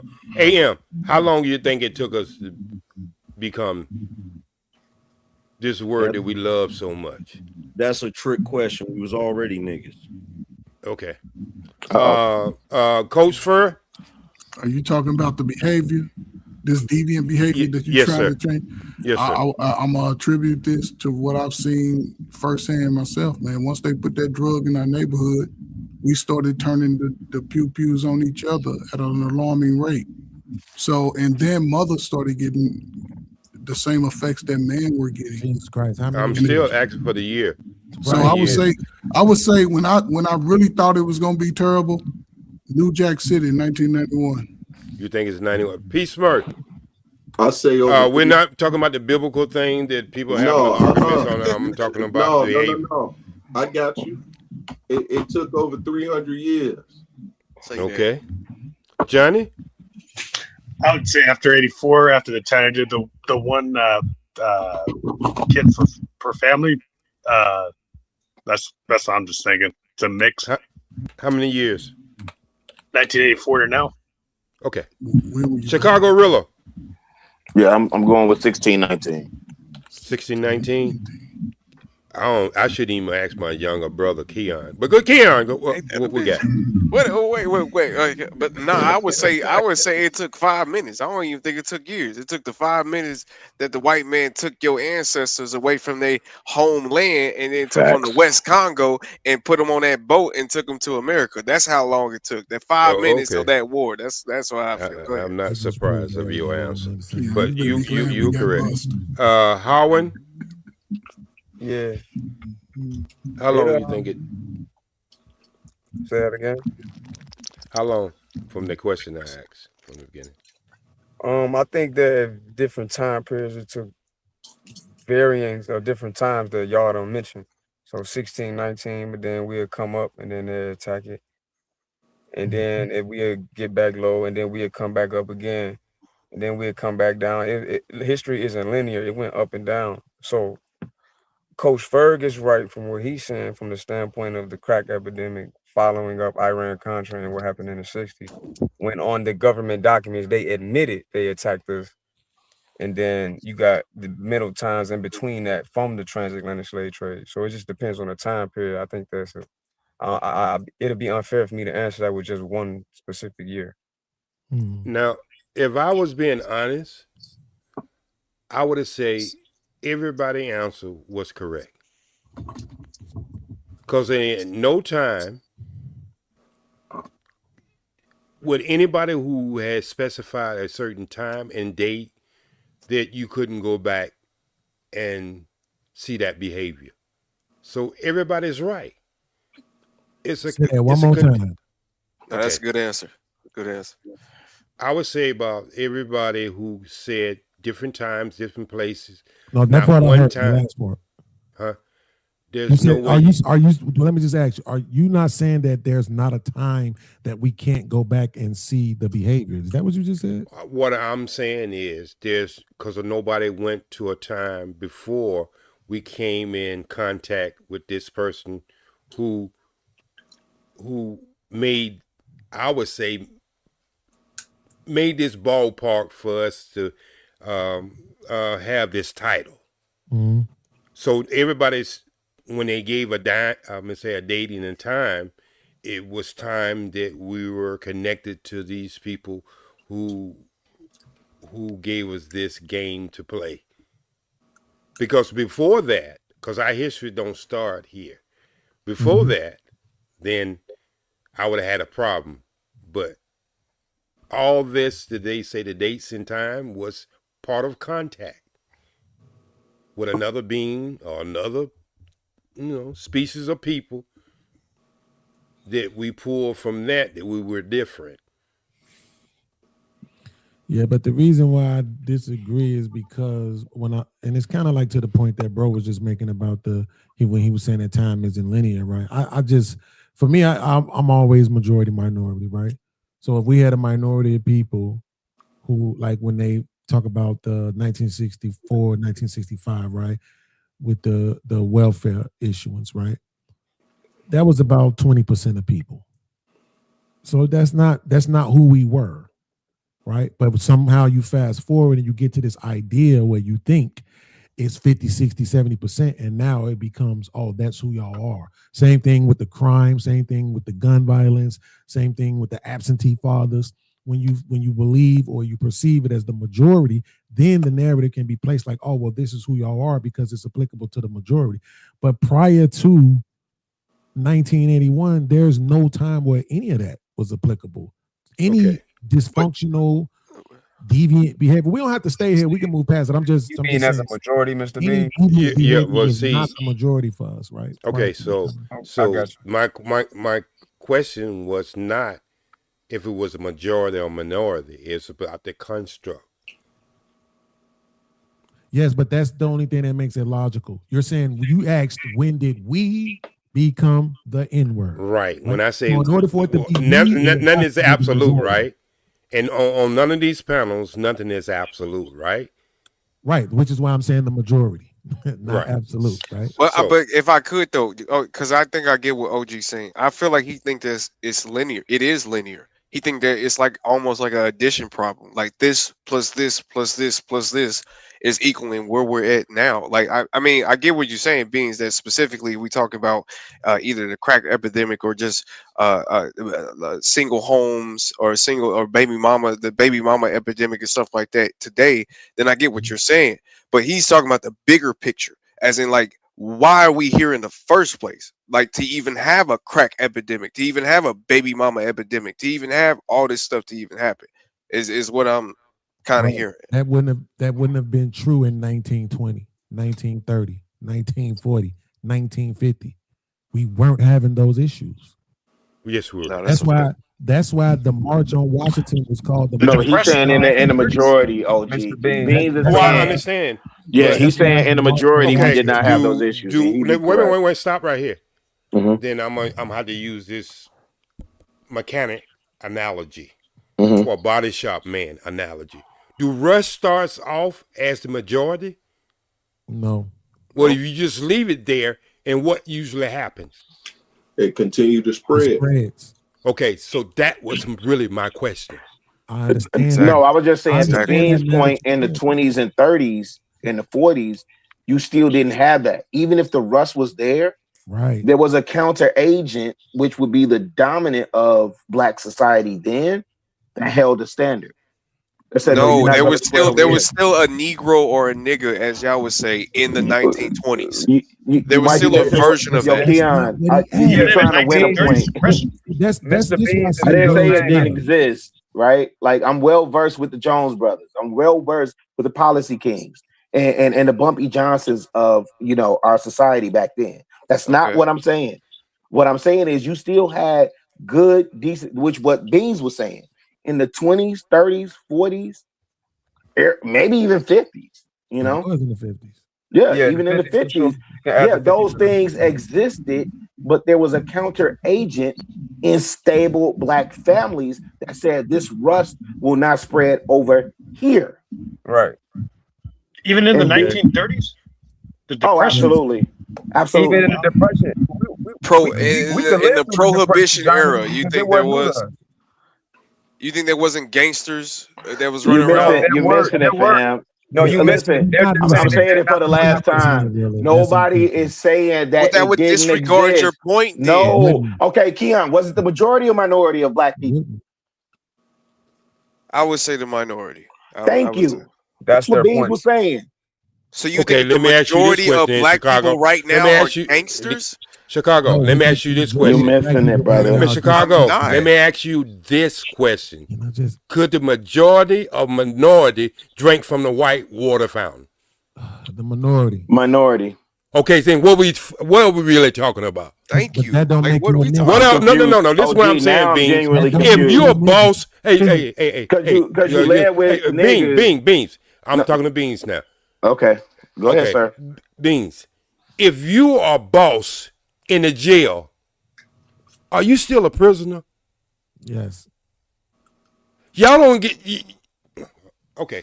Now go ahead. I'd rather be a boss in the jail than be broke outside. I ain't gonna lie to you. My bad. Okay. I was just confused with the analogy that OG was using about water fountains. Y'all can switch you can switch the analogies as much as you want to, right? Again, and this is what I'm saying. What I'm never gonna do, OG, is dumb myself down. I'm just please don't do that. You said when did we? That's a us thing, right? Yes. That's applicable to the entire demographic, right? Become the N-word, right? That's a behavior thing. That's not a title. Or is it? Wait a minute. OG define the N-word. Because if we're just come on, can somebody have a land, bro? So if we just going off, when did people start saying that to you? Right? That was even before we ever got over here, right? But that's what I'm saying. When you say that, I'm thinking like, so you're saying when did we come to this particular behavioral problem, right? Because I know you don't like saying the N-word. So what I'm saying is, even if I couldn't drink from that fountain over there, it didn't change my behavior. It didn't make me goofy. It didn't make me not want to be married. It didn't make me not want to care about my kids. It didn't make me abandon nobody. I wasn't robbing nobody. I still wasn't doing none of that other dysfunctional stuff that we see happening to the majority of today. So even when Keon tries to say, so you're saying the majority of us are gangsters? No, we're saying the majority of us are dysfunctional in some way, form, or fashion. That's false. Wasn't the case back then. That's bullshit. That's right. That wasn't the case back then. That's the point. But that's why I got confused with the water analogy, because Thurgood Marshall couldn't drink from that water fountain either. This was why that was making my point. I couldn't drink from that fountain. It make me. Look. This the state of the Black family. Wait. I'm gonna use anger, man. You think the majority of Black people are dysfunctional? Absolutely. We would say as a whole. Lost your cotton picking mind, brother. If you think that, man. The state of the Black family at this very junction is probably the worst it's ever been. And It's still the most we've ever been too. So that's the Mr. Bean point. Serious? Because we're talking about percentage-wise. Percentage-wise is majority. If we're talking about majority, well, you don't have no evidence to prove your percentage just either. because wait a minute. Just because you say it's the most it's ever been doesn't mean that the percentage is different from what it was in the 1960s. What I was going to say is everyone is estimating. I'm the one that said that there were certain peaks and valleys in times. You said it was linear. I said that there were peaks and valleys at times when we were low morale and times when we got built ourselves up and dug ourselves out of that and even came up to build different communities. And I'm not just talking Toaster, the one that everybody likes to regurgitate. They go that regurgitate thing, Mr. Beans. I'm talking about like we can mention multiple times where we build up multiple communities and then it was attacked. And then we build up again and then they attack us. So the common denominator, Sir Keon, I would love to land. The common denominator is that every time we do build ourselves up from being in that low morale state or mental state, it gets attacked by the United States government. But people like Keon will act like that didn't happen. Shout out to Bronzeville and Peel Hill. Watch this. Y'all love to build narratives. I love it. I never said nothing like that. Most of the time, it's internally infiltrated. I'll say it again. Most of the time, it's internally infiltrated. Y'all love to build narratives. Yeah, I'm definitely CIA. Anyway, at the end of the day, all I'm saying is that in the black community, we should have a agent in the house. We should have a clearly that's the narrative comprehension level to get in the CIA. Okay, so now I'm not that smart. Y'all just built this whole narrative. But not you. I'm not building a narrative. I'm talking directly to you. You wouldn't be in the CIA, and I didn't imply that you were in the CIA when I made that statement. When you made that, he implied himself. Snickety comment. You said that, not me. I was not insinuating. But you was responding to that after I spoke. You were clearly speaking in context to me. You never said you said it though. I'm just saying. It doesn't matter. We're not dumb up here at all. I'm not either. That's why I'm saying I'm not CIA. You don't got to be dumb. You ain't sleep, you're not CIA. Anger man, I want to ask you something. I'm over here playing a game, nigga. Okay, Anger man, I want to ask you something because you the movie buff. There was a movie, and Denzel Washington was in it, and he was talking. I don't know if he was talking to Morgan Freeman or he was talking to this other guy. I think he was talking to this other guy. What did he say in that movie? Talking about A Soldier's Tale? Yeah, something like that. That boy no. It was the Civil War one. Oh, you talking about Glory? He talking about Glory with Matthew Broderick. I haven't seen it. I haven't seen it in a while, so you're gonna refresh my memory. It started off something like you can act like. Oh, he was basically saying you still a nigga. Okay. No matter how you behave, no matter how you act. And when did Glory come out? Came out probably in the early 90s. Late 80s, early 90s. If I'm late 80s, early 90s. Okay, what year is it? What year is it? What year is it? Keon. Okay, my it bad. Probably came out. Keon. It probably came out when somebody should have put a condom on. Yo, oh jeez. I was born in '98, so that don't apply to me. Yo, wait, you were born in '98? I was born in '98, so yeah, that don't apply to me. So Keon, if I may, I'm with you on the not building a narrative thing, right? So here's what I just some research I just got, right? Data shows between 1920 and 1940, up to 75% of Black adults were married. Right? By the 1950s, 70% of Black households were two parents, and out of wedlocks were as low as 15%. Out of wedlock birth were as low as 15%. And why you think that is? So you see how we wait before we go down. No, see this we got to acknowledge things first. Yeah. So you see how that flipped, and now it's 70% of kids born out of wedlock, 30% of two-parent household. Like you see how the numbers have flipped, right? So that's why I'm saying the majority of us, even if we just start right there with the family structure, right? The majority of us don't know how to farm. Don't know how to grow food.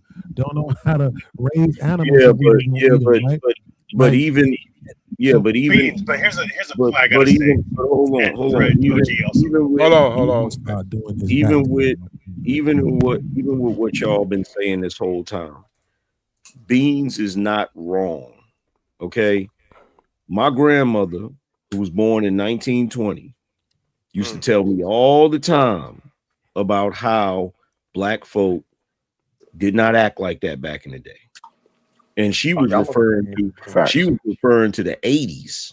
She was referring to the 80s and the 90s. So it's way worse now. So I even remember her getting offended by the movie The Color Purple. And I asked her why she was offended. She said, because that's not how black people act. That's not how black people act. Right? So Beans is not wrong. He's not wrong at all. But the only thing I have a problem with is that the statistics is like me saying that, oh, since we had less light-skinned motherfuckers back in the 1920s and we have 100% growth in light-skinned people in the 2026, now all of a sudden that probably is the reason why we have worse or less marriages, why we have less production in the black community. That's what I look at it as. That's the whole comparison. That's the whole comparison. We've been having a great conversation. I don't understand why you feel the need to be disrespectful. It's crazy. We haven't discussed the reasons. We just talking about the numbers and what is. Yeah, but it's just ridiculous. I just feel like it's ridiculous, but he just proved his point right. Yeah, because my point is that it's a fact that we do have more light-skinned people. When you grow up in a household without two parents, it's a fact you're more likely to go to prison. I didn't have no parents. You're an anomaly. It's a fact that you're more likely. That doesn't mean it's 100%, but it's more than 50%. I'm a cool baby, so I ain't got no problem with that. I understand you were born in '98, but the numbers say, regardless of race, I was born from a tube. If you don't grow up in a two-parent household, you're more likely to go to prison. You're more likely not to succeed. These are facts. So you comparing light skin and dark skin to the dysfunction of the family that Mr. Bean. Going to prison is not succeeding. Going to prison is not succeeding. Dying early is not succeeding. But with all due respect, Keon being born in '98, he doesn't really have a frame of reference. I'm born. Hey, we're not making excuses, Angry Man. I was born in '90. That's 20. I was born in '90. I got a good 8 years on them. No, listen what I'm saying. Right? Even for me, I saw the black community. By the time you get to the 90s and shit, you barely have a black community.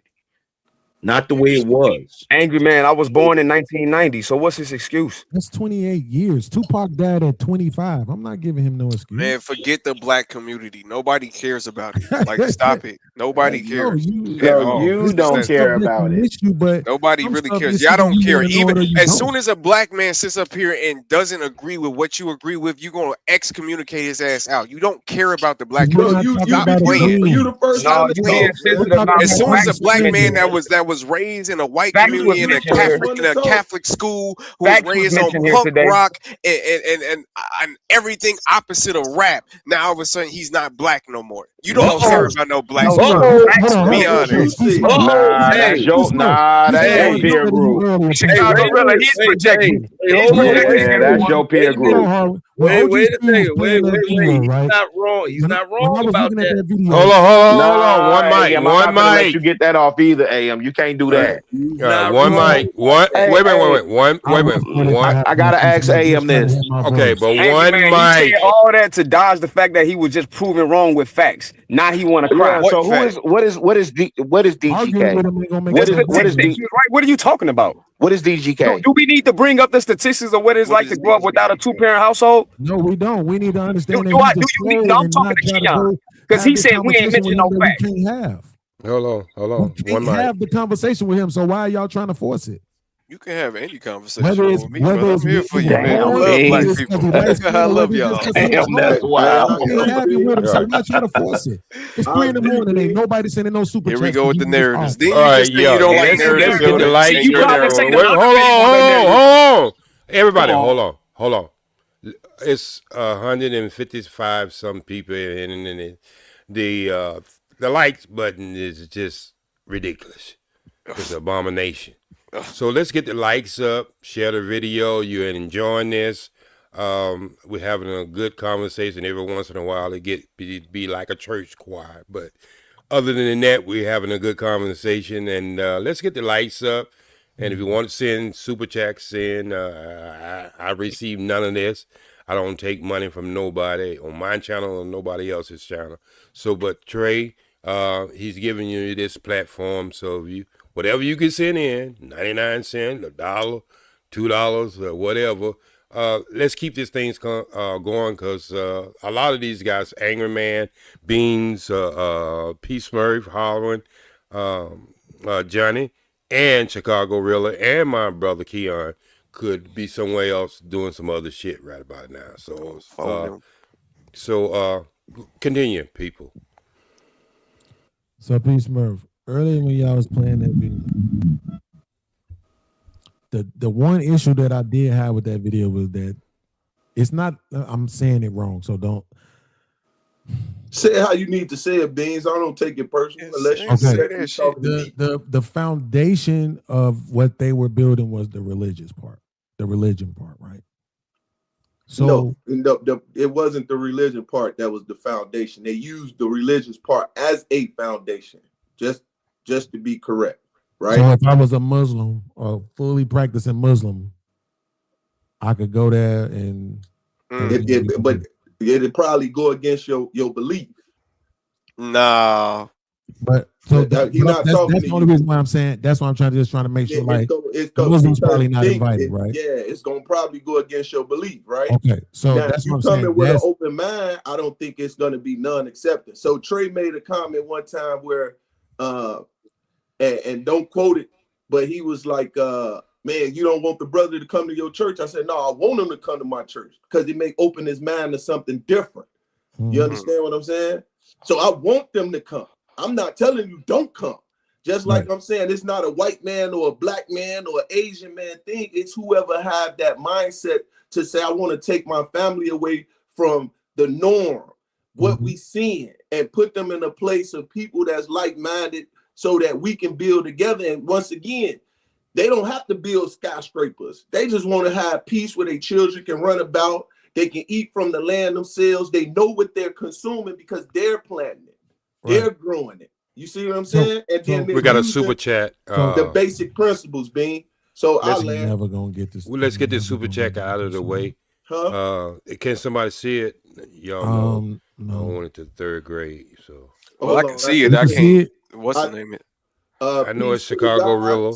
The Chicago South Side Wild Wild. Rilla, $20. Thanks, big dog. As always, you. Love and respect. Wow, hundreds. What we talking about? Nigga said peace to the gods. This Chicago South Side. Wow. Exactly. The reason this may catch y'all by surprise. The reason I asked that. No gang banging on the panel. OG. Okay. Wow. Go ahead, B. I'm a neutron. Okay, I'm sorry, B. I got, I'm old. Shit. No, it's not your fault. I'm just trying to say, like, I've never. Go ahead, get it in. Ever Pause, but get it in, bro. It's like it's ridiculous. Go ahead. So what I'm saying, so this was my thing. I was trying to say, peace, man. Go ahead. I wasn't trying to get a soliloquy out of you. I was just trying to say that's the only thing about the video that was kind of bothering me, right? It was the white dude, and then it was the religious thing about it, right? Making me feel like, well, then you're not inviting other people to be able to have that same sort of sacred environment. But I completely understand it when I deal with people, and I'm moving it away from Keon, but I'm just saying, when I deal with people who are trolling, right? Or people who I know aren't communicating for the purpose of understanding. And I understand when you have the same faith and religious foundation and principle, it's going to be easier for you to get to an understanding, right? So I can't even be mad if that's what they doing. If they saying, nah, only our religion, I can't necessarily even be mad, even though it's like, but dog, what if I really own what you own completely as it pertains to in our lives? I'm on exactly what you own, but my spiritual base might be something else. I might be praying and using words that you don't use. I might have a faith or a belief system that's not the same as yours, but I want the same thing for my wife and my kids. I want, when they said that they was getting 9.5 pH out that water, my eyes was big as hell. Go back, like, wait, what? Y'all getting alkaline water out the ground? Right? I'm like, I want alkaline water out the ground. Like, what we talking about, right? So, but I get it. You never lived in the country, have you? Hell no. The deeper you go, the less alkaline you get. Say that one more time. You gotta have the bigger pump. You gotta have to bump it up from the deeper you go. Yeah, that blew my mind. I'm like, but also that's a biblical principle, Beans. How can two men walk together unless they agree? Right? Otherwise, that's why when we come to certain things, the first thing we bump heads at is because this is what I believe. This is what I believe.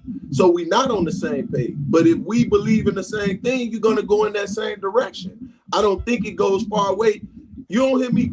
OG always says he's a Muslim. I don't go against OG. We agree majority of the time. Yeah. So we man, I ain't forcing what I believe on him. We believe the same thing. Facts. So it goes back to the discipline, right? I love all my brothers. So I only go against those that go against me. If you challenge me now, I'm going to challenge you because I'm a man at that point, period. Now, if me and Harwin, similar. I grow my own vegetables. I'm a vegetarian. So we going to always draw closer together. Hey, bro, I want to go out to eat. You want to go to the steakhouse. I don't want to go to the steakhouse. Now, I may go with you, but I go to the steakhouse. They may not even have what I eat. But I know if I go with Harwin, they got exactly what I want to eat. So I'm going to go with him 9 times out of 10 before I go with you. I'm going to go with you out of being my brother. I'm going to go with him because that's what we eat. You see what I'm saying? Yeah. And I ain't going to say, well, that's not invite Beans. I'm going to invite Beans. Beans, you want to come? We going here to eat. Oh, no, they eat vegetarian. I don't eat that. Okay, cool. I just asked, did you want to go? That's Somebody all. got something going on with a mic. Yeah, I think would you, Johnny, could you, there we go. Thank you. Yeah, you build with A-alikes, fam. Like that's not, I don't know why that's become a foreign concept in these circles. That we think, everybody is invited. I just think the only foreign concept is why go backwards. That is really my only criticism. It's not really just but Keon, you're supposed to be building on top of what's already been laid down. Wait a minute. I'm not trying to be a troll or be contrarian on purpose. I'm not trying to do none of that. It's just why in the hell would I get away from my AC rented out home just to go back to trying to pump up some water from the ground? Why the hell would I do that? Who said they didn't have AC? Wait. Let's stop this right now. Let's stop this right now.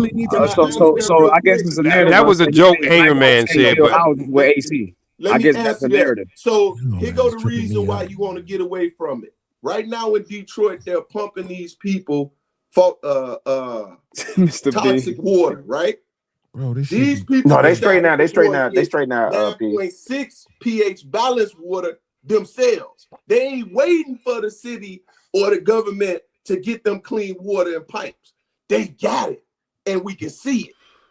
Okay. Right. So let me ask Rilla, because he had the mic and I cut you off, Rilla. I apologize. I was just trying to throw a question. I wasn't trying to take it or make anybody else jump in. But thanks for the super chat too, my brother.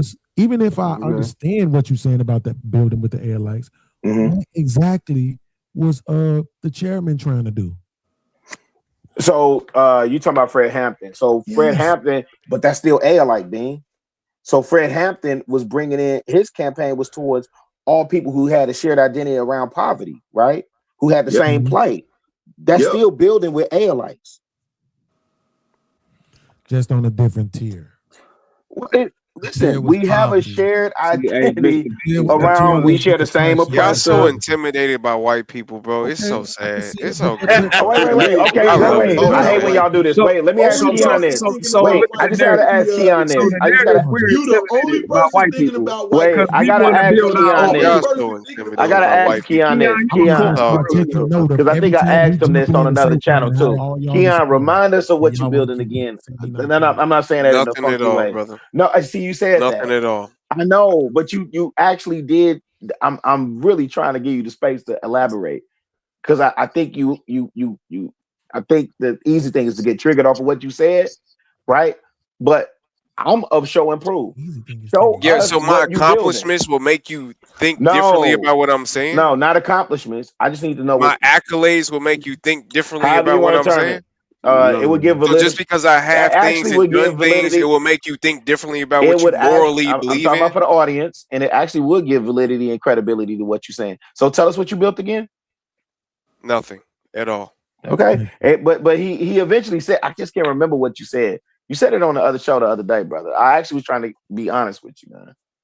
So lesson learned, right? That he's not. So Willow. No, he is, but he being funny right now. Then okay. No, I'm being sarcastic because it doesn't matter. It doesn't. I'm not a boisterous person or boisterous or has nothing to do with that. But Beans, I think don't when boast people, in myself. The reason why I asked him that is because I think when people make statements like that, it's easy for us to get triggered. And I just, I come from the era of show and prove, right?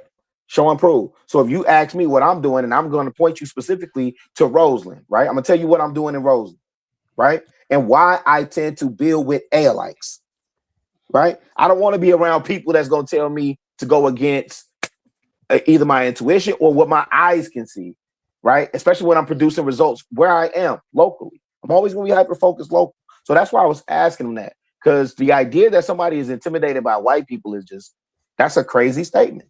But there's the thing, though. So like back to the point about the chairman, right? Yeah, go ahead. My bad. Okay, you're saying that their foundation, right, or their alike was the poverty and oppression. Yeah, when you talk about Young Lords, the Panthers, the Cubs, yes, sir. Rainbow Coalition is what everybody, right? It was to my Rainbow knowledge, Coalition, the information I got, he originated that coin. That's a fact. Yes. Rainbow Coalition, right? Or whatever it was, Rainbow. Jackson coined it, but he originated. Yes, that's going to be. It wasn't that other rainbow though. That's going to be different. Cut it out. Where did the Rainbow Coalition come from? We just told you mobs per se, right? Because our mob is basically our mob's literature is rooted in Islam. Right? I don't know but I would just assume that is probably not written in Islam, right? No. So you got two different religions there, right? Then he was trying to incorporate the white people. Yes. Right? 4 white peoples, a lot of them people from up north. He was trying to incorporate the Hispanics. Yes, the Young Lords. Right? Yes. You know what I'm saying? So that it's probably as it pertains to that, like that religious part or any of the core beliefs, like their external, and this is the thing, I'm saying their external existence, they had way more in common than they didn't, right? They didn't, man, he was trying to stop them from allowing their internal beliefs to stop them from networking. And that's why I'm saying, to me, I like if I see something like that, when I heard about them 19 families that bought that land in Georgia, I was like, damn, that sounds fucking amazing, right? Like that. Let me go look this up, right? Mm-hmm. And they got the women out front with the shit, right? Which I kind of think actually is kind of smart. I didn't think they should have been talking about it on the news that early, though. I think that's probably what damaged them. The media coverage, yeah. But that's the thing. I think majority of black people don't want their own nation, though. And shit with the money and all that, but it seemed like majority don't. You're right. Yeah, I don't think majority do. For me personally, bro, I wish I could see it. That same thing that we saw in that video, but somehow it wasn't based on religion. Beans. Because ain't nothing wrong with religion, Beans. You go, come on, brother. Ain't nothing wrong with religion. I'm not saying it is. So this shit is wait. So Anchorman, so I am not looking at to offend you by saying this, but I am going to intentionally insult you. The reason why we can't build unless it's on the religious principle is because our well-to-do, successful brothers, like this guy that be on the internet called Angry Man, right, is telling people that we can't build on our blackness. Successful. That we can't, that when we go outside the country, we get treated as Americans, so that we need to operate more like Americans and not on our blackness, which I think is a detriment. That's a fact. Because you're not an African American. Go ahead, Angry. All right. But you are Americans. That's a fact. As the nationality. What happens outside of the country should give me more. I should be more focused on how I'm perceived outside of the country, inside of the country. No, we live in a country that is a melting pot. No, but it's only in your. Here's the thing, right? And I know y'all gonna disagree with me on this, right? I might not.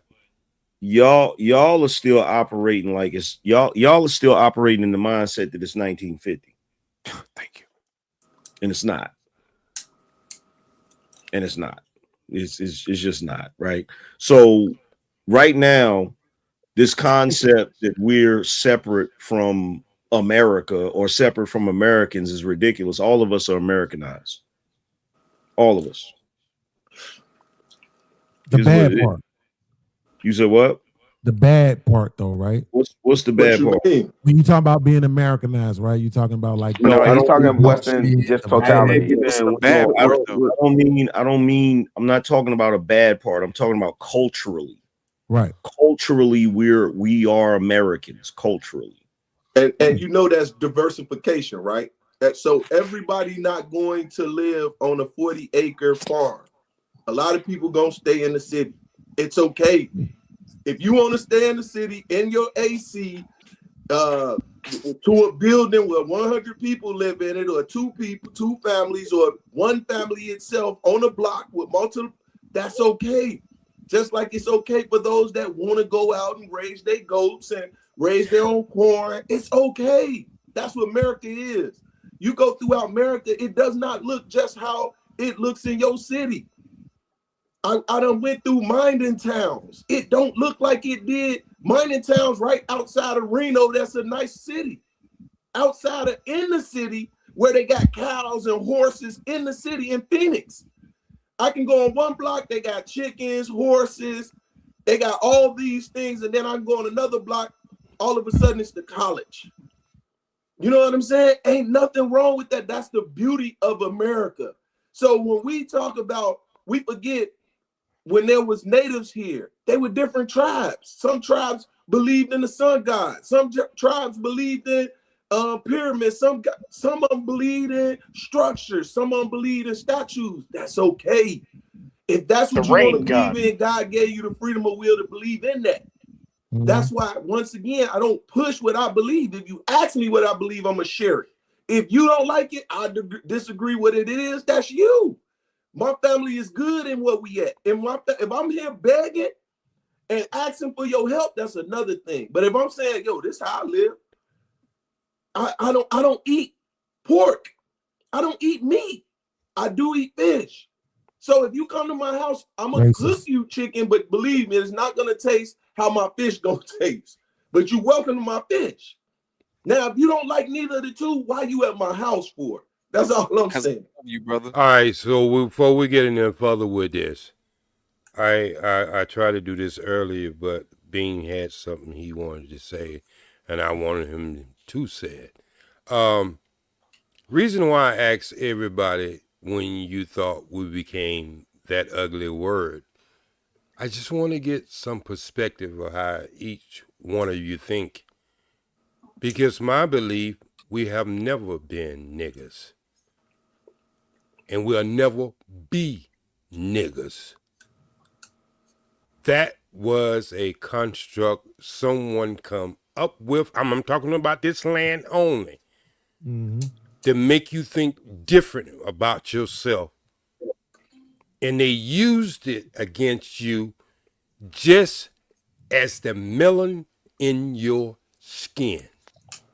So when people say, well, when we start acting this way, and I'll say, define the word, because I don't see brothers say, that's my nigga.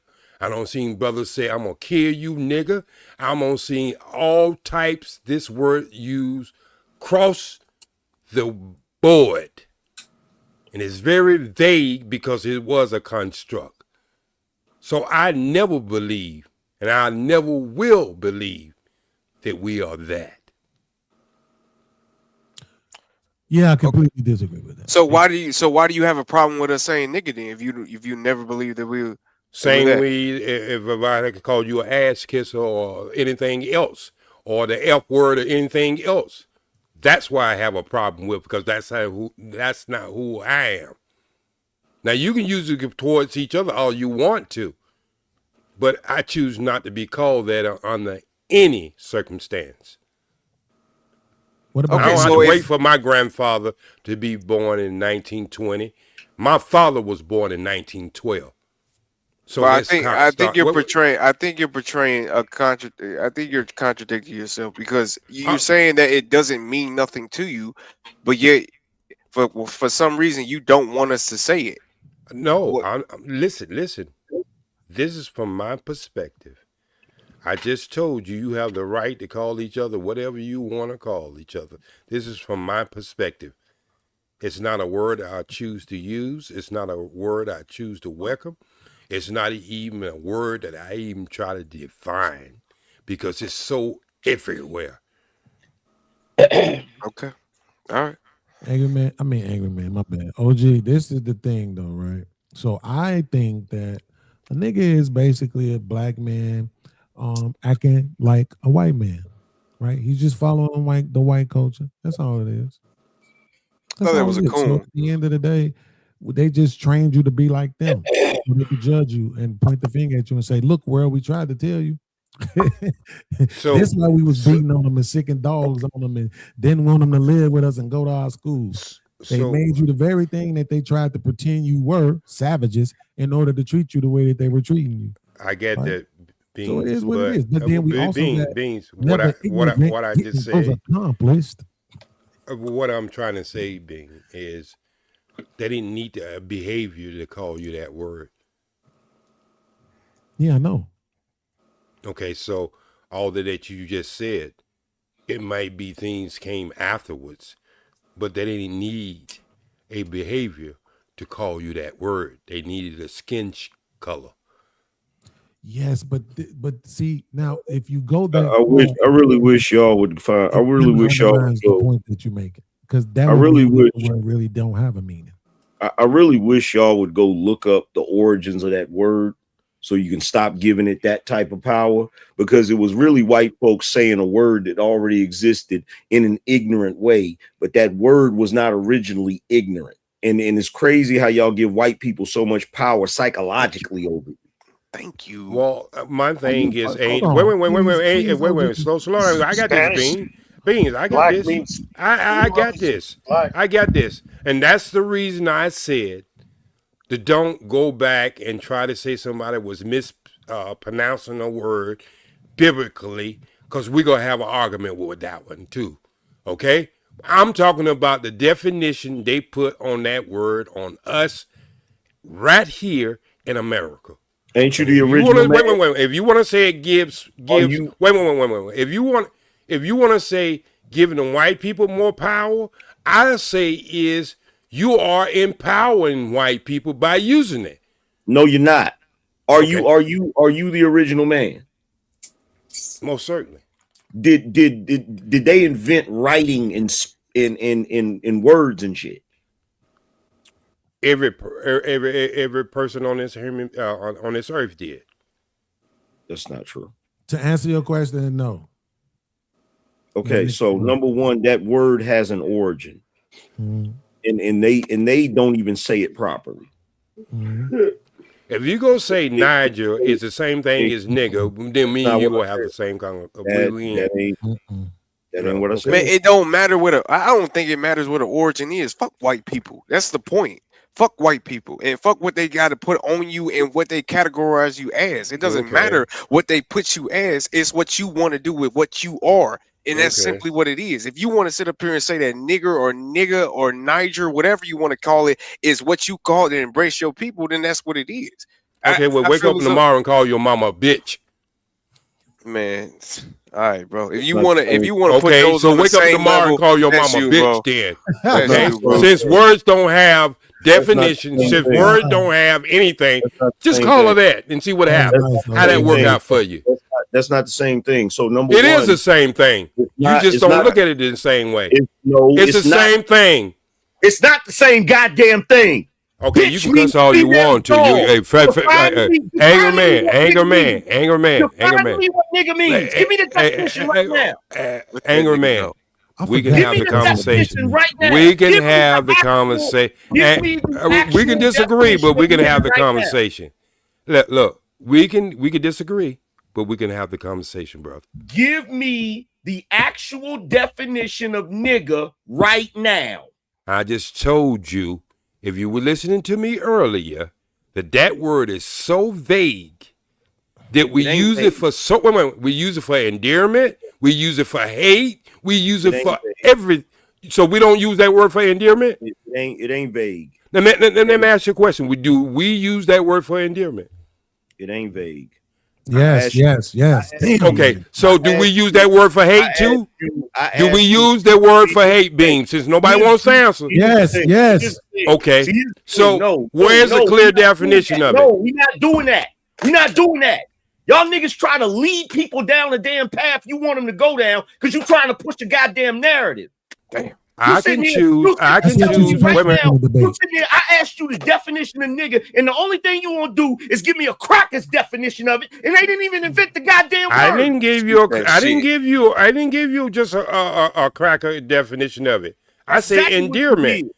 That's exactly what you did. No, he didn't give a definition. If you telling me the word nigga, if you telling me the word nigga, hold on. If you telling me the word nigga is negative, you are. Why you can't get rid of it then? Goddamn it! Why you can't get rid of it? Why you can't get rid of it? If you wait a minute, why is it you can't call your brother nothing else? You are You cannot call your brother nothing else. Absolutely.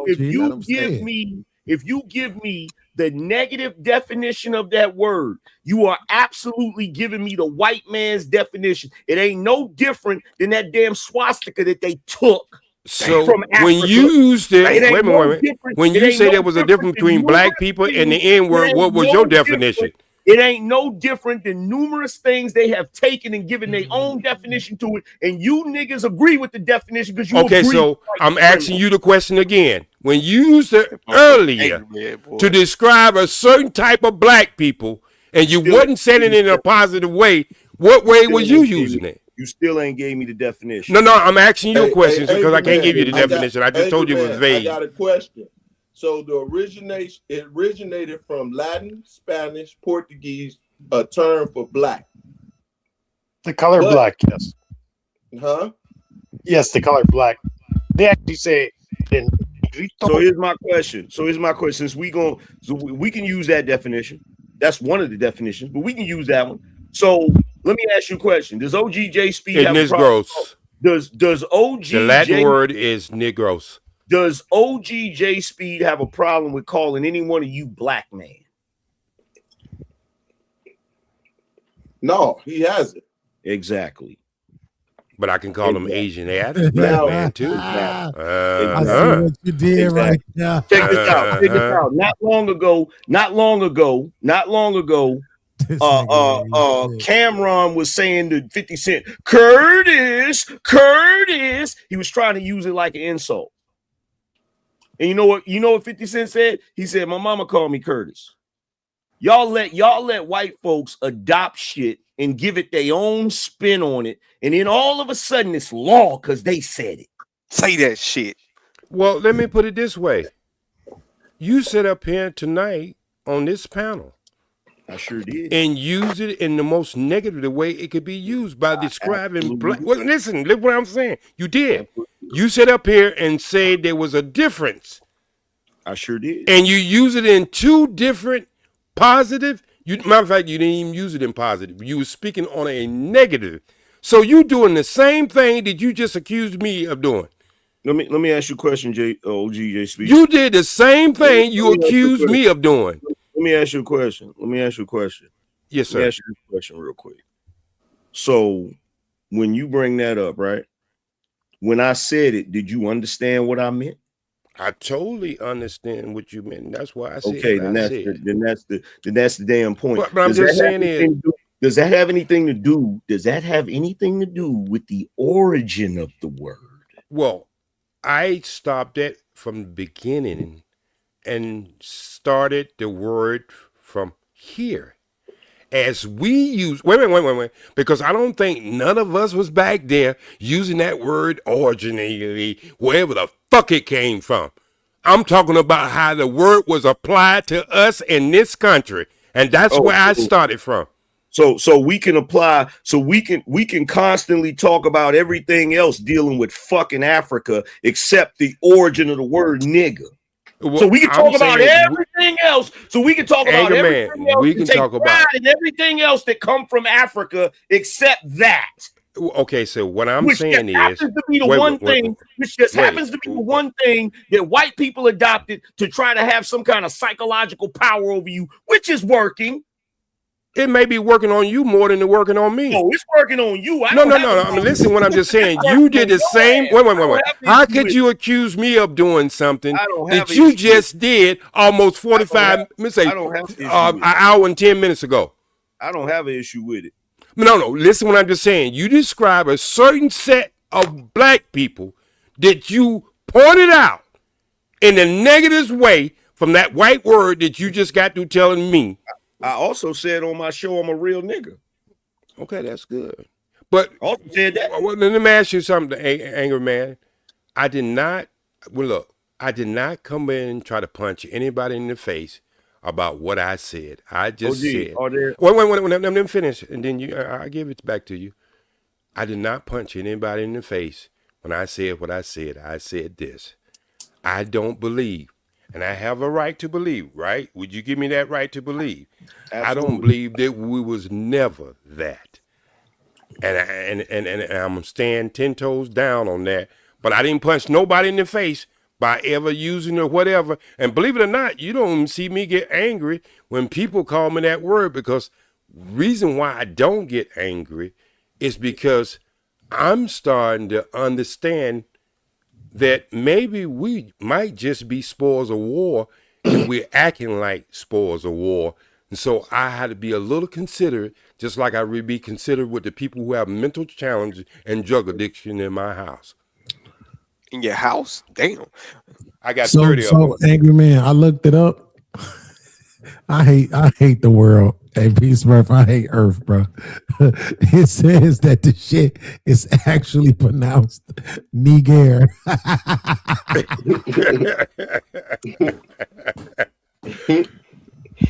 That's the French way. It from the Latin, Niger, nigga. Or Negro. That is crazy, bro. Okay, so shit you learn, boy. Hey, Beans, let me tell you something. Me being married to a Latino woman at one time, they don't use the word of color to explain a individual. They use that for things like car or paper or whatever. And see, this is this is a true understanding. And you know me, I have never came on nobody's platform and say, don't use the word. I just ask people not to call me that. Yeah, I feel that, and I wouldn't call you that. But I, like when you explain it that way, then that makes it make sense on why it's derogatory, right? Because you're pointing out that, well, they don't use this word for people; they use it for inanimate objects, right? Right. So when they're saying it towards you, they absolutely mean it in a derogatory way. Not to mention the fact that technically we aren't black, right?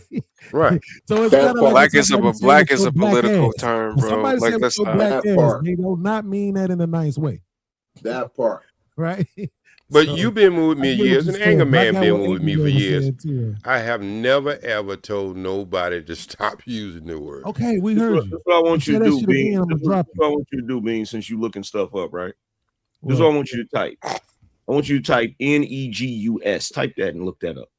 Oh yeah, we know that. That means king. We know that. Okay. That's about royalty. Have you ever seen white folks mispronounce shit? All the time. Yes. Have you ever seen them mispronounce? I've seen them get on TV numerous times and say Farrakhan. They do that shit on purpose. Okay. So what I'm trying to explain to OG is that the Southern whites who were very uneducated because they came from a part of Europe that was very uneducated. They took that word because they knew it did associate with us. They mispronounced it and used it as a slur. And now today, because of what they did, we gotta forever be under the yoke of, oh my God, somebody said nigga. Yeah, but Angry Man, this is what I'm gonna look up because I should look it up before I make this statement. In Spanish, it's I nigga. like to self-correct in front of people. But Angry Man, that wasn't this. That's what I'm saying. This wasn't the mispronunciation of niggas, right? This was the Latin version and them using the word that describes black. Now the question is, because I've heard people say that more basically means everybody. Black. So the question is, were we actually referred to as that prior to? Which is what everybody. Look, here's the thing: when it comes to black, we started being called black by a Portuguese dude back in the 1400s. He wrote it in a book. And he was referring to Africa at the time. That's when they used to call it the dark continent, right? He started using the word. He started using the word black. But here's the thing: this is what makes it relevant. Okay, if you are going to be offended by the word nigga, you have to equally be offended by the term black. Agreed. Is anybody up here offended when we refer to each other as black man or black? That's a fact. Not at all. I'm a Negro, black, nigga. I count it all. I'm the lineage of all that. Foundational black American. I'm all that. I consider it all. The only way you can be super offended, the only way you can be super offended by that word is if you still believe the way black folk believed back in the day that what white folks say is law. So if they take something and they want to apply it in a negative way, then that's just what it is, because now it's written in stone because somebody white said it. That's the entire premise of white supremacy. So that's not what happened on this panel, though. Wait. Let's get some law. Peace Murray. Let's go, because we trying to act as if that wasn't applied in a negative way on this panel. We act as if we took the word and we called everybody who we call the N-word is an angel, and that's not the way it was applied on this panel. And that's my question.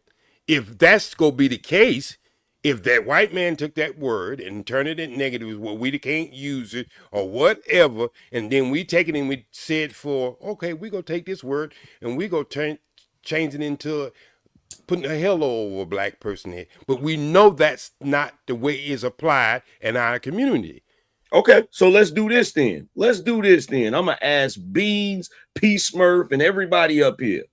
I'm going to give you a scenario. Black man walks out into the crowd, looks around and says, these niggas ain't shit. White man walks out into the crowd, looks around and says, these niggas ain't shit. Is it the same thing? Because you don't say it the same way. No. Get the fuck out of here. No. Do he say it the same way? Wait. Do we call the hard ER or do we not say that? I'm not even talking about the hard ER. I'm not even talking about the hard ER. Here's the answer, Angry Man. The answer is it could be. Because I said it when I said I'm not being disrespectful. But more often than not, hell no, it ain't the same. No, it ain't the same. Hell no. If I got to put my money on it, no, it ain't the same. I'm gonna say, we may be talking, you may say something that I like, Angry Man. I'm gonna be like, man, you ain't shit. Right, I say it all the time. You see what I'm saying? So every day, this nigga always in context, right? And I'm educated enough to understand when people come in my presence, I'm not tripping. That's why I always say my nationality is this. I'm gonna separate from everybody else in a sense and say this is my nationality. So that now you get the right to come to me and say, okay, what's your name? Because I don't want to be referred to what you want to refer me to. Hold on. Let's be clear, right?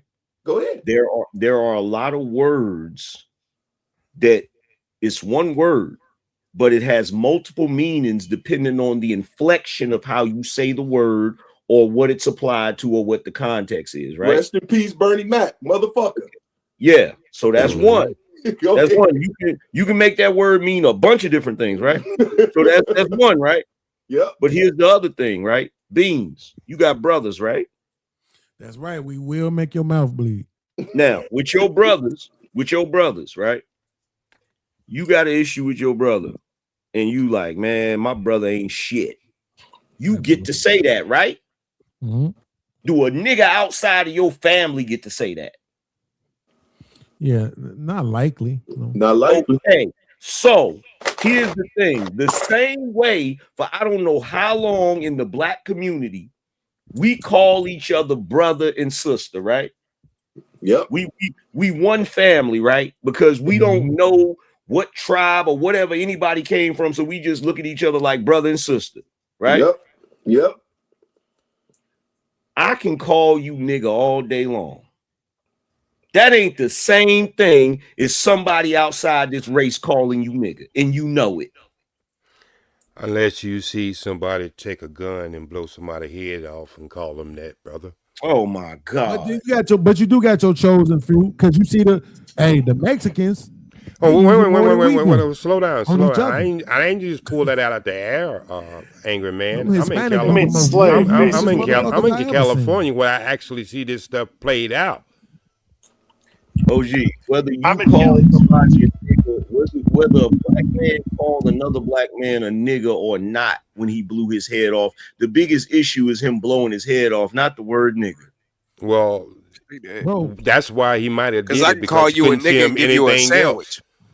That's why he might have did it, because you can't see him being anything else. But this the thing, though, OG. I like what Angry Man is saying, right? But I gotta cook him up real quick, because y'all didn't take that stance with Black Fatigue. That shit was hijacked and stolen. I ain't seen none of y'all taking that stance. Who didn't take that stance? I don't give a who gives a damn about a phrase. If you like, did, just say you did. Don't try to make me look stupid, nigga. Just say. I don't even know what you're referring to, Vince. We got him smiling again. He all right. Angry man, we got you smiling.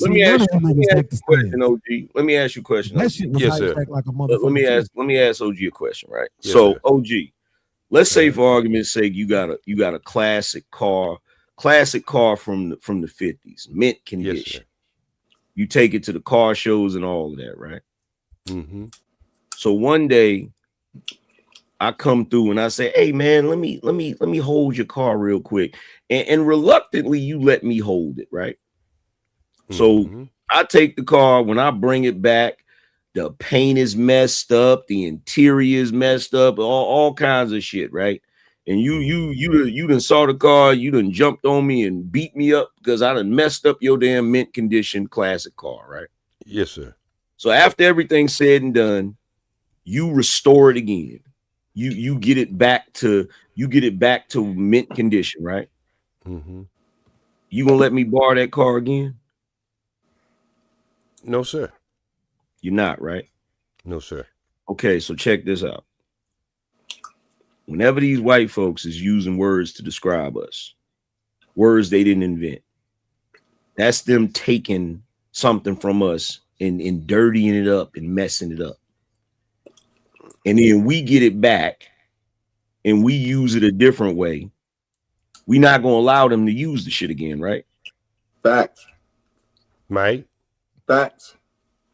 We're not going to allow them to use the shit again. So here's the thing. Even if we... In mindset, we might say... Yeah, in mindset. But even if we decide that we going to use that word, right?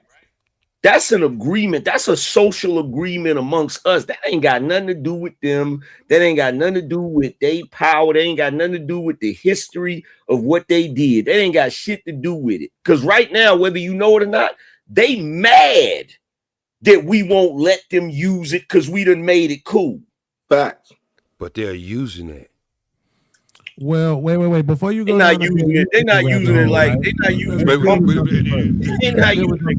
Welcome to the movie coming around the corner very soon. They're getting very bold. Wait. Somebody gotta. Okay, we good. We good. Go ahead. Do a lot of times though, because again, off what I'm reading and what I'm studying, that's a bad analogy because you can't say we used it because we didn't use it. We did never use nigger, right? We use it now. So yeah, to your point. Okay. No, we don't use nigger. We use nigga. I'm begging you, don't make me start. So what I'm saying is this though, angry man. But even if I follow along with the bottom, the back end of your premise, the slippery slope is trying to tell people that they could use certain words, right? Because then now, guess what? You end up on the internet saying small hats. So let me ask you a question. Right? Let me ask you a question. So I don't hear black folk running all across the internet talking about we was kangs. Yeah, but that's niggas. That's not nigger. That's not nigger from the Latin. That's what I'm trying to say. Those ain't the same words. I'll just did the research myself. Beans. You literally spell your name with a Z, nigga. Yes, because I want to be different. No, nobody else spell it with a Z. I promise you. Everybody else who texts me, they spell it with an S. I swear. Are y'all hearing this? Even my mama. But it's still the same word, right? But it's still the same word, right? That's a fact. Yes, but this ain't. Nigger and niggas is two different things. That's what I'm trying to tell you. They not remotely the same. Say nigga plural real quick for me. Say nigga plural real quick for me. Just say it. No. Just say nigga plural real quick. Okay. No, because I told you it ain't that. Exactly. It ain't. It's there. So it would be niggers. So let me ask you something, angry man. I'm looking at it. The French might be either one you use, regardless. Either one you use, if you're using the one you're talking about, it still means black. If you're using the one I'm talking about, it means king. Right. Neither one of those things. Check this out. Neither one of those not things. The same word. But listen. Here's the thing. Right. Here's the thing. Even when we're talking about black, black is not negative until white folks define it as negative. Facts. It's negative if that's not what I am. I'm saying this because I'm saying this, angry man. I seen a few years ago, some pictures of some niggas from Africa, and when I tell you them motherfuckers skin like was really black. Was black, yes. Yeah, if you go back far enough, the original man is gonna have damn near pitch black skin. And what I'm trying to say to you, is that if you know the science behind black, you know black is beautiful. I know I'm not the only person up here that came up in pro-black freaking ideology. We know black is beautiful. Yeah. What's today's math, son? Yeah. I love my black skin. What is you talking about? Well, I do have a question because I think it's only fair. Because Angry Man asked me a question. Angry Man asked me a question. I think it's only fair for me to ask him a question. So, no, it's not. I think after the last 3 episodes on Angry Man, I got a question, a good question. 20th ain't wisdom cipher. No. I was talking to OG. Oh, my bad. I got Angry Man. All right. About 3 episodes back, I think they looked up the word cis. All right. So if a person came up and said you was a cis male, would you welcome that word? Hell no. What the fuck? You a male, nigga? First of all, OG. This shit finna go left. Hey, this shit finna go left. First of all, OG, I don't even know how to answer that shit. I'm just gonna take it as disrespect. I don't. No. Hey man, no. They define it. Wait a minute. Puff, Peace, Smurf would agree with this. They looked up the word. It's an old ancient word. that was used for males and females. Okay, so, but I'm not. Just say that shit. We don't know it's true. I'm man. No, that they pulled up the definition. Trey pulled up the definition, showed it on the panel, the original of the word, and I'm asking anyone, will you like to be called a cis male? I get what he's saying. Angry man, he's saying since the origin of that word means women and male, niggas doesn't mean he's basically trying to do the niggas thing. The origin of niggas is garbage. Basically. Well, first of all, that wouldn't apply to me because my pronouns is God or Viking. Say that. I got it, but I'm just saying, in a world that we're moving for me. Right? I'm sorry, bro. But y'all understand when I only use what Angry Man used because I learned from him. But I'm not going to be. I'm not. If somebody said that, if somebody referred to me as a cis male, I'm not going to lose my shit over it. I'm not going to wig out because they said that shit. I'm just going to look at them crazy. Angry Man, I seen you wig out. Well, it depends though. Hold on. It depends. It depends though, Angry Man, because if it's one of them motherfuckers that's trying to force me to call them by their preferred pronouns, then you don't get to call me that cis shit. Now there's two forms of the word. Point. One is an abbreviation to sister. The other one is used to express disappointment, disgust, and contempt. Which one is that? The original form, it comes from South African English. Mm-hmm. And the South American African, form, and American comes from the Oxford our people language. were from the East before we trekked over to America. Well, you had two slave You're an trades. Egyptian you had too? one East and one the Western. So don't be Oh my bullshitting, God, bro. I told you, Keon, we was kings. Oh my kings. We so kings. We got a word that literally means king, and these niggas want it to mean some bullshit. That is okay. crazy, So let's look up the word with the original word king and queen where it came from, and I think you might be surprised. Yeah, that queen shit is trash.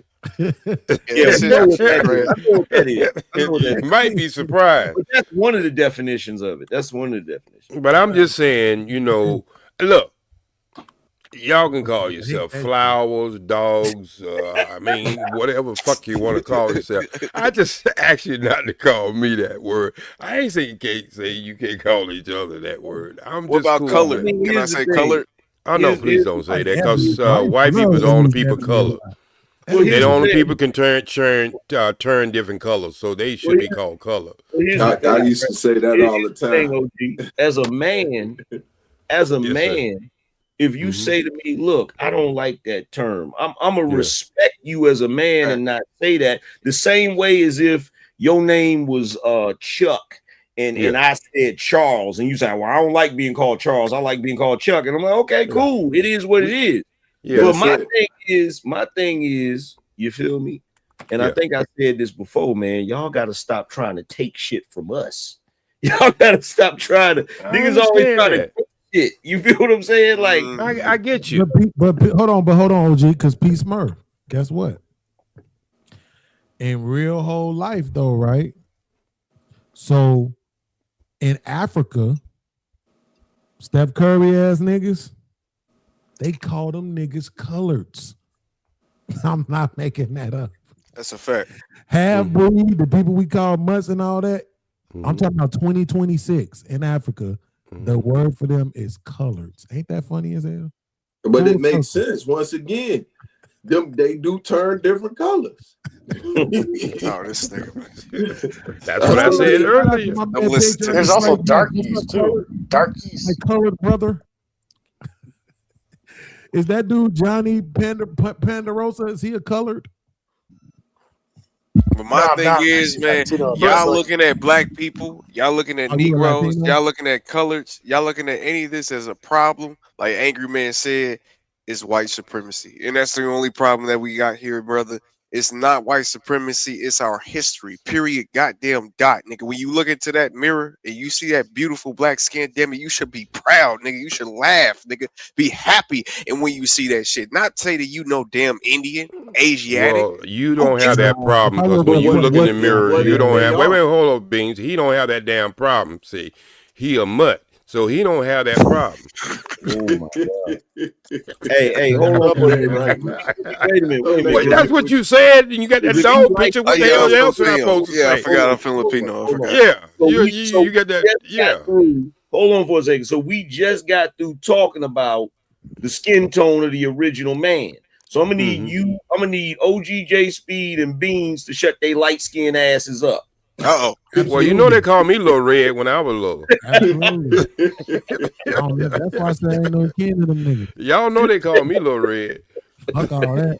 We left a long time ago and came to America. My people, we was from there. I'm the lightest one of my family. Everybody else don't even have a shadow. Moons and shit. Really? You say they don't even got a shadow? They don't have a damn shadow. Type shit. Fuck all that. Them niggas. Hey, if I didn't have this bright ass light on me, y'all could really see my color. I'm darker than Beans. But you know what's crazy, Beans? There's still some folks on the continent to this day that's that complexion. I know. One of the motherfuckers was in the Big Pimpin' video. Go back and watch the Big Pimpin' video. Oh, I seen it. Black as hell, bro. I'm talking about little like Pink sweater, boy. Stop playing. I remember. Look like his hoodie, boy. Black. For real. Like my dude, black, boy. Well, you go to synagogue, you see a lot of blue black brothers. I been seeing these sisters. Yeah, but that ain't us, man. We got to delineate too, man. Y'all gotta leave them niggas alone, man. Them niggas eat cow, goat nuts and shit. Like we gotta stop leaving that. We gotta leave that shit alone, man.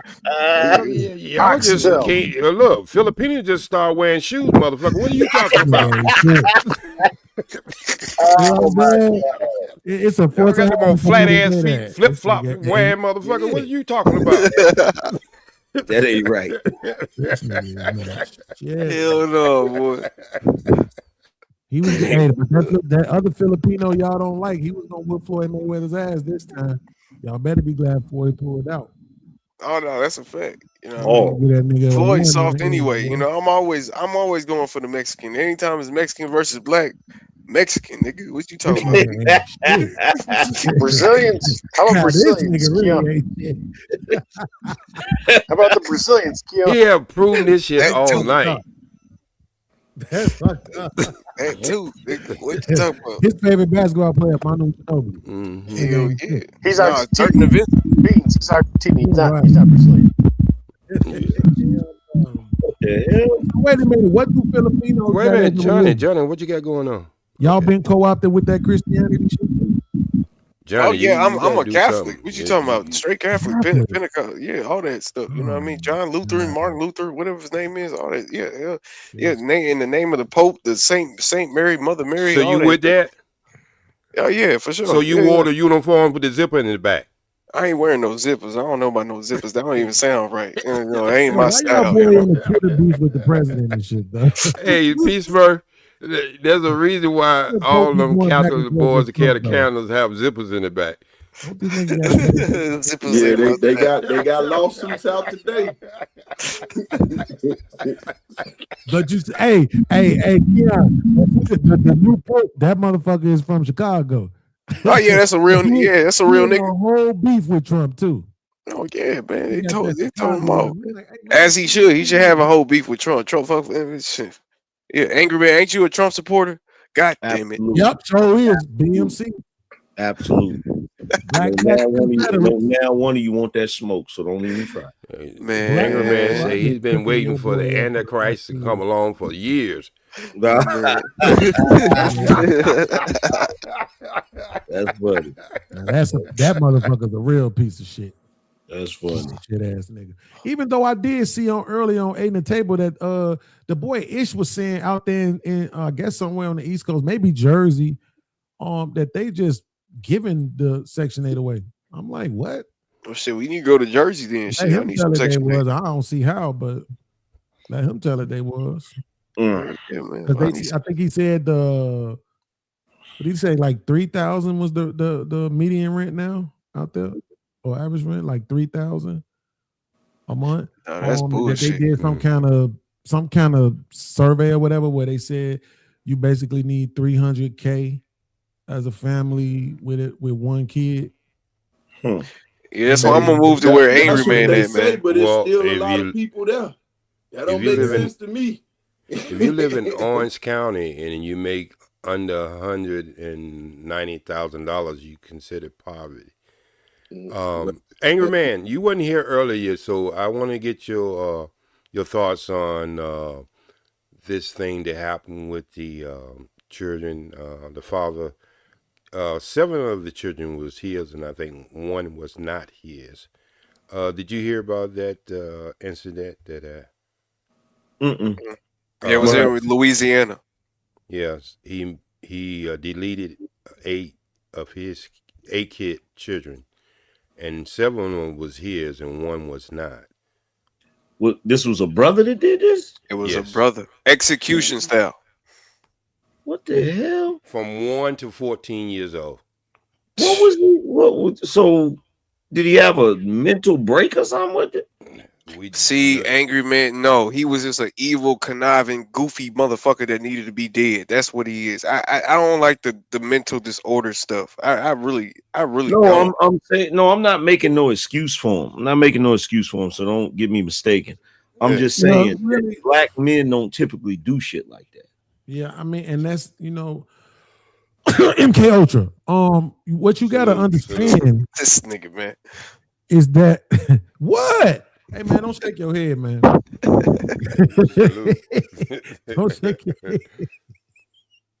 Yo, listen. Y'all like going down rabbit holes all the time. Oh God, man. Truth be told, I think this motherfucker was a foreigner, and I think they did not see him. Could be a snake hole too.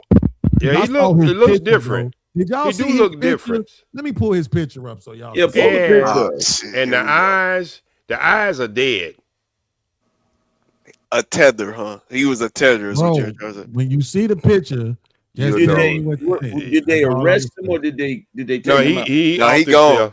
Yeah, he gone. Well, they off him. They blew his ass away. That's weird. A lot of time. That's weird because, like, first of all, like, how often do you hear about a brother doing something like that? That's weird. That's weird. Combat Ultra. Yeah, they said that he was in the army early. They were trying to make an army argument earlier. No, wait, Keon, don't you start the bullshit. Don't you start the bullshit. All right. You see, you try to keep up some shit on the page. I don't know what the hell you agent or what, but you starting the bullshit right now. Okay, here we go. Here it is. So let me. I'm just saying, for all my army veterans out there, they have a possibility of executing 8 kids. I guess, I'm just saying. Absolutely. Wow. You closer to the experiments. Yes. Wow. Okay. All right. Shout out to the veterans, man. I love them. Man, y'all better go watch what's in it. There you go, right there, Angry Man. Oh man, that ain't no brother. That dude is from. Look at the hair. That dude is definitely from the continent somewhere. Right. Middle of the jungle, nigga. You know what I'm saying? Definitely from the continent somewhere, bro. Right. Oh, man, he got them strong Asiatic features. Brothers. Oh no. We'll know a little bit more tomorrow. It just happened, so we'll know a lot more tomorrow. Word. The chair. If I don't hear the chair, I'm gonna be very disappointed. To be honest, they say he was his father was from the Philippines, and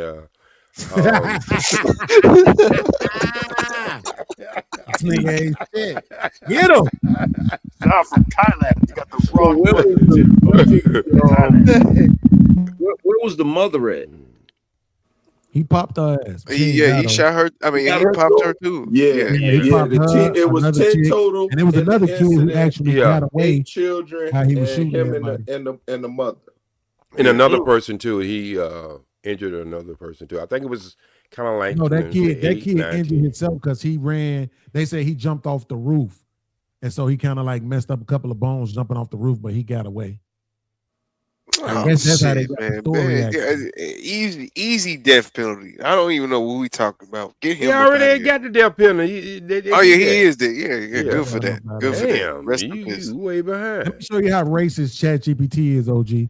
When we first was talking about it, I said, ChatGPT, I said, give me the last 10 white mass shooters, right? And then I asked it, give me the what I say? No, I said, give me the last 10 mass shooters, right? Because I wanted to see if they were arrested, right? Right. Or if they were killed on the scene. This motherfucker gonna say, we don't have that data. Bitch, you lying. Bitch, you lying. If they arrested the motherfuckers, you know what they race is. Get the fuck out of here. Right? Like this motherfucker ChatGPT racist as hell. I was telling it that, like, man, you racist as fuck. But I ain't gonna lie, if you talking about last 10, probably about 6 or 7 of them out of 10 probably got up out of here. I ain't gonna lie to you. Like most of them got up out of here. Google said the last prominent, right? But we don't know how many that is. But it said 8 out of the last 9 prominent mass shooters were arrested. But I don't know that about could be that. from 2022. That could be from 2024. You see what I'm saying? Because it's that prominent one. So they're talking about the ones that got headlines. Because I read a report that said it's already been 100 this year. But the classification of mass shootings, they include like gang shootings and shit and all of that. You know what I'm saying? So it's a little bit different. Yeah, I don't know why they don't consider, you serial unalivers in the hood to be serial killers. I don't know why. That's weird to me. Like y'all gang members be popping like 5-6 different niggas every week, and for some reason they not considered serial killers or serial unalivers. Okay, well, you have to catch that individual and put them numbers on that individual. You just can't put it on a whole group. Well, that's usually what they do, so it's not considered a serial killer. Because I mean, they don't even consider women who have had more than 5 ABs a serial killer. Hey, yo, the New York Post. Hey, OG, the New York Post is crazy. These niggas ain't shit. Look what they wrote about the dude. They say on his Facebook page, he shared a picture of himself with his eldest daughter as she ate a burger. Hours before his rampage. Laugh out loud. I took my oldest on a little one-on-one date and had to catch her down bad. The killer wrote. Wow. Yeah. They ain't shit. The killer wrote. Well, hold on. See, this is what I'm saying, though. See, we ain't talk about this earlier, Angry Man, because these niggas just wanted to throw him under the crazy arc. They wanted to say it was all about simping, right? He just was such a simp that he just couldn't take it, right? But this is saying that this picture was hours before the shooting, that he took his daughter to get a burger. You see what I'm saying? So come on, y'all. Let's just keep it 100.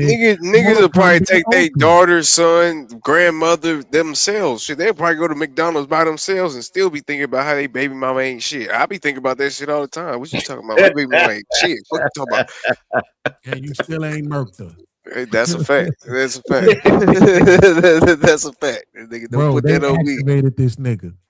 I don't care what y'all say. They activated this nigga. So what was the trigger? What was the trigger then? But why? That's the point. What? Probably the smell of ketchup. Who knows? Oh hell. Who knows? I'm just trying to tell you. Who knows how it go? I don't know. But I'm just telling you, they activated this nigga, bro. Come on, man. This motherfucker wasn't that. Oh man, he had a bunch of girls. I thought, Anger Man, I thought you had been on heard that. I thought you'd be all up on top of that one. No, I hadn't heard about it yet. Yeah, I hadn't heard about it. Yeah, I definitely would have been talking about it. He did put something in one of his posts. He said, if he asked all men, if you had a chance to have babies, your children by another woman, would you do it and have the same children? That was one of his quotes in his Facebook page. I mean, and that's a regular thought. that too many men with black baby mamas have had. Like, that shit not even that far-fetched, bro. I've absolutely had that conversation several times across my life, bro. Like, it is not that deep. Yeah. It ain't that deep. But I tell you what is deep though, OG. Tell me what you think about this, okay? Because I saw this earlier and I was like, God damn. Right? I don't know how his woman would feel about this right here. So he says, she ain't the prettiest, but she's loyal. Damn. She ain't the prettiest. So the question is, should she be mad about that? Bro, that's not the question. Yeah, I know where you're going with this, Anger Man. That's not the question. The question ain't should she be mad. The question is, who is that nigga? Man. Who is he? That's what I want to know.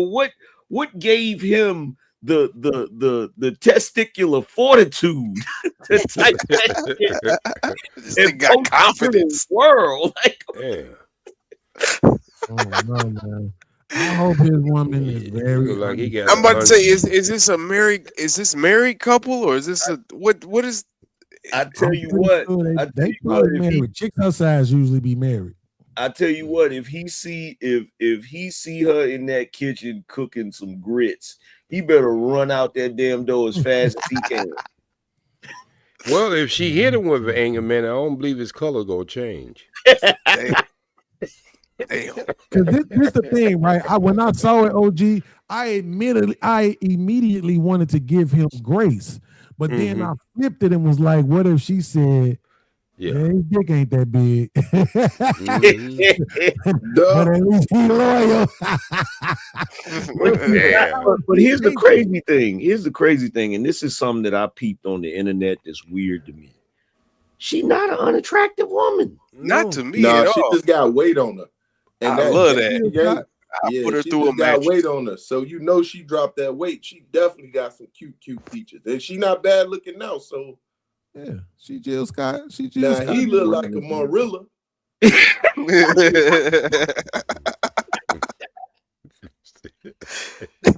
Yo, all I know is this. He never did nothing to you. All I know is this. If she got any homegirls, they on his heels. They on his head. Like they as they should. Fuck you mean she ain't the prettiest? Did you look at the comment section? Y'all looking ass ain't talking. I know your Kimbo Slice looking ass ain't talking. Man. Did you look at the comments? I did not look at the comments because it You was posted on slipping. somebody else's. It was posted on somebody else's shit. I didn't try to find his shit. Bruh, I would have went to the comments so damn fast. I don't even want to see him, Angry Man. I know it's trying to figure out how do you get a beard that look like Don King top of your head under your chin. It's funny because it's true. No, man. You shouldn't treat your girl like that, man. Hey. That's just wild disrespectful. Did somebody just put that up there? Hey, He baby, did it. you see that? You see that? You see his profile picture? Mm-hmm. Pretty soon, Is it that's just gonna- him? Pretty soon, that's gonna be the next picture. It's that picture by his damn self. Wow. Man. That's fucked up, bro. Listen, man, I'm not a praying man, but I think I'm gonna have to pray for this nigga. And it's the thing, I get what he was trying to say. No, I don't. I get it. No, Man, bro. you never disrespect your woman, man. That's off hell code. no. Yep. That's some shit It you. is, but I get it though. That's some shit you can think, but you ain't never supposed to say no shit. And like documented. It's documented. Look what you showing us right now. It's Like, documented. but I had to go back to, I had to go back to what y'all said. You said, I mean, how do you say that about a woman and you look like a barrel? And she make him look good, and that's Make what I'm him look saying. good, them motherfucker. Yeah. Damn. Well, I guess, He probably took this motherfucking profile down, nigga. Nah. I'm looking for it right now. I'm looking for it. So you looking for it? Hell yeah. I'm looking for God. Because that's I crazy. started looking for it too, Angry Man. I don't see it. That's crazy work. Yeah. I see. Man, I feel bad for you, bro. But this how every nigga. But look, this is how what every nigga. I think this is what every settled nigga feel like when they settle. This is any not even a man, just a person. There's but Keon, there's no way on earth he can ever settle. What he say? He don't have that choice. He never did nothing to what you. You say? What you say? That's the crazy part about it. Like he never did nothing. How the hell can he settle? If I see him, I'm hoping I'm seeing a lady pushing a buggy with no shoes on behind him. How the hell can this motherfucker settle? Bro, this nigga got rid of that profile. Man. Oh no, I'm looking at his profile right now. Oh, you for sure it's him? That's unkept. That beard is unkept. It's him, but he know he ain't with no barber for that. If he did, he shot him. It's him. Hold on, I think I'm getting close to finding this photo. I thought that was Shaq was doing a spoof or something. Damn.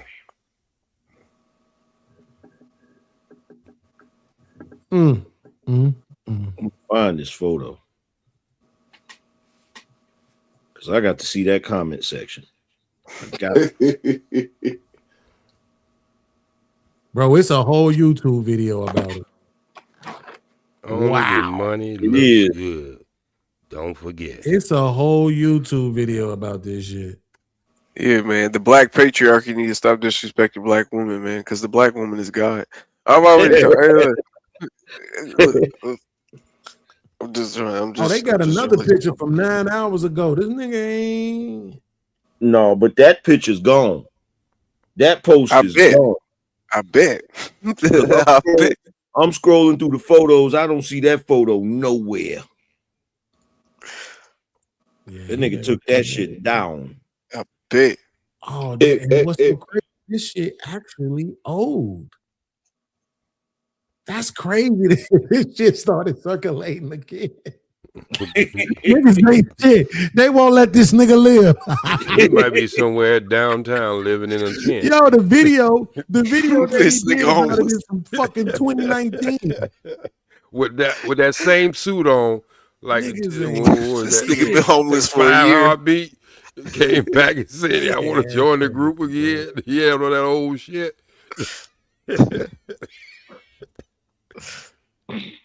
Yeah, boy. Yeah, you knew this was coming. She nicer than him, though. That's Why are you with someone that you don't feel like is attractive? That's fucked up. He did not say that. That's crazy. But that's the insecurity, though. You know what I mean? It's just he know what he got. He know what he look like. It ain't no comparison, bro. But for him to feel better about himself, he's got to go. You know, he got to step against it. You know, step against the grain. So just say some stupid shit just because. You know, but we all see you. Bro. We all see him. Reality have set in somewhere with him. I'm glad he got rid of that shit, bro. Definitely, because that's a beautiful woman. You done lost your damn mind, boy. But anyway, these other niggas ain't gonna let you live it down, but at least it ain't on your profile. Cause nigga, oh my god, bro, he like, god damn. Yeah, man. That's why I like the Lizzos out here. You know what I mean? You know, well, that's a little much. Nah, she done lost weight, Angry Man. What you talking about? I seen her recently. It's still a little much. She's a big still a little much. So don't what get are me y'all? wrong. Don't get me wrong. I like the yams, but that's a little much. Too much. So since we're talking about the animal kingdom, she'll get the business, boy. Fuck, what? Oh, I found it. I found the photo. They trying to say they trying to say that it was intentional. Somebody spoofed that. Yeah, I don't believe that, but so what do y'all think about people in America having the right to marry their animal? Oh, that's a sin, nigga. To the depths of hell. That's crazy. Yeah, I don't agree with that at all. Oh, snap. So one chick said, I'm gonna need you to edit that caption. She is the prettiest, and you are the lucky one. They tan his ass up in this chat. I mean, in this comment.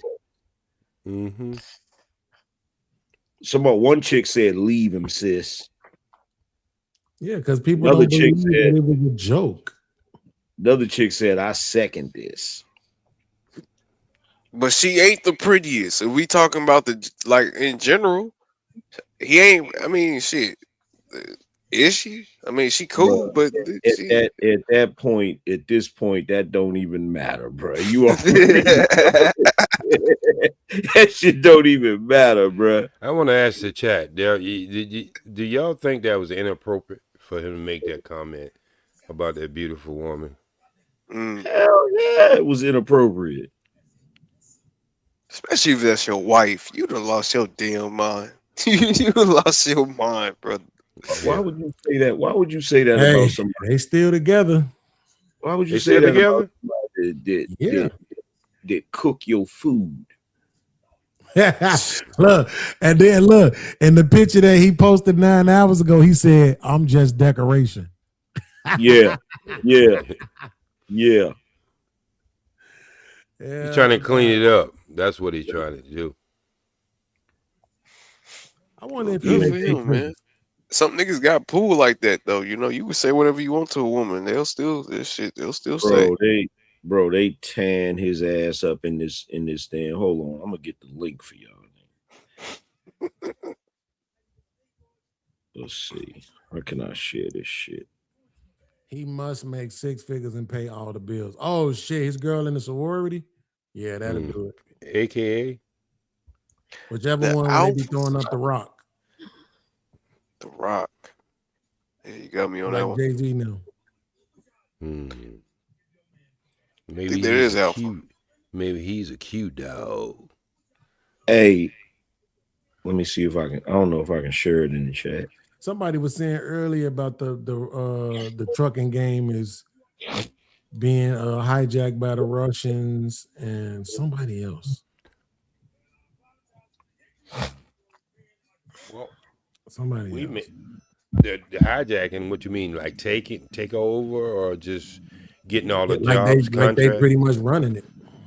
The Hindus and the Saudis, not the Russians. Well, for the trucking game. Say this nigga from Dubai. They make black people in Dubai. Damn, that's a good question. Apparently. I'm sorry, they make niggas in Dubai. Oh, niggas. Hey, Beans, I put the link to that particular photo in the back. That comment section. Them black women tan his ass up in that comment section.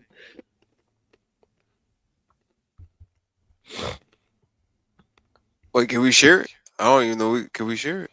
Because I can share it. I put it in the private. I don't know if we can share it because Trey sleep. I think. Yeah, I think Trey sleep.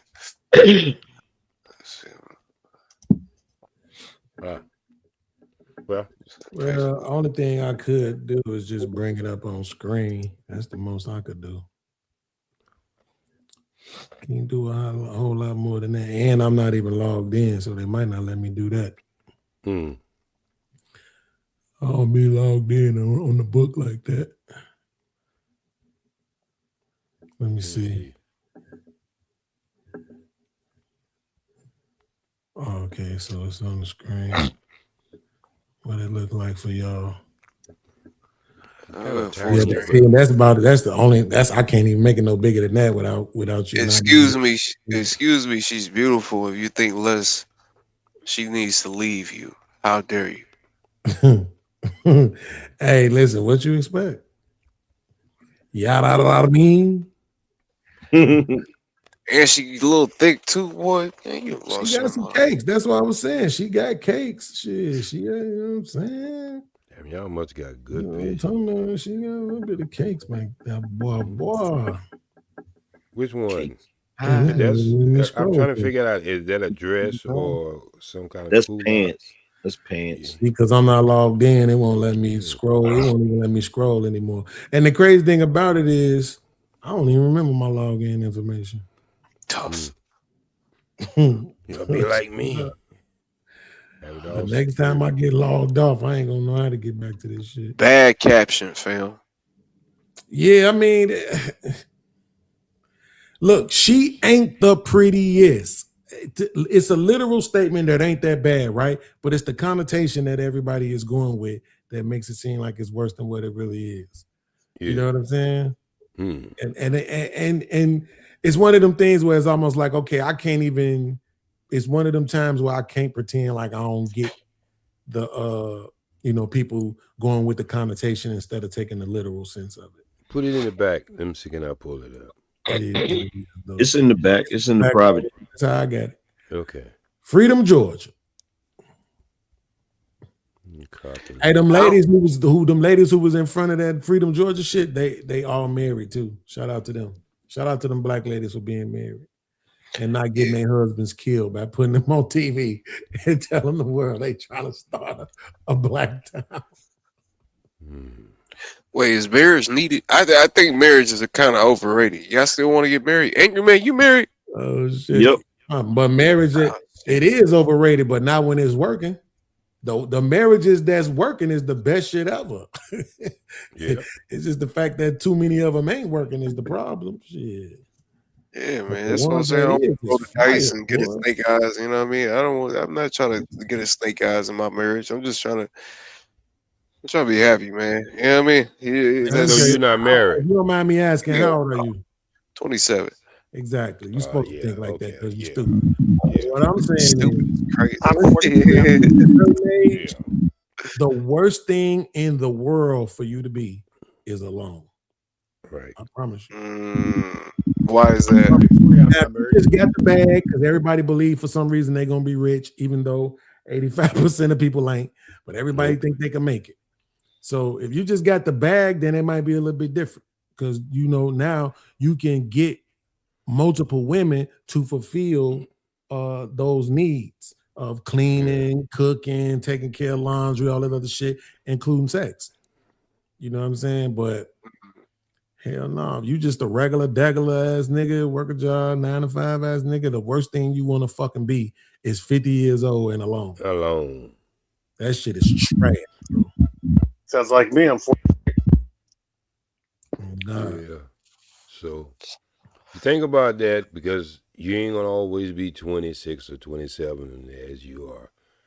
So a lot of people don't think about that in the long run, and just like everything have shelf life, and what you can get today, you won't be able to get tomorrow. So you have to start thinking about stuff like that. Yeah, like 27. If you make it to 30, which for men is not as problematic, right? I think women should probably have their first kid at least at 22. But for men, it's not as problematic to make it to 30, right? So let's just say you just make it to 30. Now, the reason why 30, even though I don't recommend it, I recommend 40 for men because most men are not going to get to the financial place where they need to be at until they're in their 40s. So, but let's just say you make it to 30, right? You end up in some kind of tech career somewhere, you making more money than the average man. 30 is a good area because of two things. One, you get to get your woman right, and as y'all growing, you get to share with her let me rephrase that. When I say share with her, I mean express to her, storytell to her about the first 30 years of your life. But then now from 30 to 50, when y'all get to 50 and beyond, now y'all get to say, "Ooh, remember when we did this? Remember when we went there? Remember that time, that silly shit? Remember when we went to that?" You know what I'm saying? That's the one thing about it that I don't think people really give enough credence to, is being able to look back and have these stories, and she was right there with you, or he was right there with you. Y'all had these stories in common. People don't value that enough. You get to 50 years old, you're trying to find some new motherfucker to make memories with when both of y'all ass about to die in 9 years. Like, oh, that shit ain't. No, I agree. I feel like you should be at your best self before you even think about getting married. And I guess you can never be your best because I mean, how can you determine it? But I still think that you can be at least a stable area before you start looking towards marriage because it don't make sense. Yeah, and you'll be able to get what you want. You know, we always talk about women when they have to settle when they get a certain age, but we never talk about guys who settle when they have to get to a certain age too. Your choice is, you know, as you know, just like everything else in life.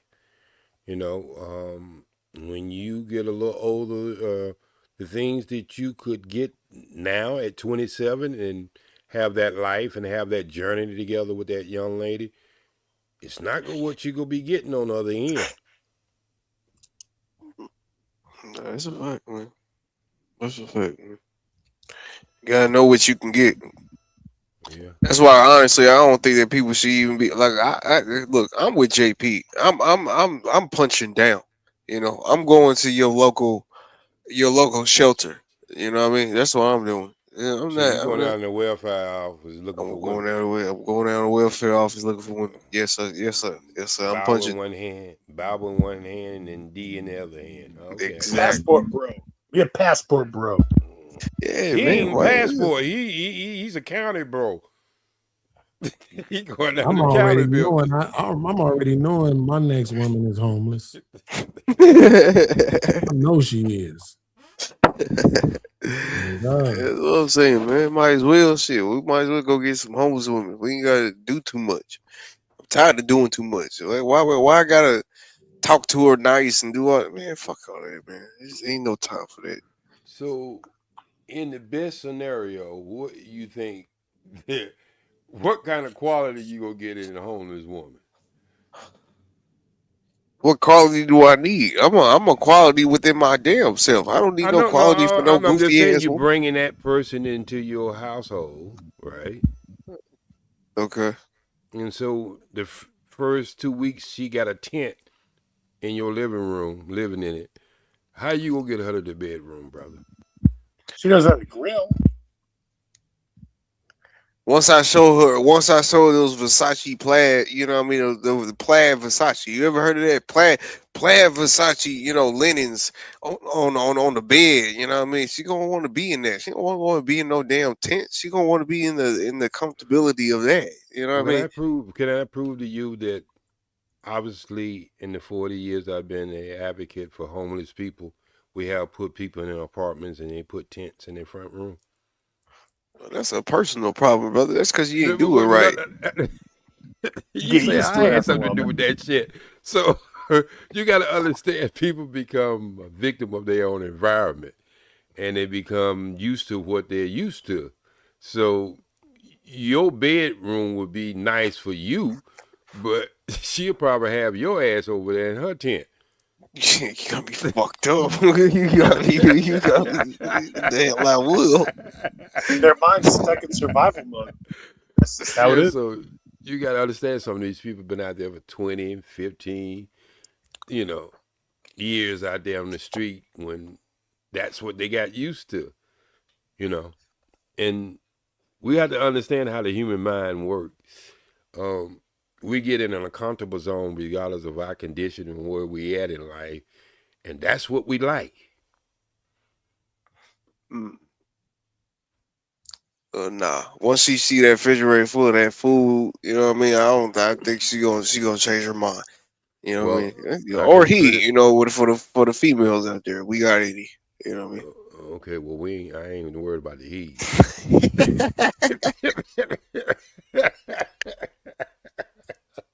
That's outside of this conversation right about now. We were talking about somebody for you. I don't think you want Big Bubba over there in your living room living in a tent. Nah, hell no. That would be Hey, a look at me sight. at 19 years old. I look like this greatest guy. You gotta watch out, man. It could be a woman's man, you know? You know, one of the things they are finding out, and especially in California, one of my ideas was to open up some of these closed malls, since the malls are going out of brick and mortar, going out of business, was to open up a community inside of there for the homeless people, where you can have a satellite police station or a medical center in there. You could have a lot of things, because the malls are really built for that. And so one of the things I brung to the mayor was, if you take some of these buildings that ain't been used in the last 20 years, that you really could, you can make a nice closed-in community. And not only that, the outreach would be so much better, because then you would understand the medical needs or the mental needs that people might need. And they didn't take the idea up. So I think there was a military base open, so there's so many other opportunities they could have. But I'm gonna tell you, when the Olympics come to LA, you're not gonna see these homeless people. I don't know where the hell they gonna put them at, but you're not gonna see them. They're gonna send them to Sacramento, where I'm at.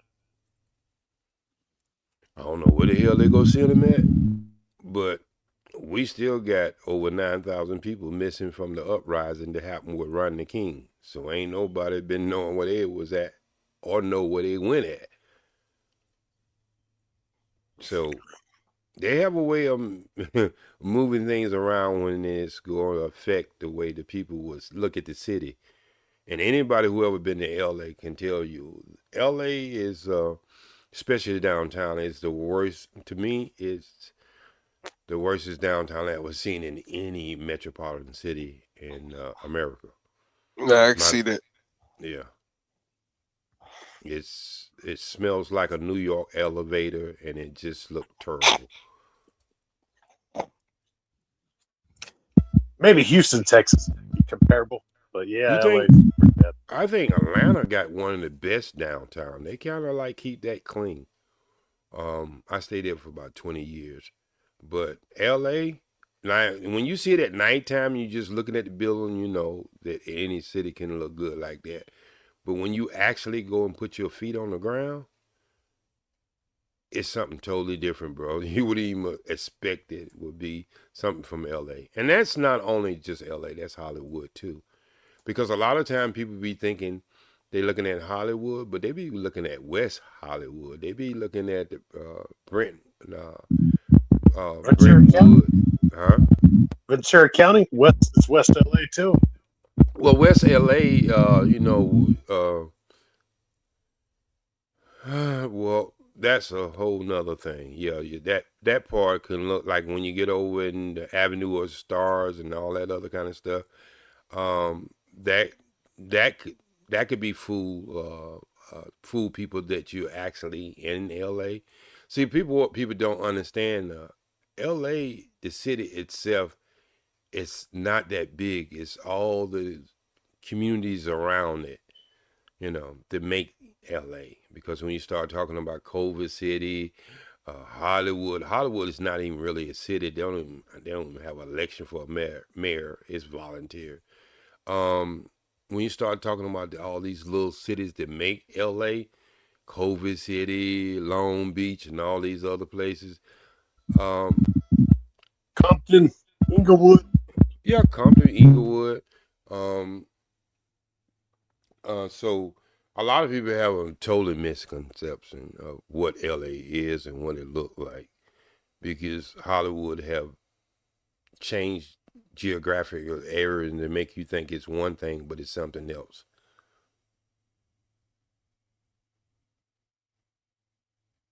Stab City. Is that Stab City, California? No, I have never heard of that. Nah, Stockton's bad too, but Stockton, I heard of Stockton, but not Stab. Yeah, no, Stockton, man, it's overrated for its name.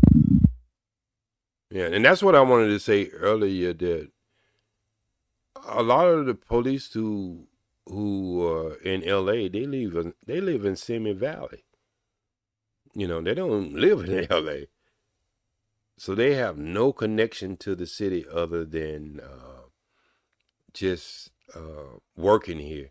And believe it or not, like police here, they get their homes half price. If you're an officer, work for LAPD, or I think it's the sheriff department too, you absolutely get your home half price. Yeah, I was just gonna ask you a question about your idea of the 40 acres for California. I don't know if you know that you can't split Williamson Act land, ag land, to keep it under the like the half price property tax for farmers. You can't split land parcels under the Williamson Act less than 160 acres. They try to go down to 80 acres. You would have to wait 10 years to take it out. It costs triple the property tax to take it out. To be able to split it down to 20-acre parcels. It's called AG 20s, AG 40s, AG 80, and AG 160. I believe they got an AG 320. So yeah, it's gonna be hard to be able to split, even for California alone, the land. Yeah, there's a lot of places, but look, you know as well as I know, you can buy land in California and can't even get water rights, and especially when you get out in Kern. Yes, Bakersfield. You know why? Because Pistachios, the wonderful company, bought up all the land, and they're the ones that are using the water to not be able to ship to LA. It's just basically one company. Pretty much, it's kind of sad. That's why pistachios take 7 years to grow. It also raises the property tax of people like you guys, and they don't have to pay the property tax because under the Williamson Act, they should actually not have Williamson Act because it's a luxury food, and it takes 7 years to grow. It's kind of like tequila; it takes 7 years to grow. You know, so it's just raising the food prices on real food that we eat. Right. You know, that's the problem with that Kern County Bakersfield. I don't know if you know Fresno too. They've been trying to. Yeah, Fresno. See, I go camping a lot. Well, I used to go camping a lot before I started this business, and just going. And there's another thing about California. A lot of people don't understand. You can be in California and you can go certain places. You won't even know the difference if you're in South Carolina or California. Everybody think, you know, Los Angeles. Yeah, you got Los Angeles. You can get all the metropolitan area to make up. But once you get, you know, you can get 20, 40 miles out and you won't even know you in California. And I'm talking about east. When you start going east, or you can go in some of the northern places, like when you go into like just go in Victorville. You go the other place a little further than Victorville, Hesperia. Further on up, you got places. Imperial Valley, Bishop. Huh? Imperial Valley and Bishop. Yeah. Like when you go out in that area, man, one time I got lost in that area and it took me almost 2 hours. It seemed like I was going around in a circle, and I was like, and you was at a place you'd have no street lights. Can you believe just riding around for like an hour, no street lights at all? You know, so that's what people don't understand. There's a lot of land in California that's not even built up. It's just as country as it can be. A lot of that's public land, what do you call it, BLM land, where you should take it out and then make it public so people could actually split it into 20 acres or 40 acres. That'd be actually a good thing. And another thing that's wrong with the high-speed rail train, it's going from Merced to Bakersfield. That train should actually be reversed and made, from San Diego to Laredo, Texas, to be able to connect Texas to South Texas to San Diego. And, it would actually help the border patrol. I don't know how you feel about that, but it would actually also help the, the electrical lines underneath the ground. Right. At the border to be able to transfer the Texas power to California power to lower the electric cost. But yeah. Isn't it a shame that at the same amount of time we've been talking about this high rail train in California, and they have already built one in Africa. The Chinese have. Yes, that's sad. Yeah, it's basically Gavin Newsom problem too. I mean, I don't know what's up with him. Why I think he's just trying to milk the federal money. But look at the price from the initial plan and everything. But look at the price today. I don't know. Well, it's actually right there. They got in Fresno, but where Madera County, which is the center of California, and Fresno are. They just got piers up, and that's it. They haven't built no actual rails. It's an aerial freight. It's kind of sad. Yep. Yeah, in my opinion, they should use that for something else. Well, I'm I've been trying to leave here since 2017, and I got trapped into a business, and none of my family members wanted to take it over. So, but I'm not looking for a place here. I'm looking for a place that I can retire and just, don't have to worry about my pension or anything or my monthly bills or anything. That it's all gonna be paid for. But I'm looking at so many different countries now, and I'm really studying them. I was fortunate enough to work in Hollywood for 30-something years and was able to do some international traveling. And I'm just looking for something a little slower and a little easier on the bank account. It's not that I can't afford it, but I'm looking for something that I don't have, the money. There's so many places, and I'm gonna do this show on Trade Show, and I'm gonna show people. There's so many places that you can live for $500 under, and I'm talking about luxury apartments. I'm not talking about shacks outside of this country. Well, where all your bills could be right on about the $600 mark, and that's including food, electricity, and your overhead. And you'll be surprised of some of these places. Most of the people who live, especially in California, they living from paycheck to paycheck. Yes. And they have to have, there's a lot of people here now build back houses in front, and they have the front houses, so they have family members living right on the same land. That's the only way they can make it. Look, man, you paying $1,700 for a studio? Yeah, no, that's about right. Yeah. Now, you get anything under that, you might need to have a bulletproof vest and a helmet. But we're not even talking about a 1-bedroom, 2-bedroom. Oh no, you could go to the hills, the wildfire. Oh yeah, but look what you got to deal with, that weather and the high bills, like electrical bills or whatever. So, and then the commute is gonna run you crazy if you absolutely work in the city and you commuting from like Hesperia, Ontario, Victorville, or Barstow, any of them places, man. You have to get up at 3 o'clock in the morning just to make it to work at about 8 o'clock.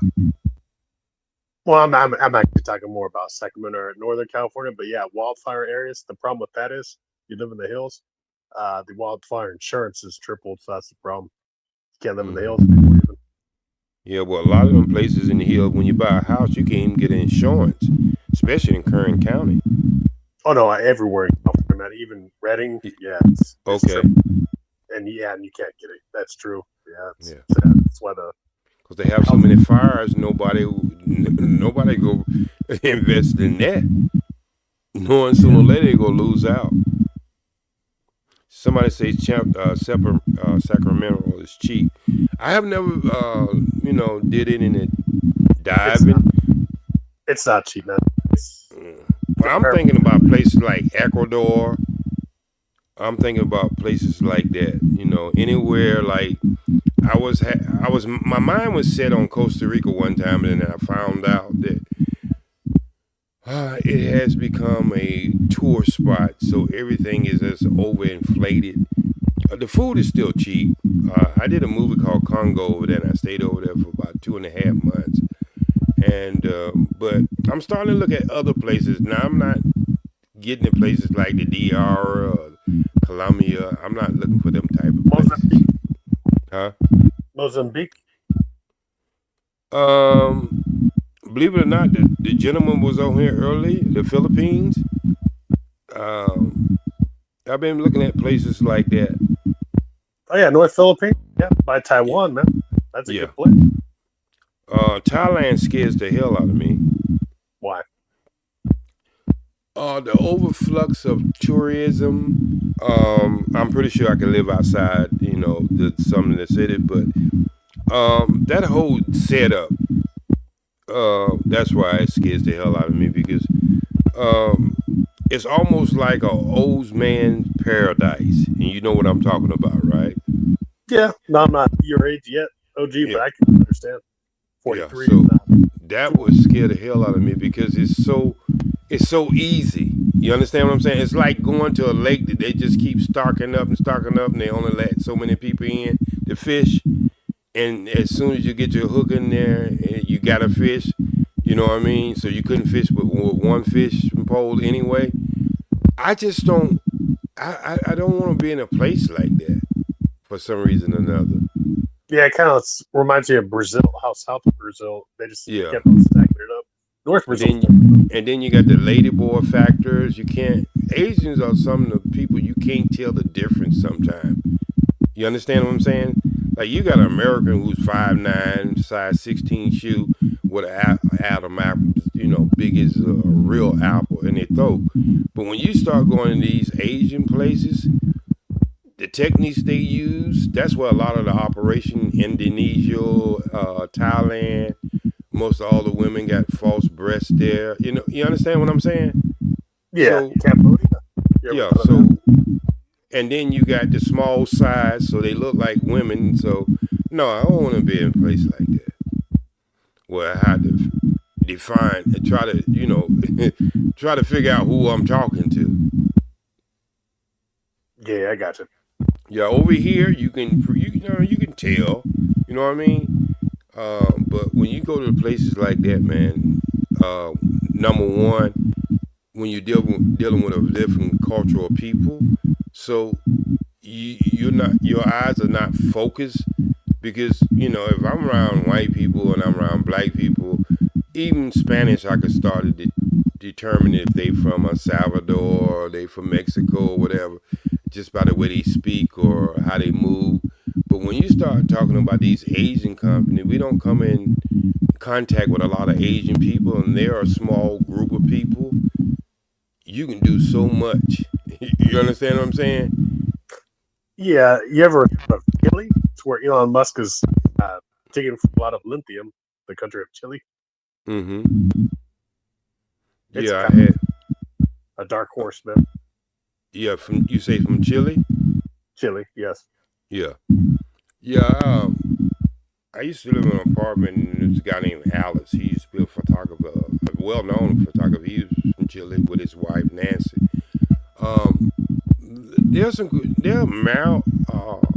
They are mild-mannered people. At least the ones I've met. They are totally different from people from Argentina. Wow. Nah, I would say North Brazil would probably be better than Chile or even Argentina. You think so? Yep. Fortaleza. How about the crime rate? It's more open. It's more farms, so it's gonna have less crime rate. Now, if you go to South Brazil, that's different. Yeah. I just don't want to. I just don't. I want a little laid back life. I want ocean, but a little laid back. No hustle and bustle. If I choose to cook, there's no problem with that. But if I didn't choose to cook, I don't have to pay $25, $30 for a meal. You know what I mean? Yeah. You ever heard of? I don't know if you go to Europe, Bulgaria. It's by Greece. Bulgaria. That's where some of the most beautiful women. It's one of them countries with most beautiful women supposed to be on earth. Croatia, Bulgaria. It's one of them. I forget which one of them. It's by Italy, basically. Croatia Yeah. by Italy. And I don't know. I'm looking towards more of either Latin or but I really wanted to go to Ghana. Believe it or not, my bags was packed. You know what they did? They put a military base there. Sounds like Philippines, man. They got military bases to spy. North Philippines got military bases to spy on Taiwan. Yeah, so I don't know. I just want to do something. I ain't gonna have that much longer on this earth. But when I say that much longer, it could be 25, 30. I'm real healthy, 66 years old, but nobody can tell my age when they really meet me. But just the way I've taking care of myself. So I'm still active. There's nothing hold me back from even doing sports. No, I'm not gonna jump in a ring with some 20-year-old and try to give him a boxing lesson. I'm not gonna do that. You know what I'm saying? What I'm saying? But I still get out and I play basketball. I swim at least twice a week. So I'm active, and I just to be honest with you, Johnny, I don't want to take care of people anymore. Gotcha. I raised 5 kids. My oldest son is 50. My youngest is 28. I just want to have my time now. Yeah, no, you ever thought of Alabama? You don't pay property tax if you're over 61. Where? Alabama, like Montgomery's the capital. It's by Pensacola. It's probably going to be Mobile's got more hurricane, but Montgomery, Alabama's the capital by Pensacola, Florida. You're gonna have less. I don't mind tornadoes, but hurricanes is a little different. I was in one way back in the day in Hugo. You ever heard of that one? Hugo, the Hurricane Hugo. It's back in the 80s. Yeah, somewhere. No, I think it was in the 80s. It was in the 80s. Was it 88? Yeah, it was in the 80s. Yeah, somewhere like that. Because when I came to California, it was 1990. I don't know, and it's just been hard on my heart, and I'm talking to the people in the house that I run, and I don't know, if I can't give 100%, you know what I mean? When I start getting down to 80 and 75, and I'm losing interest, then I think I think when you're dealing with people and you're trying to help people, you got to be 100%.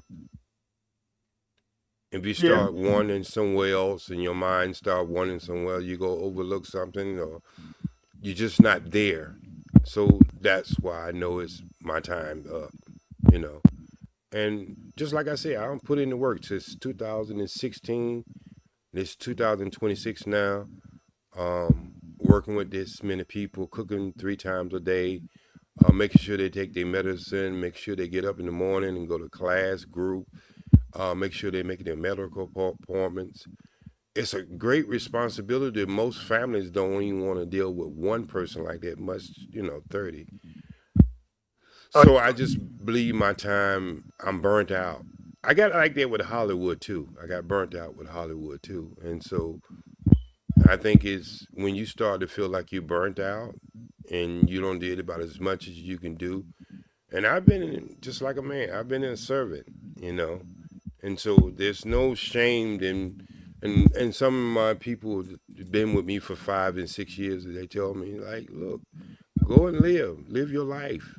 Why do you feel like you have to give this world so much when you've been constantly doing that all your life? When is it going to be just a time for you? Your children are grown. You're not married. I didn't even have a girlfriend. I've been celibate for 2 years, bro. And I'm saving myself for whoever that special person might be.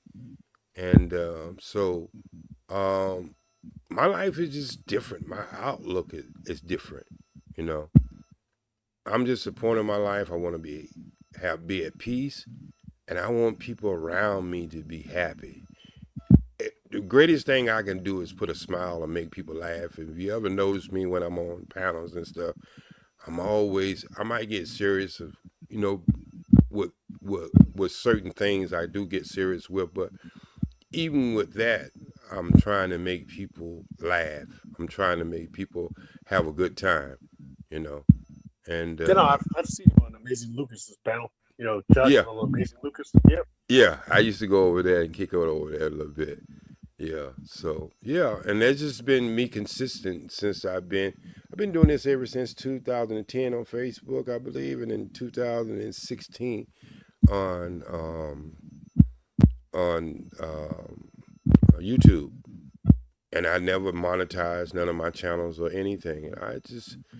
I've been a communicator all my life. I mean, I ain't the best speaker in the world, but people don't understand my background. My background is in radio. And so when I kick in my radio voice, you can understand that a lot of things you hear with me when I'm comfortable and just talking to people, I don't have them problems, you know.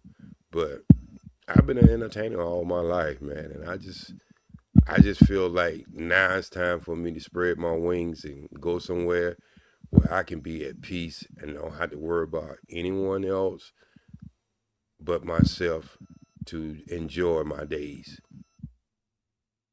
Has to be good weather though, OG. You don't want to be in cold. Yeah, I don't want to go anywhere that's full season. There's a checkoff list for me. You know what I mean?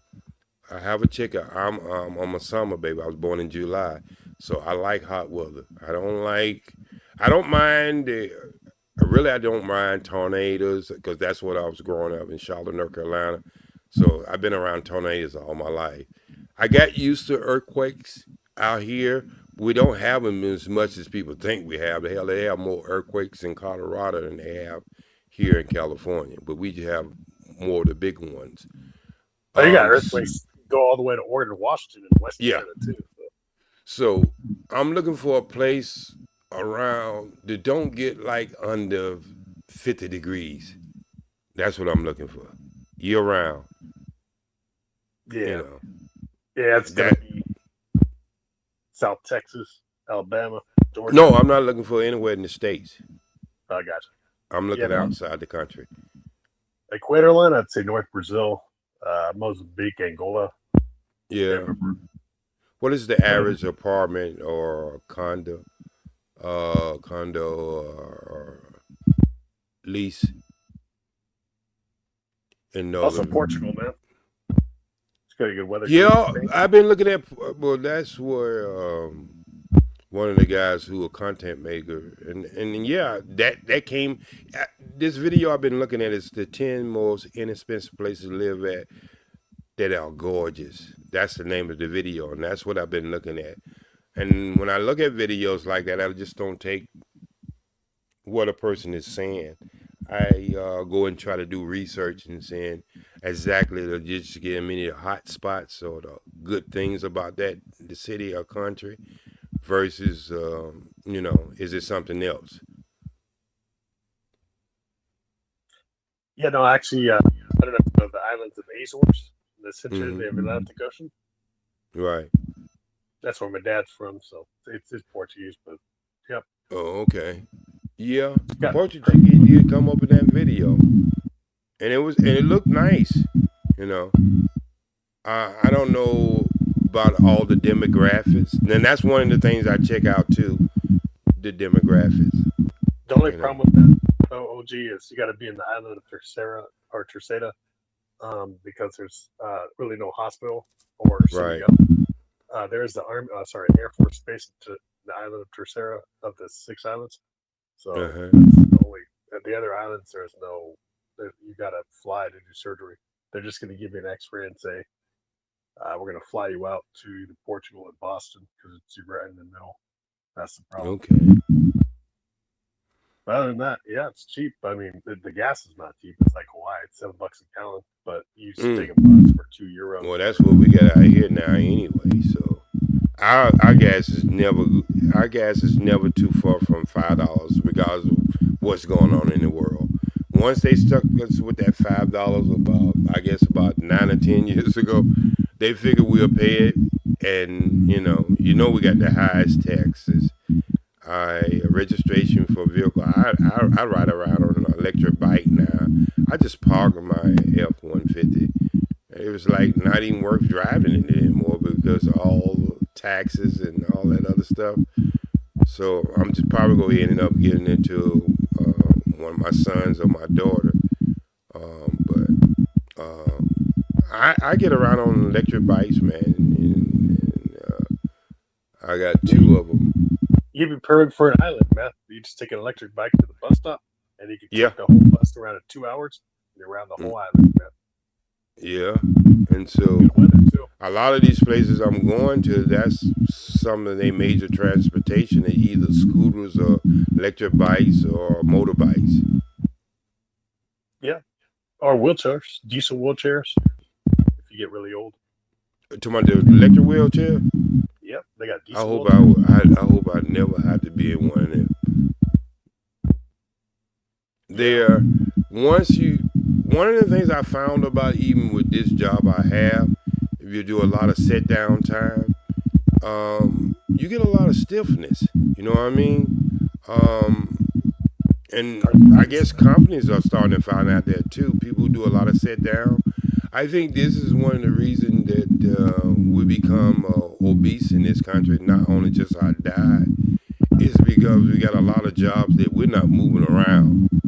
I be looking at people doing jobs with no shoes on in India and be making some of the stuff that comes out of our country. Everything from brake shoes to recap ties to everything else. They make everything over in India.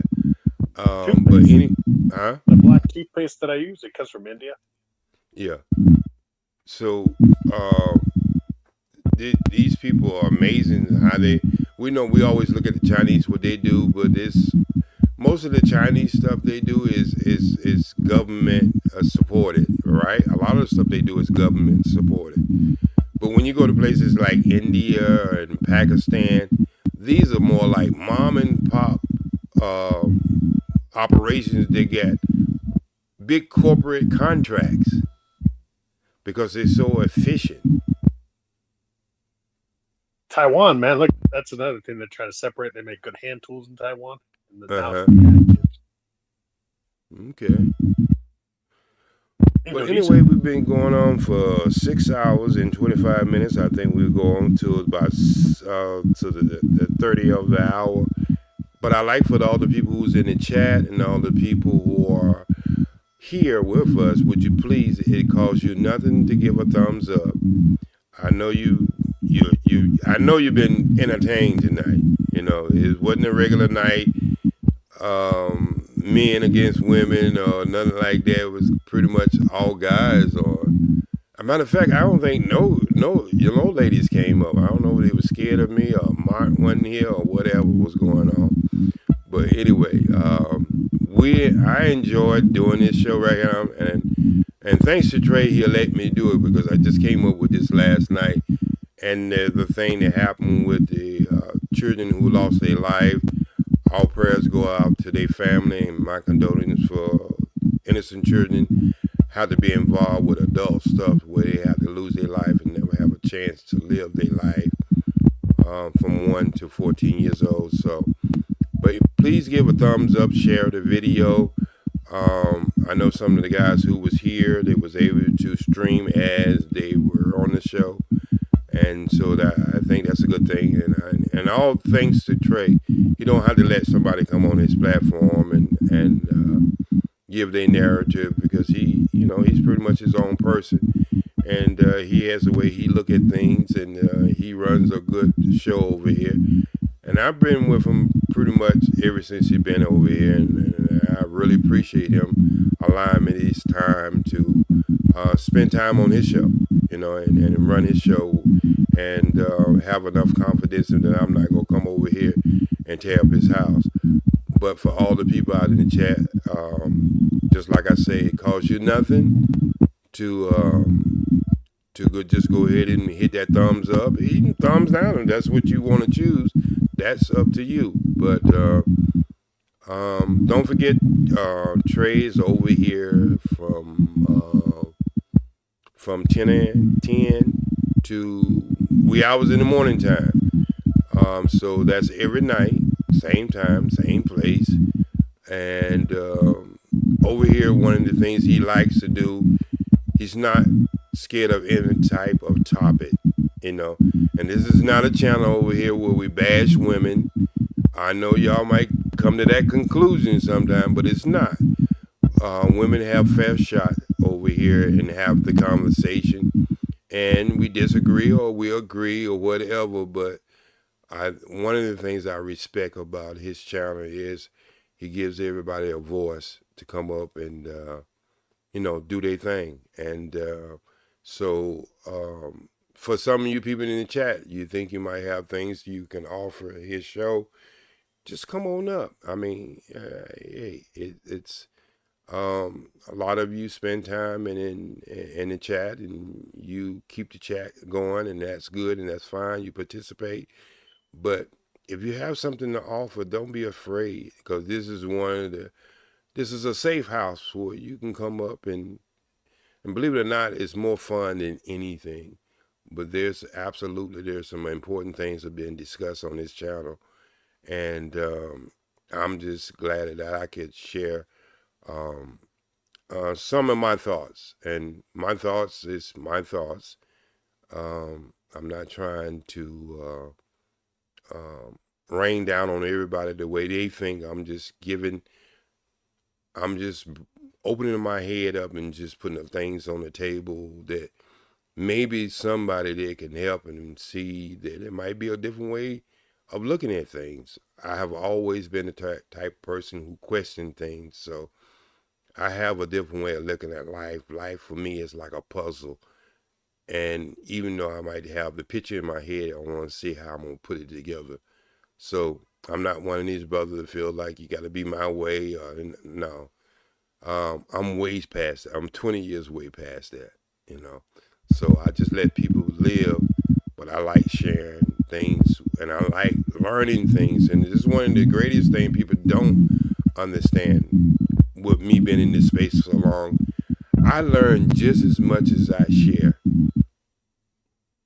And that's been one of the greatest things in my experience in this space. For a lot of people don't take it serious. But I run into a lot of people that I talk offline. I talk to people, help them with their problems, and sometimes people call me and they give me advice, you know.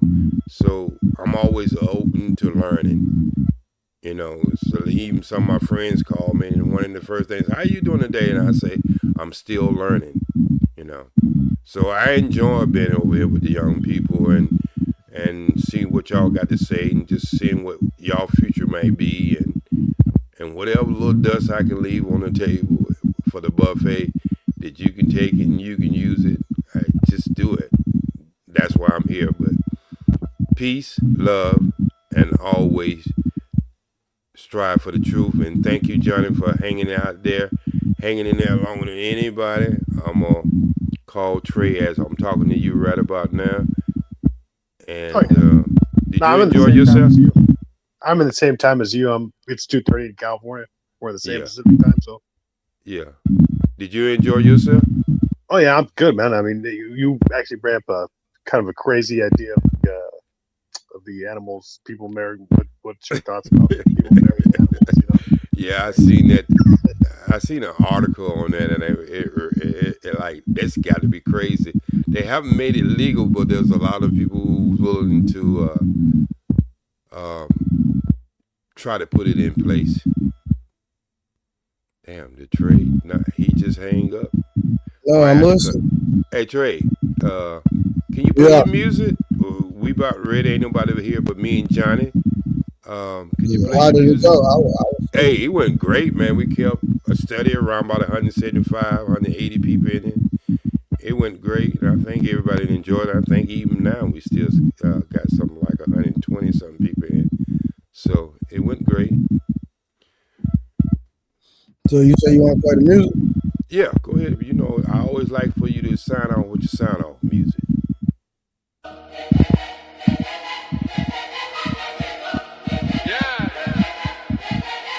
Hey Johnny, hit your mic. Yeah. Get $100 out cheap, but the real high. Learn early how to move, learn the word, book alive, and I did it. Like a true breeze, no cap in my tone. Hard night, stinky fridge. Now the stash got grown. 8 out of my steps, try to live in my pace. Ain't hoes wanna eat with the food on my plate. I remember being home, stimming tight with the stress. Now the pressure's your fuel. I just answer with chance.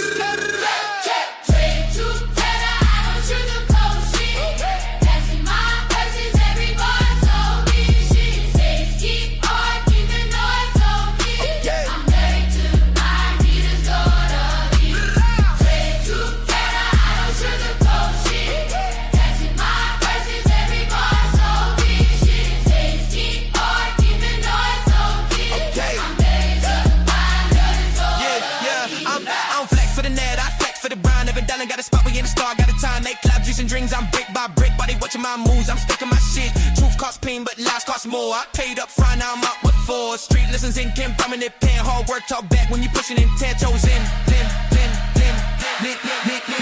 I'm flex for the cameras, I move in the man. Stepping down the dirty, hit the win. Gotta restate, checks, name, I take silence and stats. Why they talking my name? I'm dribbling back. Truth hurt dead, but lies get you back. Hit the thumbs up before you leave. SBWD Speed, bring it to you. OG, this is Trey, the truth teller. Spread the news, share the video.